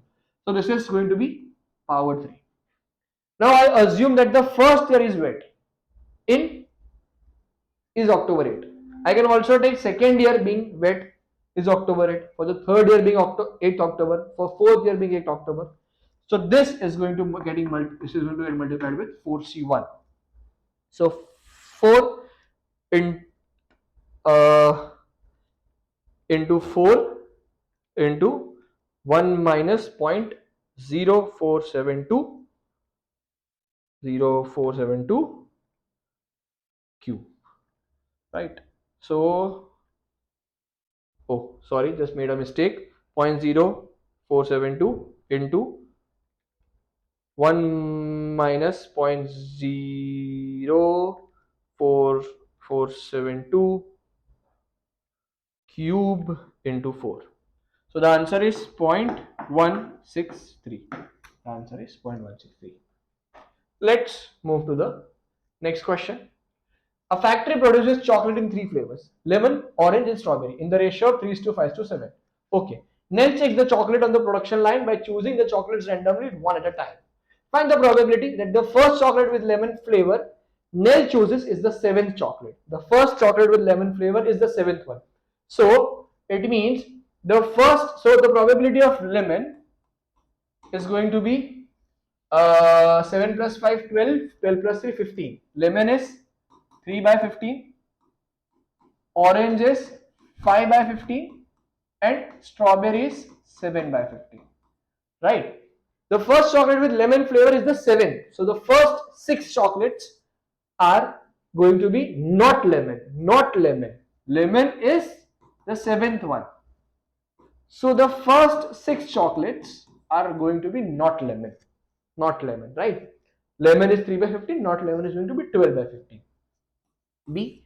Find the probability that the first chocolate with lemon flavor Nell has is after she has checked at least 6 chocolate. At least 6. So it means for the first at least 6, which means it could be in the 7th or 8th or 9th. So technically what they are saying is Nell is not getting lemon chocolates in the first 6 tries. Right? So this is simply going to be 12 by 15. First chocolate lemon flavor after she has at least 6 chocolates. So for the first 6 chocolates, she is not going to get lemon. After at least 6. So yes, 12 by 15 power 16. That's it. Right. Okay. Let us have I think surprise box. I think there is something missing in the question. Okay. Let us see. Okay. Surprise boxes of chocolates each contains 15 chocolates, 3 lemon, 5 orange and 7 strawberry. Petra has a box of surprise chocolates. She chooses 3 chocolates at random. She eats each chocolate before choosing the next one. Find the probability that none of the chocolates which Petra has is of orange flavor. None of the chocolate is of orange flavor. Okay, I think this is the continued one, and this is not going to be 6th and 8th. So none of the 3 chocolates are orange, which means the first chocolate she is going to have is not orange, which is 10 by 15. Second is also not orange, which is 9 by 14. And third is also not orange, which is 8 by 13. So let us solve this. 10 by 15 into 9 by 14 into 8 by 13. This is 24 by 91. Right? Part D. Find the probability that each of the 3 chocolates has a different flavor. Different flavor, which means it could be the first one being lemon, 3 by 15. The second one being orange, 5 by 14. Why 14 is because there is no replacement. One chocolate is getting removed. And orange being 7 by 13.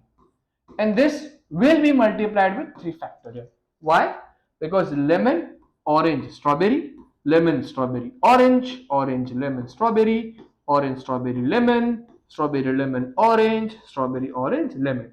So 6 different possibilities. That is 3 factorial. So let us solve this. 3 by 15 into 14 into 13 into 5 into 7 into 6. That is, answer is 3 by 30. Party. Find the probability. Find the probability that at least two of the three chocolates have strawberry flavor, given that none of them has orange flavor. Find the probability that at least two of the three chocolates have orange strawberry flavor, given that no orange, given that she should have at least two of three should be strawberry, given that she is having no orange. Right. So I'll write it down as probability that at least two of three is strawberry and none of them is orange upon probability of no orange. Right. So I think we have found out the probability of none of them being orange. Right. Just let me check. For part A, oh, I think I had done it here only. So yes, none of them being orange is 24 by 91. So here the denominator is pretty clear. Denominator is 24 by 91. But what they are saying, at least two of the three chocolates should be strawberry and none of them is orange. So I'll have to first list down the possibilities. That is strawberry, strawberry and orange, right? Because sorry, no orange. So strawberry, strawberry, lemon. This could be arranged in three ways. Why? Strawberry, lemon, strawberry, lemon, strawberry, strawberry. So first one being strawberry, that is 7 by 15 into 6 by 14 into 5 by 13 into 3 plus at least 2 should be strawberry. So I can also have all 3 strawberry, and here also none of them is orange. So 7 by 16 into 6. Oh, sorry, I think the software crashed.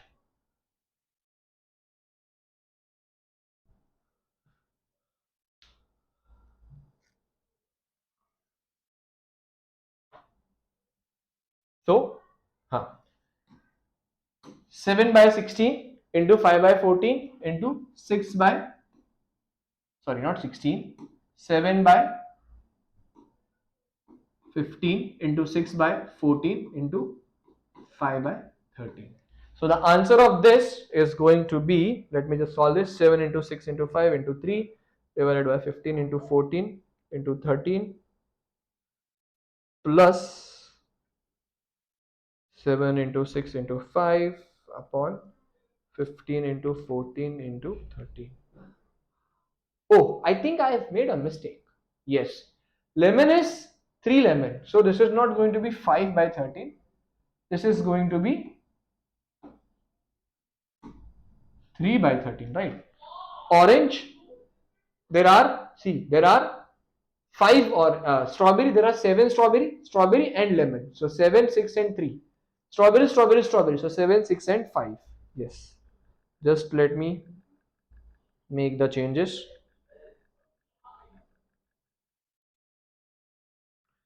7, 6, 3, 15, 14, 13 into 13, and that's it. So this is 14 by 65, and we know that the denominator was 24 by 91. So divided by 24 by 91, that is 49 by 60. So the answer is 49 by 60, right? I think oh, that has crashed a lot.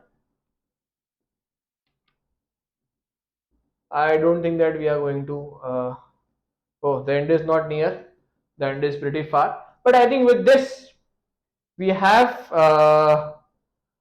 covered the binomial and geometric distribution. If you feel that there is still some kind of questions left, let us know in the comment box, or even if you think that you need a separate video on this, let us know. We will be glad to help you out, right? So now we have the last topic, which is normal distribution. So let's get started with the topic normal distribution. Yes. So guys, the distribution model we learned previously was binomial and geometric distribution. Right. Now this distribution model is applied for discrete set of data, which means whether the set of data is in whole number. Now what if the data is continuous, right? Then what type of distribution model will we apply? There are various distribution models to apply for continuous for continuous, sorry, for continuous distribution. But for our grade and for our syllabus, the only distribution model which we are looking is normal distribution. In fact, even in normal, we are looking for a specific type of normal distributed curve, right? So we are looking for what is normal distribution? Basically, it is a continuous form of distribution, and we are only looking for a distribution where the graph forms a bell-shaped curve. Where the graph forms a bell-shaped curve, right? Where this value, the x-axis is my mean, right, and my y-axis is my PDF, or you can say my probability, which is the probability density curve, right? Probability density function or the probability density curve. We are only looking for a special case where it is forming a bell-shaped curve. We are not looking for this kind of curve, neither we are looking for this kind of curve. We are only and only looking for a specialized bell-shaped curve, right? Now in normal distribution, mean is equals to median is equals to mode. Mean, mode and median of any normal distributed curve is same, right? Now, and this spread of the data helps us to find the standard deviation, right? Let's say this is a data which looks like this, and this is a data which looks like this. So we can say mean of both the data is same, but this data has a wide spread. This data is widespread. This data is has a less spread. So let's say this is sigma A, and let's say this is sigma B. So from here I can say sigma A is greater than sigma B. Greater the spread, greater will be the variance. Greater the spread, greater will be the variance, or greater will be the standard deviation, right? Also, the curve which we are looking is a bell-shaped curve where we are standardizing the curve, and the formula which we have made, which is z is equals to x minus mu upon sigma. This formula is only when after standardizing we have standardized and we have considered that mu is 0, right? We have considered mu is 0. So right, so as I said, the curve which we are looking is this, right? This is the curve, and again chalo, let's say this is the curve, right? Now how will I find probability using this table, right? So we must know one thing, that probability is found by finding area under the curve, right? We find the probability by finding the area under the curve, and you should know that area, as it is a probability, then area under the curve will always be 1. Why? Because this is a probability density function. So the area is always going to be 1. Now, in order to find out the value of, in order to find out probability, I need to have few things. I need to understand few things. The first thing is the formula. The formula of normal distribution is z is equals to x minus mu upon sigma, where mu is your mean, sigma is your standard deviation, and z is the value using which you can find the probability using the table. Using the table, I think, which we all have list of formula booklet. Using that table we can find out the value of probability, right? We can find out the value of probability. So first, before going into the formula, we first need to understand that how can I find out, if I have the value of z, then how can I find out probability?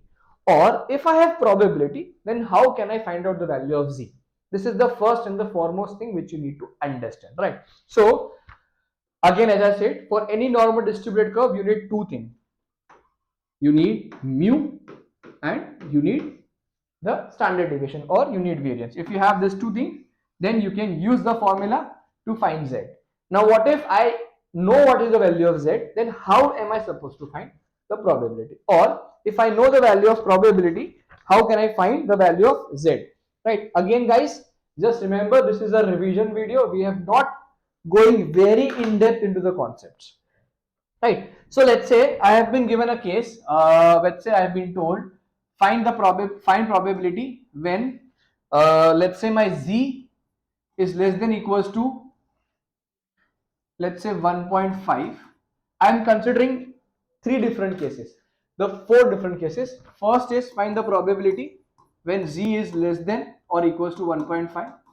Second, find probability when z is greater than or equals to 2. Third case, find probability when z is less than or equals to minus 1.2. And fourth case, find the probability when z is more than equals to minus 1.5. Right? So the first thing which you need to understand is how to read the table. If you know how to read the table, then and then you will be able to solve the questions. So for the first case, see, I should know a few things. This is how my graph of standard deviation, or sorry, the graph of normal distribution would look like. Now, this is my origin, right? So, z is less than 1.5. So, first I should be able to locate the value 1.5. Now, see guys, this is 0. So, 1.5 will obviously be on the right hand side of the curve. So, this is where the 1.5 would lie. Right? Now, which area do I need? I have been told to find the probability less than 1.5. Less than 1.5 means I need this value. Now, there is one thing you should note, that the table of normal distribution always gives you the left hand side area. Or the table always give you the probability of less than value, right? Less than value. It will always give you the less than value. So I have used this table and I know when z is 1.5, I look at z and I'll see where it is 1.5. At 1.5 it is 0.9332. 0.9332. Right? So less than 1.5, the answer is 0.9332. Guys, this is my answer.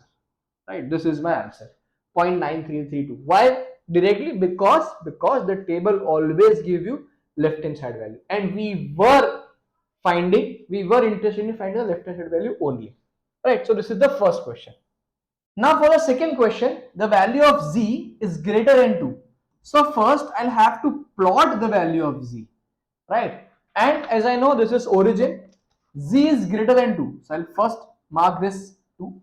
And I'm supposed to find the region which is greater than 2, right? Greater than 2. So what I'll do, I'll first look at the table. I'll see where does my 2 lies. At 2, the value is 0.9772. But guys, always remember, the graph gives you left hand side area, or the probability which you have found is always less than. But I wanted to find more than. So what I'll do, I'll subtract 1 from it. So 1 minus 0.9772, sorry, 1 minus 0.9772, that is 0.228. 0.0228. This is my answer, right? This is how you find. Now let us take the next two examples. The first one says when z is less than 1.2, z is less than minus 1.2. So first again we will use the same logic. First let us plot minus 1.2. Let us first plot minus 1.2. This is origin, right? So negative 1.2 will obviously come on the left hand side. And which region am I supposed to find? The region less than. The region which is this region. Now when I look at the table, I cannot see any negative values. So what do? For the negative values, we have to flip the graph. Why? Because we know that this curve is a symmetric curve. Symmetric curve means, let's say this is my normal distribution curve. So this is my center of the curve. So the probability less than this is going to be 0.5, and the probability more than this is also going to be 0.5. This is a bell-shaped symmetric curve, guys. This is a bell-shaped symmetric curve, right? So if this is minus 1.2, so I don't know, I don't have the negative value. So what I'll do, I'll have to flip the table. So if this is minus 1.2, this becomes 1.2. And here it was less than. So after flipping its mirror image, I need to find the area greater than 1.2. Right? Because the area less than minus 1.2 will be same as the area greater than 1.2. Why? Because it is a symmetric bell-shaped curve. Right? So again, what I'll do, I'll look at the table 1.2. I'll have to find where does 1.2 lie. At 1.2, the probability is 0.8849. But I need right hand side region.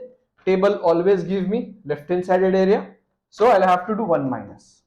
So 1 minus 0.8849. 1 minus 0.8849 is going to give me 0.1151. 0.1151. This is my answer. Right. Now for the fourth question, what they are saying? For the fourth question, they are saying Z is more than 1.5. Z is more than 1.5. Again, see, I'll plot the value of Z and let us see how it works. We have to find probability when Z is more than minus 1.5. So again, we'll have to draw the graph. Minus 1.5 again, which means it is on the left hand side. So the region which I'm supposed to find is more than. So again, I don't have the table, I don't have negative value. So what I'll do is I'll flip the graph. Now 1.5 comes here. This is where my 1.5 lies. And I'm supposed to find the region on the left hand side, because after flipping, this curve is going to be here, right? This is a mirror image. So now I know I'll have to look at 1.5. At 1.5, my answer is 0.9332. And I was supposed to find left hand side only. Yes, that's it. This is my answer. This is how you find the value of probability when you have Z. This is how you find the value of probability when you have Z. Now, what if I have been given the value of probability and I need to find Z? Here, Z was given, I found out probability. But what if I have been given probability and I need to find out Z? Again, we'll take 4 such examples. First example, probability X less than A is 0.9. I have to find A. Right? Just a second. X less than A is 0.9. I have to find A. Second question, probability of X less than B is equals to, let's say, 0.45. I have to find B. Right? In the third one, I am taking probability X less than, not less than, X more than C is equals to 0.8. And for the fourth one, I am considering probability of X more than D is equals to let's say 37. In all the respective cases, I am supposed to find the value of Z. Right? I am supposed to find the value of Z. I have been given probability, I am supposed to find Z. So I'll have to apply the reverse logic. So first and foremost, I am now supposed to identify where will my Z lie. Right? Where will my Z lie? So I have two options. Z could either be on the left hand side of the curve or could be on the right hand side of the curve. The first way is, let's go by trial and error. Let's say I plot my Z on the left hand side, which is, let's say my A is here. Right. So now what is the information given to us? Information given is saying X is less than A is 0.9. So the probability of less than A is 0.9. But guys, is this possible? No. Why? Because we know this is a symmetric bell-shaped curve.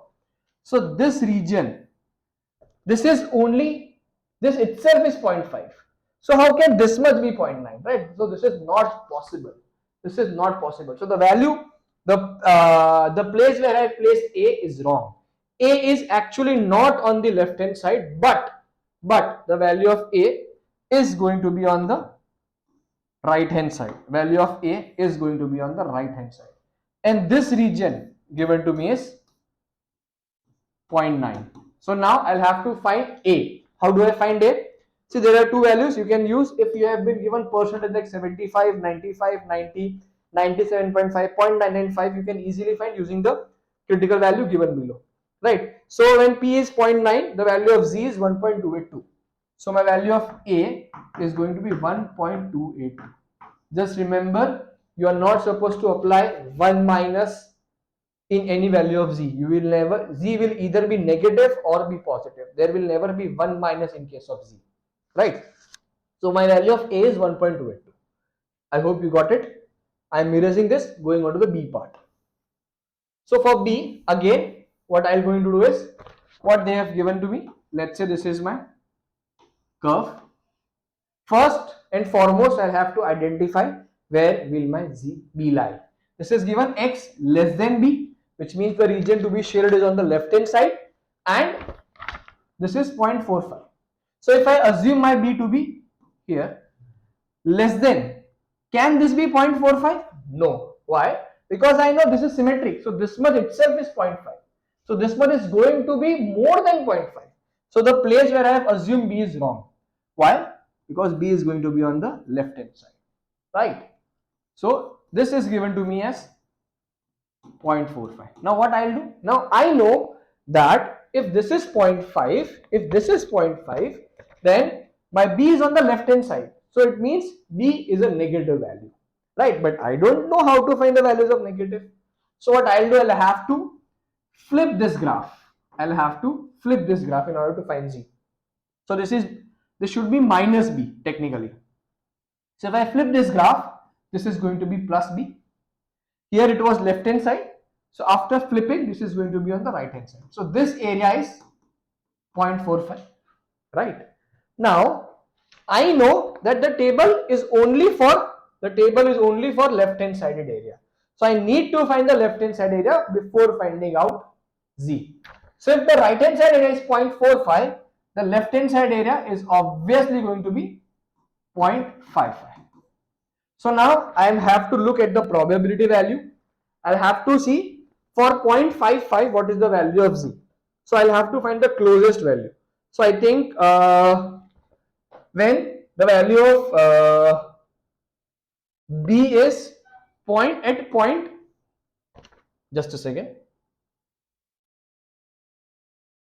So when at 0.12 the value is 0.5478, right? So I'll have to look at the add table. So I want to make it 0.55. So I think I'll have to add 22, right? So adding 22, is there any option to add 22, or is there any option for the closest to 22? I think there is. At 20 or 24, both of them would work, I believe.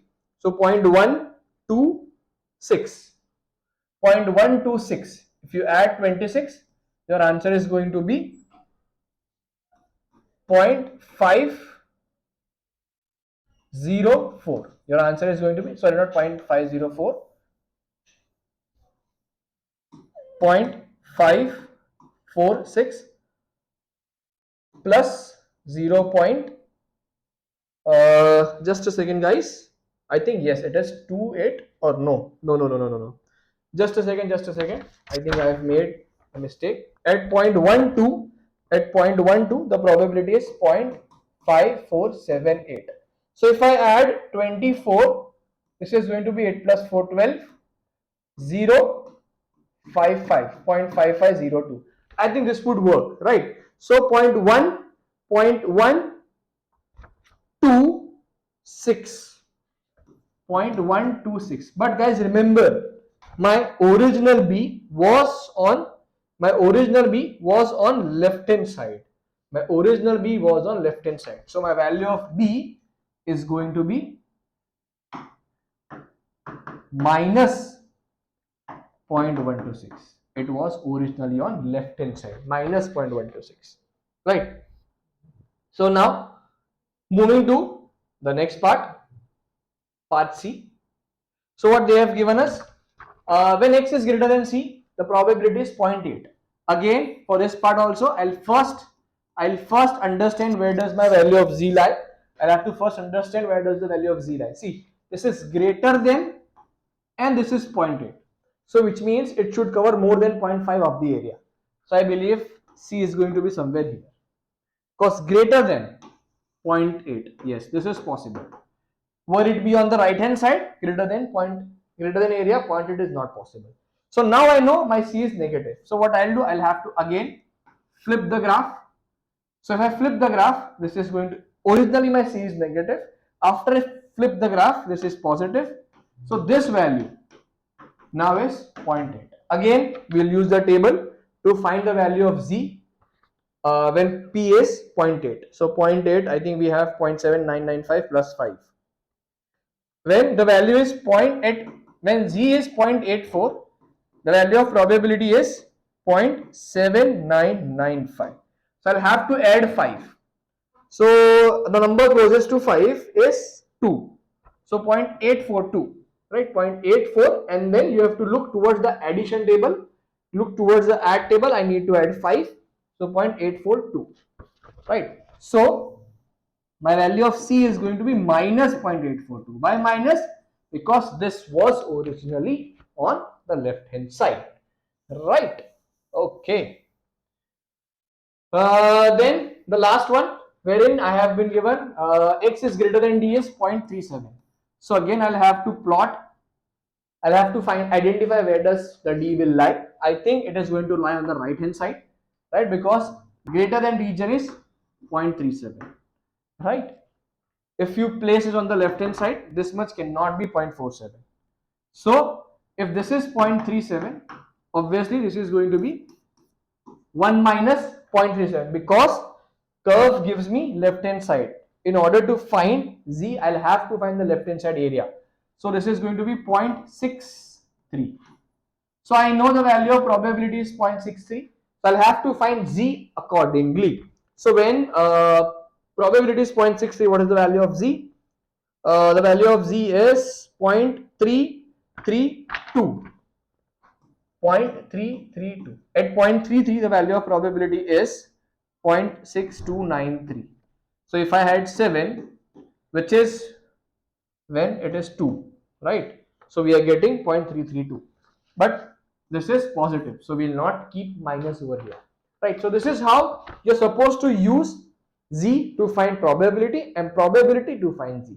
With this knowledge, let us, before moving to question, let us understand one more thing. See, there is one more estimation. Whenever we have a question of binomial distribution, we can convert the question of binomial distribution into a normal distribution. Let's say, when they are saying that we are conducting a survey on the quality of the food of a restaurant, and we have taken 200 customers for that. Find the probability that more than 150 rate the food as good. Now technically this is not possible, because from 150 to 200 it is going to take a huge amount of time. So what do we do? This kind of questions, the questions which are binomial, in binomial, we can convert those questions into normal distribution.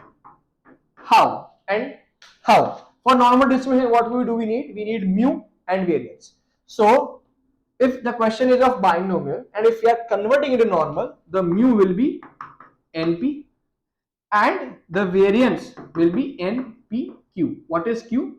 Q is nothing but 1 minus p, right? This is going to be my condition if I am converting binomial to normal, and this can only be converted if the value of np is less than 5 and npq should also be less than 5, right? Np, or I think nq. When value of np and nq both are less than 5, we'll have to first check, is value of n into p less than 5? Yes. If it is less than 5, then it can be converted into normal. Otherwise this is not possible, right? Also, whenever we are converting the distribution from binomial to normal, binomial is a discrete distribution model, normal is a continuous distribution model.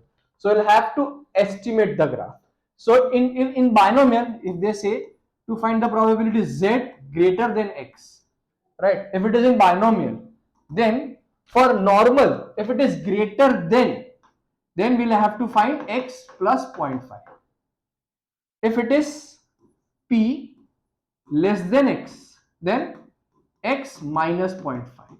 The same way, if it is z greater than equals to x, then x minus 0.5, and z less than equals to x, it is x plus 0.5. You will have to make this suitable approximations also, plus or minus 0.55. It is greater, if it is greater than, then add 0.5, less than, minus, greater than equals to minus, less than equals to plus. Now with this knowledge and with this understanding, let us try to solve few of the questions, right? Let us try to solve few of the questions which we know. I'll be needing table, and I'll also show you how to solve this in your calculator also. Okay, question number 1 says, it is found that 10% of the population enjoy watching historical drama on television, right? Okay, use an appropriate approximation to find that out of 160 people chosen at random, more than 17, so I have to find probability that more than 17 likes watching historical drama on television. More than 17 likes historical drama watching on television. So again, this is approximation case. This is a case of approximation. Approximation means, see, technically this is a question of binomial distribution, but obviously more than 17 means from 18 to 160. This is a tedious task. So we'll convert this into normal, right? How? We know for normal mu is NP and variance is NPQ. So my mu was N is 160, probability is 10%, 10% is 0.1, right? 0.1.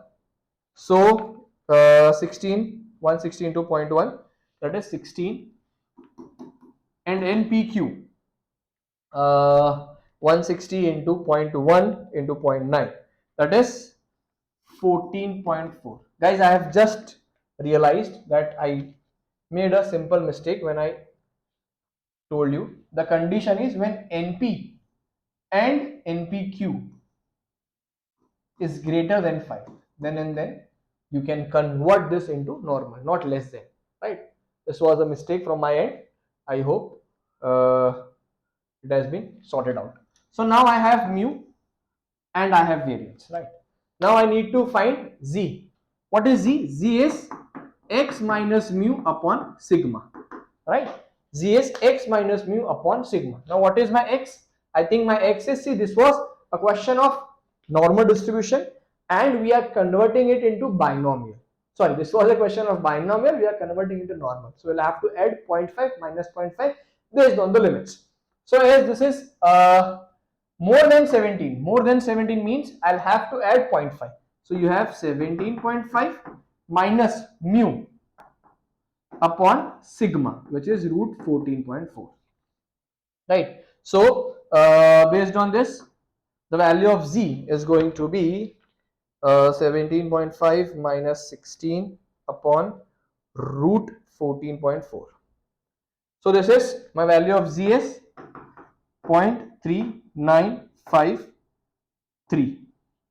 Value of z is 0.3953. So based on that, we'll have to find the probability 0.3953. 0.39 is 0.6, 0.39 is 0.6517, and then we have 5, 0.395. So at 5, I think we have add 19.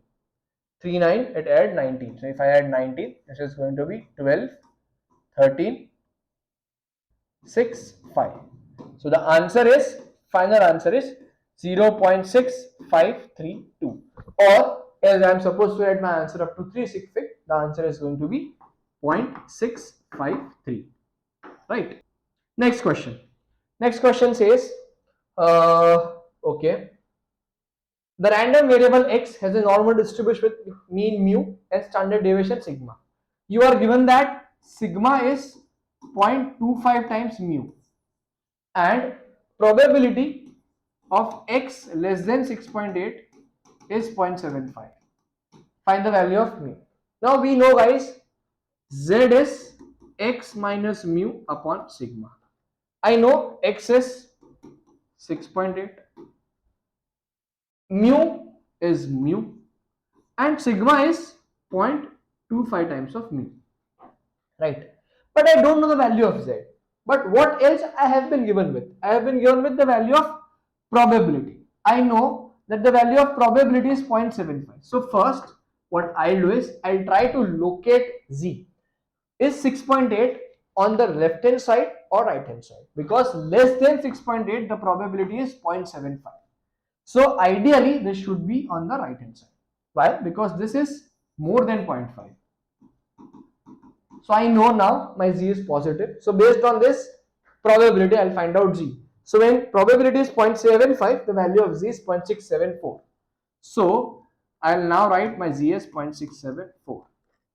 And I'll substitute this 0.674 into 0.25 mu plus mu is equals to 6.8. So 0.674 into 0.25 plus 1, 6.8 divided by answer.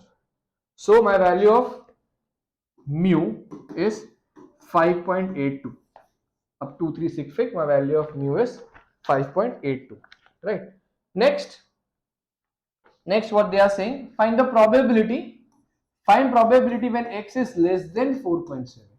Find the probability when x is less than 4.7. So again, z is equals to x minus, we just found out mu, upon sigma. What is sigma? Sigma is 0.25 times of mu. So we'll use the same value, 4.7 minus 5.82 divided by 0.25 into 5.82. So the value of z comes out to be minus 0.7697, right? 0.7697. So what I'll do is I'll have to again check. See, this is my negative value, 0.7697, right? And I'm supposed to find a region which is less than this, which is this typical curve. So what will I have to do is I'll have to flip the graph. I'll have to flip this graph.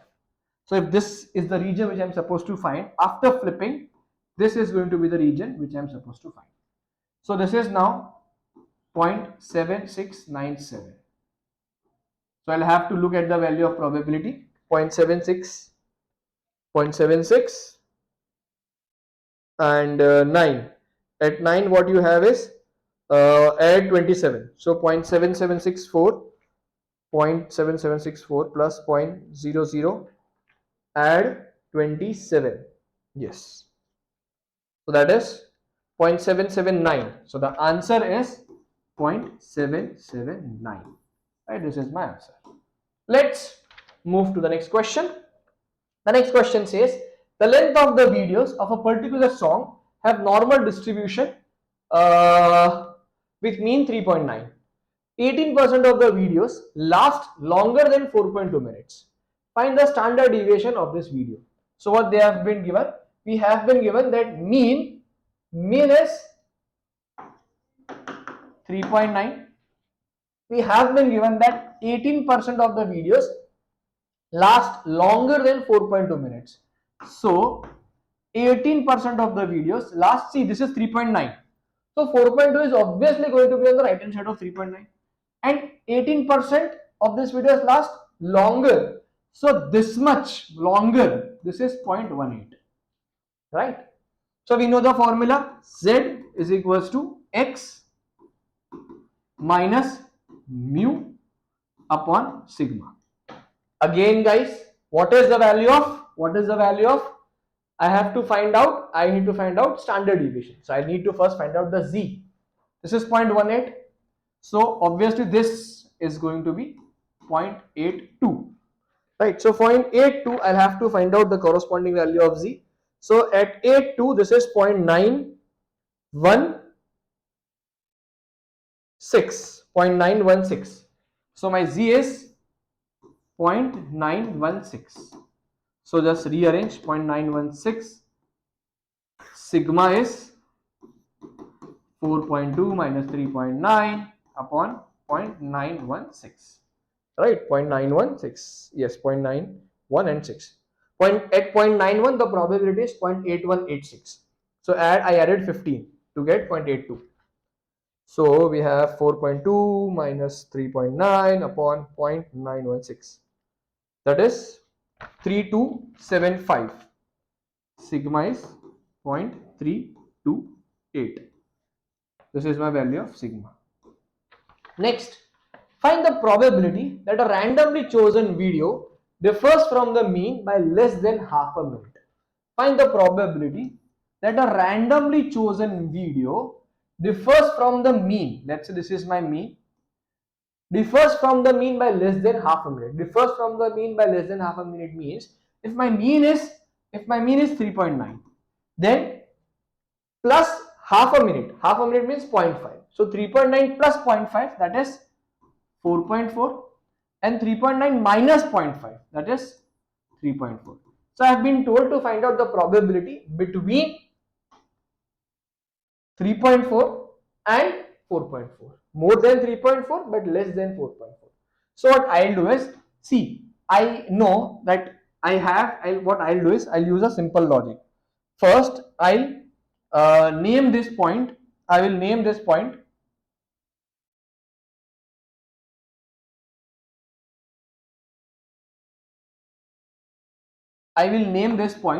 as my Z1. First, what I'll do, I'll find the probability when X is less than Z1. So this is going to give me this region, right? Then what I'll do, I'll name this region as Z2, and then I'll find the probability of X less than Z2. I'll find out the probability of X less than Z2, which is going to give me this region shaded in pink. Now if I subtract these, obviously I'm going to get the region which is this one, right? So applying the same logic, first find out Z1. What is Z1? X minus mu upon sigma, which was 0.328, right? And Z2 is X minus mu upon sigma. So I'll have 0.5 divided by 0.328. So my Z1 is, I have to find probability X less than 1.524 minus probability of X is less than minus 1.524, right? So now where will my 1.524 is going to lie here? Less than 1.524. Less than 1.52 and 4. 4 means add 5. So at 1.52 it is 0.9357. It is 0.9357. And at 4, 1.52, and at 4 you have add 6, so 0.0006. So you have 0.9363. So this is 0.9363 minus. Now see guys, I am supposed to find the probability. I am supposed to find the probability of Z less than minus 1.524. I have to find this probability. So as this is negative, I'll have to flip the graph. After flipping, the graph is going to look somewhat like this. So I already found that the probability of 1.524 was 0.9363. But this was the left hand side region. After flipping, because this is less than minus 1.524, less than means I am supposed to find this region. But this is negative. So what I'll do, I'll have to flip the graph. So this is my positive part now. And this is the region which I am supposed to find, right? So I already know 0.9363 is the left hand side part. So the right hand side part is going to be 1 minus 0.9363. So eventually the final answer is going to be 0.9363 into 2 minus 1. 0.873. 0.873 is my final answer, right? 0.873 is my final answer for this question. Okay, so again, moving forward to the next question. Next question says, The weight of pineapples is denoted by a random variable x, which has a normal distribution with mean 500 and standard deviation 91.5. Pineapples weighing over 570 are classified as large. Okay. Pineapples weighing under 390 are classified as small, and the rest are medium. Okay. Find the proportion of large, small, and medium. Okay, I've been told to find the proportion of large, small, and medium. So what I'll do is I'll have to use this for large. Z is equals to x minus mu upon sigma. Right? Again for small, Z is equals to x minus mu upon sigma. So we have 570 minus 500 upon 91.5, that is 0.765, and here I have 390 91.5, right? Standard deviation 91.5. Yes, 390 minus 500, which is minus 1.202. So I'll have to find the probability greater than, I have to find the probability of greater than region, right? So 0.765, I'll look at 0.76. At 0.76 it is 0.7764. At 0.76 it is 0.7764, and at 5 they are saying to add 15. So the answer is 0.7779, but as it is greater than, so I'll have to find 1 minus 0.7779, that is 0.222. This is the probability of large, right? Again, for less than z, this is, I know this is minus 1.202. So I'll have to flip the graph. After flipping, this is going to be my z. So at 1.02, 1.20, and at 2 add 4. So 0.8849 plus 0.0004. This is 0.8853. So less than 1.202 is 1.8853. But I'll have to find the region more than.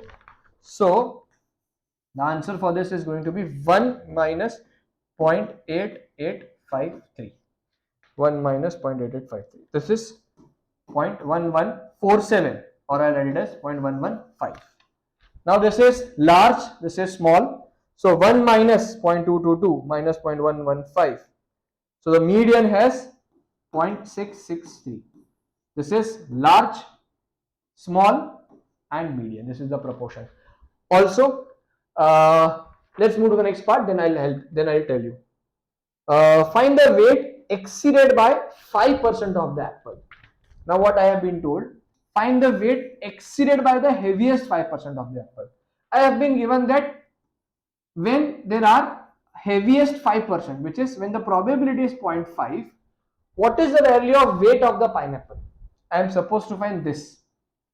Again, z is equals to x, which I am supposed to find, minus mu. Mu is, if I'm not wrong, where is my mu, guys? Mu is 500 and sigma is 91.5, right? I am supposed to find the heaviest mass exceeded by this atom. So let's say this mass is x. I am supposed to find this value of x, heaviest 5%, and exceeded, which means right hand side.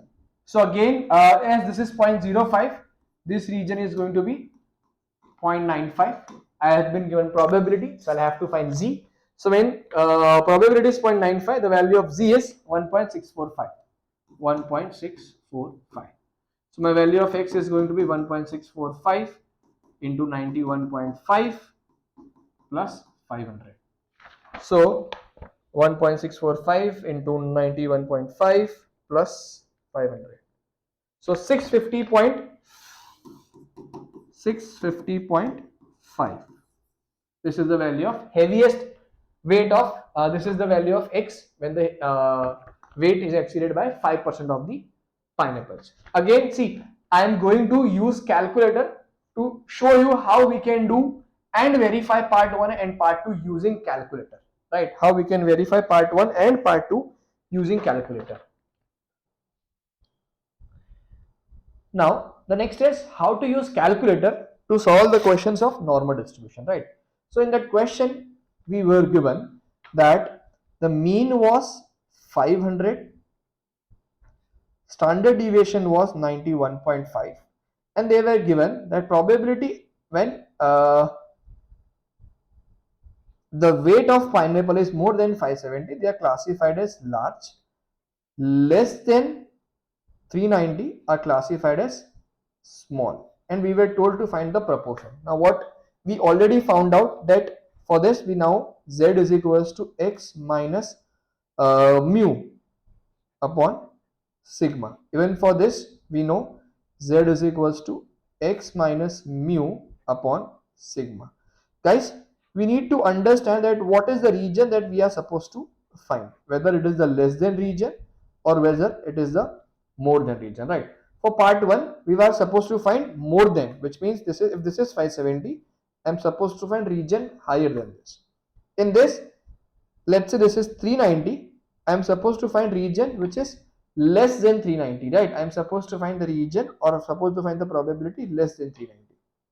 So now after using this, we are not going to, what you can do is write down whatever z you are getting and verify with your calculators. How to verify? Again, go to home. In this one, go to distribution, normal CD, distribution, normal CD. See, now whenever I'm supposed to find a region more than, right? Here I'm supposed to find a region more than. So this value, I have been given 4 options. I have to input lower, I have to input upper, I have to input mu, and I have to input sigma. So when I am supposed to find the more than region, so 570 is going to be my lower value. 570, the lower value. For more than, lower value is the value which you are supposed to find. For higher value, take any high number. Take any high number. Let's say 10 power 10, right? Again, for higher, take any number. Let's say 10 power 10, or you can take any high number which you want. For mu, here the sigma is 91.5, sigma is 91.5 and mu is 500. Again, mu is 500 and sigma is 91.5. So now I am getting the probability. In both the cases, I am probably getting my probability as 0.222. I think that was the answer, right? 0.222. Now for this region, which is the lower than part. For this region, which is the lower than part, again I'll have to use z. But now I have to find the less than value. So now here in less than question, the higher value now is 390, and for lower value take 0. For any lower value take 0. Here for higher value take any higher number, maybe 10 raised to 10. Again, so for now lower becomes 0, higher becomes 390, sigma and variance remain same. So I have 0.1146, or I can write it as 0.115. Let's check in this calculator also. Lower is 0, higher value is 390, mu and variance remains, mu is 500, variance is 91.5, and just execute. So 0.1146, which is nothing but 0.115, right? So the calculation in both the cases, the answer in both the cases will remain same, right? Now, so this is how you are supposed to know for more than and less than. What I said, if you are supposed to find out more than, the region which is more than, then the lower value will be the one which is given to you. And for higher value, take any higher value, maybe 10 power 10 or 1 lakh, 10 lakh, and so on. Same for lower than, this value will be your highest value, and your lowest value, for lowest value take 0, right? Also, you can do inverse trigo, right? You can, sorry, not inverse trigo, sorry. You can use inverse normal. Like for the part 1 where you have been given, for the part 2 you have been given, find the weight exceeded by heaviest 5% of the apples, right? Here I was supposed to find x. This calculator will also be used to find x, right? I know that z is I know that Z is x minus mu upon sigma. Right? What is my Z? Z is x minus mu upon sigma. Now in this case, I know my x is, I'm supposed to find x, my mu is 500 and my sigma is 91.5. Now without finding Z, we can find x. Right? Now we need to know that what is the area given to us. Right? We need to know what is the area given to us. We were given that 5% of the heaviest 5% exceeded more than 5%, which means at this region, this is my 5% or this is my 0.05. So if this is 0.05, the region on the left hand side, I am always supposed to input the area as the left hand side area, right? So the left hand side area is 0.95. Now let us solve inverse trigo. Go to mode, again distribution, home, distribution. Now here we have inverse normal and here also we have inverse normal. See area, we have been given that the area is 0.95. So area is 0.95, area is 0.95, mu is 500, sigma is 91.5, mu is 905 and execute. So in both the cases we just directly found out x, which is 650.5.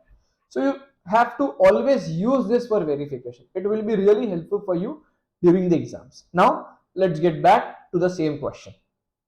Coming towards the part 3. Part 3 says find the value of k such that probability x less than 610. See, we know mean is 500.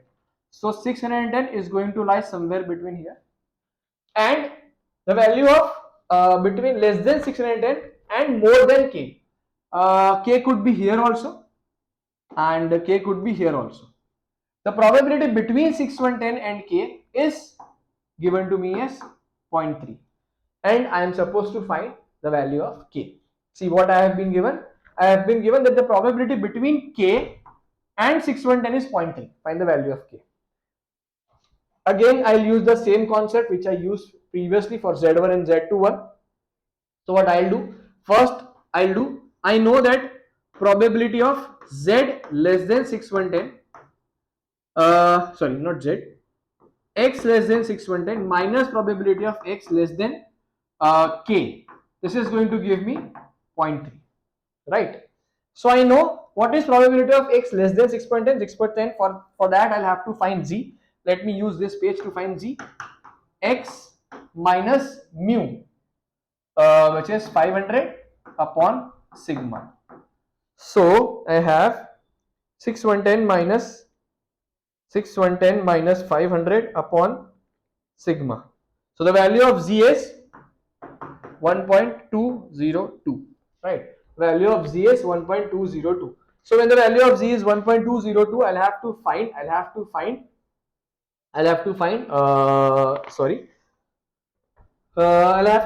the probability. So it is 1.20 and 2, which is 0.8853.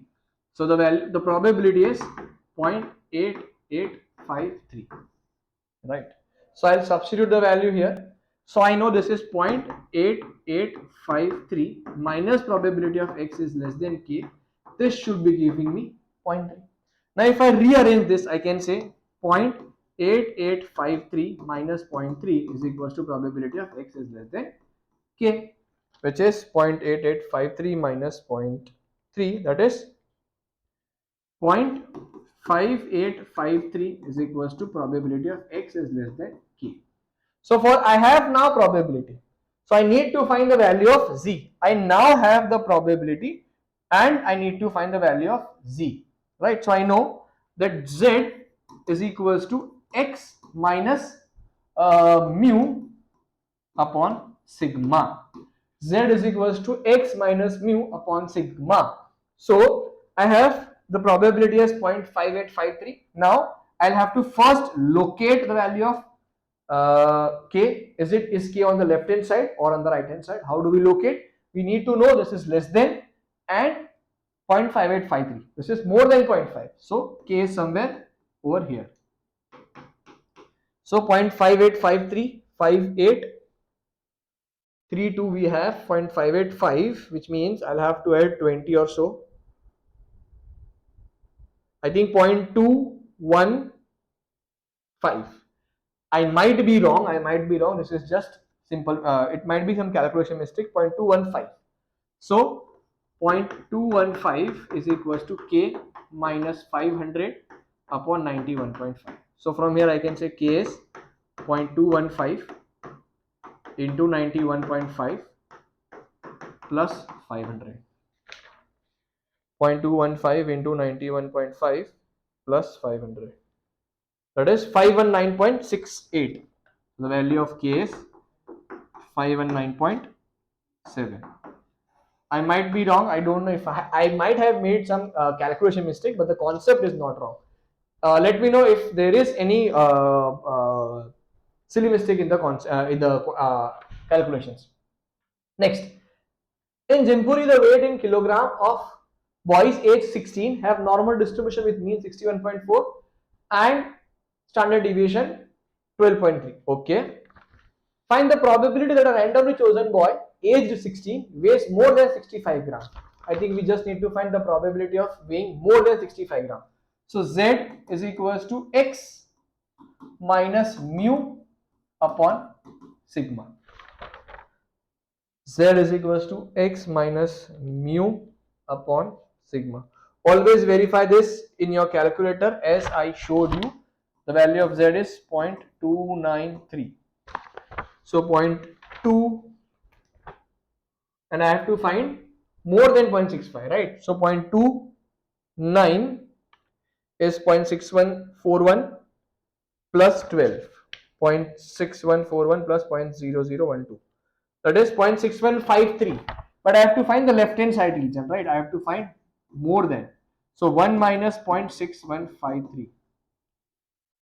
That is 0.385 if I round it off up to 266. So 0.385 is my answer. Next, for boys aged 16 in Jimpuri, 25% have a weight between 65 and K. What they are saying, 65 between 65 and K, between 65 and this is let's say 65, this is let's say K, 25% have a mass. This is the probability is 0.25. Find the value of K. Now guys, I already know that the probability of greater than 65, the probability greater than 65 is 0.385. So I can say probability of X greater than K is going to be 0.385 minus 0.25. Minus 0.25. That is 0.135. Why? Because I know this much region is 0.385, this much is 0.25, so this greater than K will be 0.135. Now again I'll have to use Z is equals to X minus the value of mu is 61.4 upon sigma. Using this probability I'll find Z and I'll find the value of X. Right. Next question. Okay. Next question says, in Brixville, the weight in kg of age 16 boys have a normal distribution. 99% of the boys weigh less than 97.2 gram. 99% of the boys. 99% of the boys, so this is 97.2. This much probability is 0.99. And 33% of the boys weigh more than 55.2. 33% of the boys 33% of the boys weigh more than 55.2. So I think this should be 55.2 and more than. So this is 0.33. I have been told to find mean and standard deviation.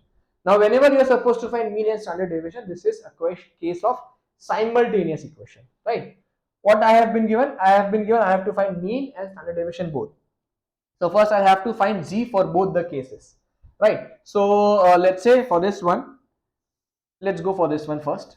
I know the probability greater than 55.2 is 0.33, right? So less than is obviously going to be 0.67. Why did I find less than? Because I want to find z, right? Because I know that z is equals to x minus mu upon sigma. So what is my x? 55.2 minus mu upon sigma is equals to z. And how do I find z? If I have probability. But which probability I need? I need probability of the left hand side, right? I need probability of the left hand side. So at 0.67, the value of z, for 0.67, the value of z is 0.44, exactly 0.44. Yes. So 0.44. So from here I can say 0.44 sigma plus mu is equals to 55.2. This is my first equation. Right now, let us use this to find the second equation. Again, I have 0.99, right? So I can say 97.2 minus mu upon sigma. So for 0.99, the value of z is 2.326. 2.326. So I can say 2.326 sigma plus mu is equals to 97.2. Now guys, I have two simultaneous equation. I can solve it in my calculator. Let us solve 2.326, 1 and 97.2, 0.44, 1 and 55.2. So from here I have my value of sigma is 22.3 and my value of mean is 45.4. This is my value of mean and sigma. This is my value of mean and sigma, right? Okay.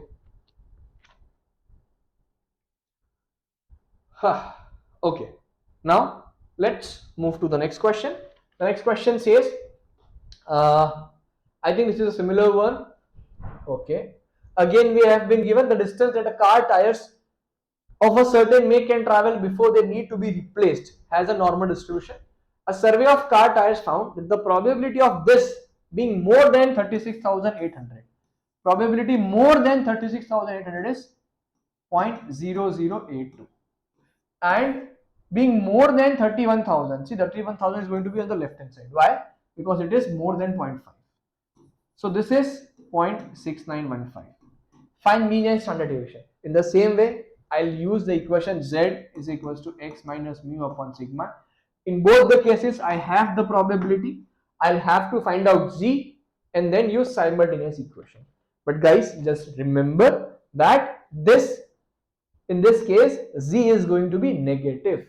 Z is going to be negative, right? Just remember this. Okay. Sixth question. In Fulmerton, 22% of the families own a dishwasher. Okay, find the probability that out of 15 families chosen, probability between 4 and 6 inclusive own a dishwasher. This is a question of binomial distribution. P4 plus P5 plus P6. So 15C4, probability of success power 4, failure power 11 plus 15C5, success power 2, failure power 10 plus 15C6 power 6 and 0.78 power 9. This is the answer, right? Again, a random sample of 145 families is chosen. Use table approximation to find that more than 26 families own a dishwasher.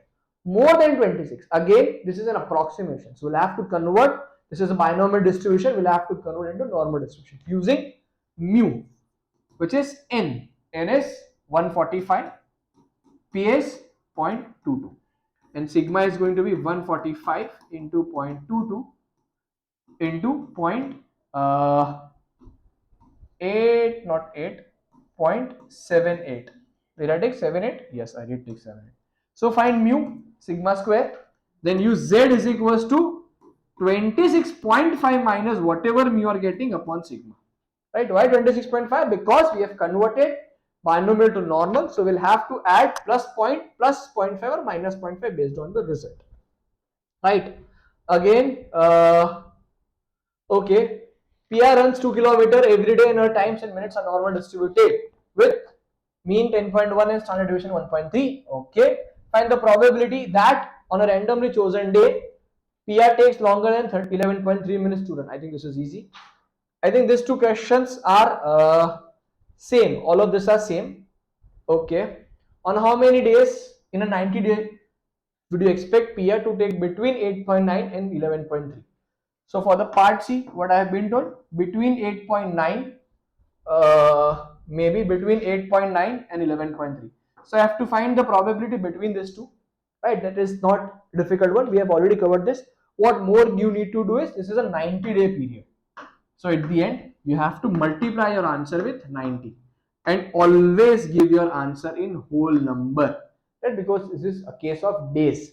So if the answer is 12.2, even if you say 12 or even if you say 30, both of them would work, right? Also, there is one more question which I wanted to solve. Let's say in normal distribution, they say find what was the question? Find the a curve is normally distributed with mean mu and standard deviation. Sorry, and this is my variance. Find the probability. Find probability when x is between. Find the probability when x is 1.5, standard deviation 1.5, standard deviation from the mean. I'm not sure. I think I might have framed it wrong. But what they are generally saying is, in a question, in this kind of question, they don't give you mean. They neither give you variance nor standard deviation, but they tell you to find the probability from 1.5 standard deviations from the mean. 1.5 standard deviation of the mean or from the mean. So what does this question stands? What they are saying is, let's say this is my mean mu. I am supposed to find probability from mu plus 1.5 sigma and mu minus 1.5 sigma, right? So again, we'll apply the same logic. We'll have to name this as Z1, name this as Z2. What we are going to do, probability of x less than Z1 minus probability of x less than Z2. Now what is Z1? For Z1, guys, we don't need mu, we don't need whatever the value is. Even if value is given, it does not matter, right? Because what is Z1? Z is going to be, guys, x minus mu by sigma. Now what is x? X is mu plus 1.5 sigma, right? Because it is 1.5 standard deviation of the mean. So mu plus 1.5 sigma, this is my x, this is my x minus mu upon sigma. So mu minus mu 0, 1.5 sigma by sigma 1.5. So Z1 is 1.5. In the same way, Z2 is going to be mu minus 1.5 sigma minus mu upon sigma. So Z2 is minus 1.5. So indirectly, I have been told to find the probability between minus 1.5 to 1.5. Now I know less than 1.5 is 0.9332. 0.9332. And less than minus 1.5. I'll have to flip this and do 1 minus. Why? Because after flipping, the region shaded will be towards the right hand side. So 0.9332 into 2 minus 1. So the answer is 866. This is the answer. And with this, we are done with the revision of probability and statistics 1. I hope you have enjoyed it. Kindly like to our channel, subscribe to our channel. Let us know in the comment box below if you feel that you need to cover in-depth concepts of any given topic. We will be more than happy to explain it for you. Bye bye. Have a great day.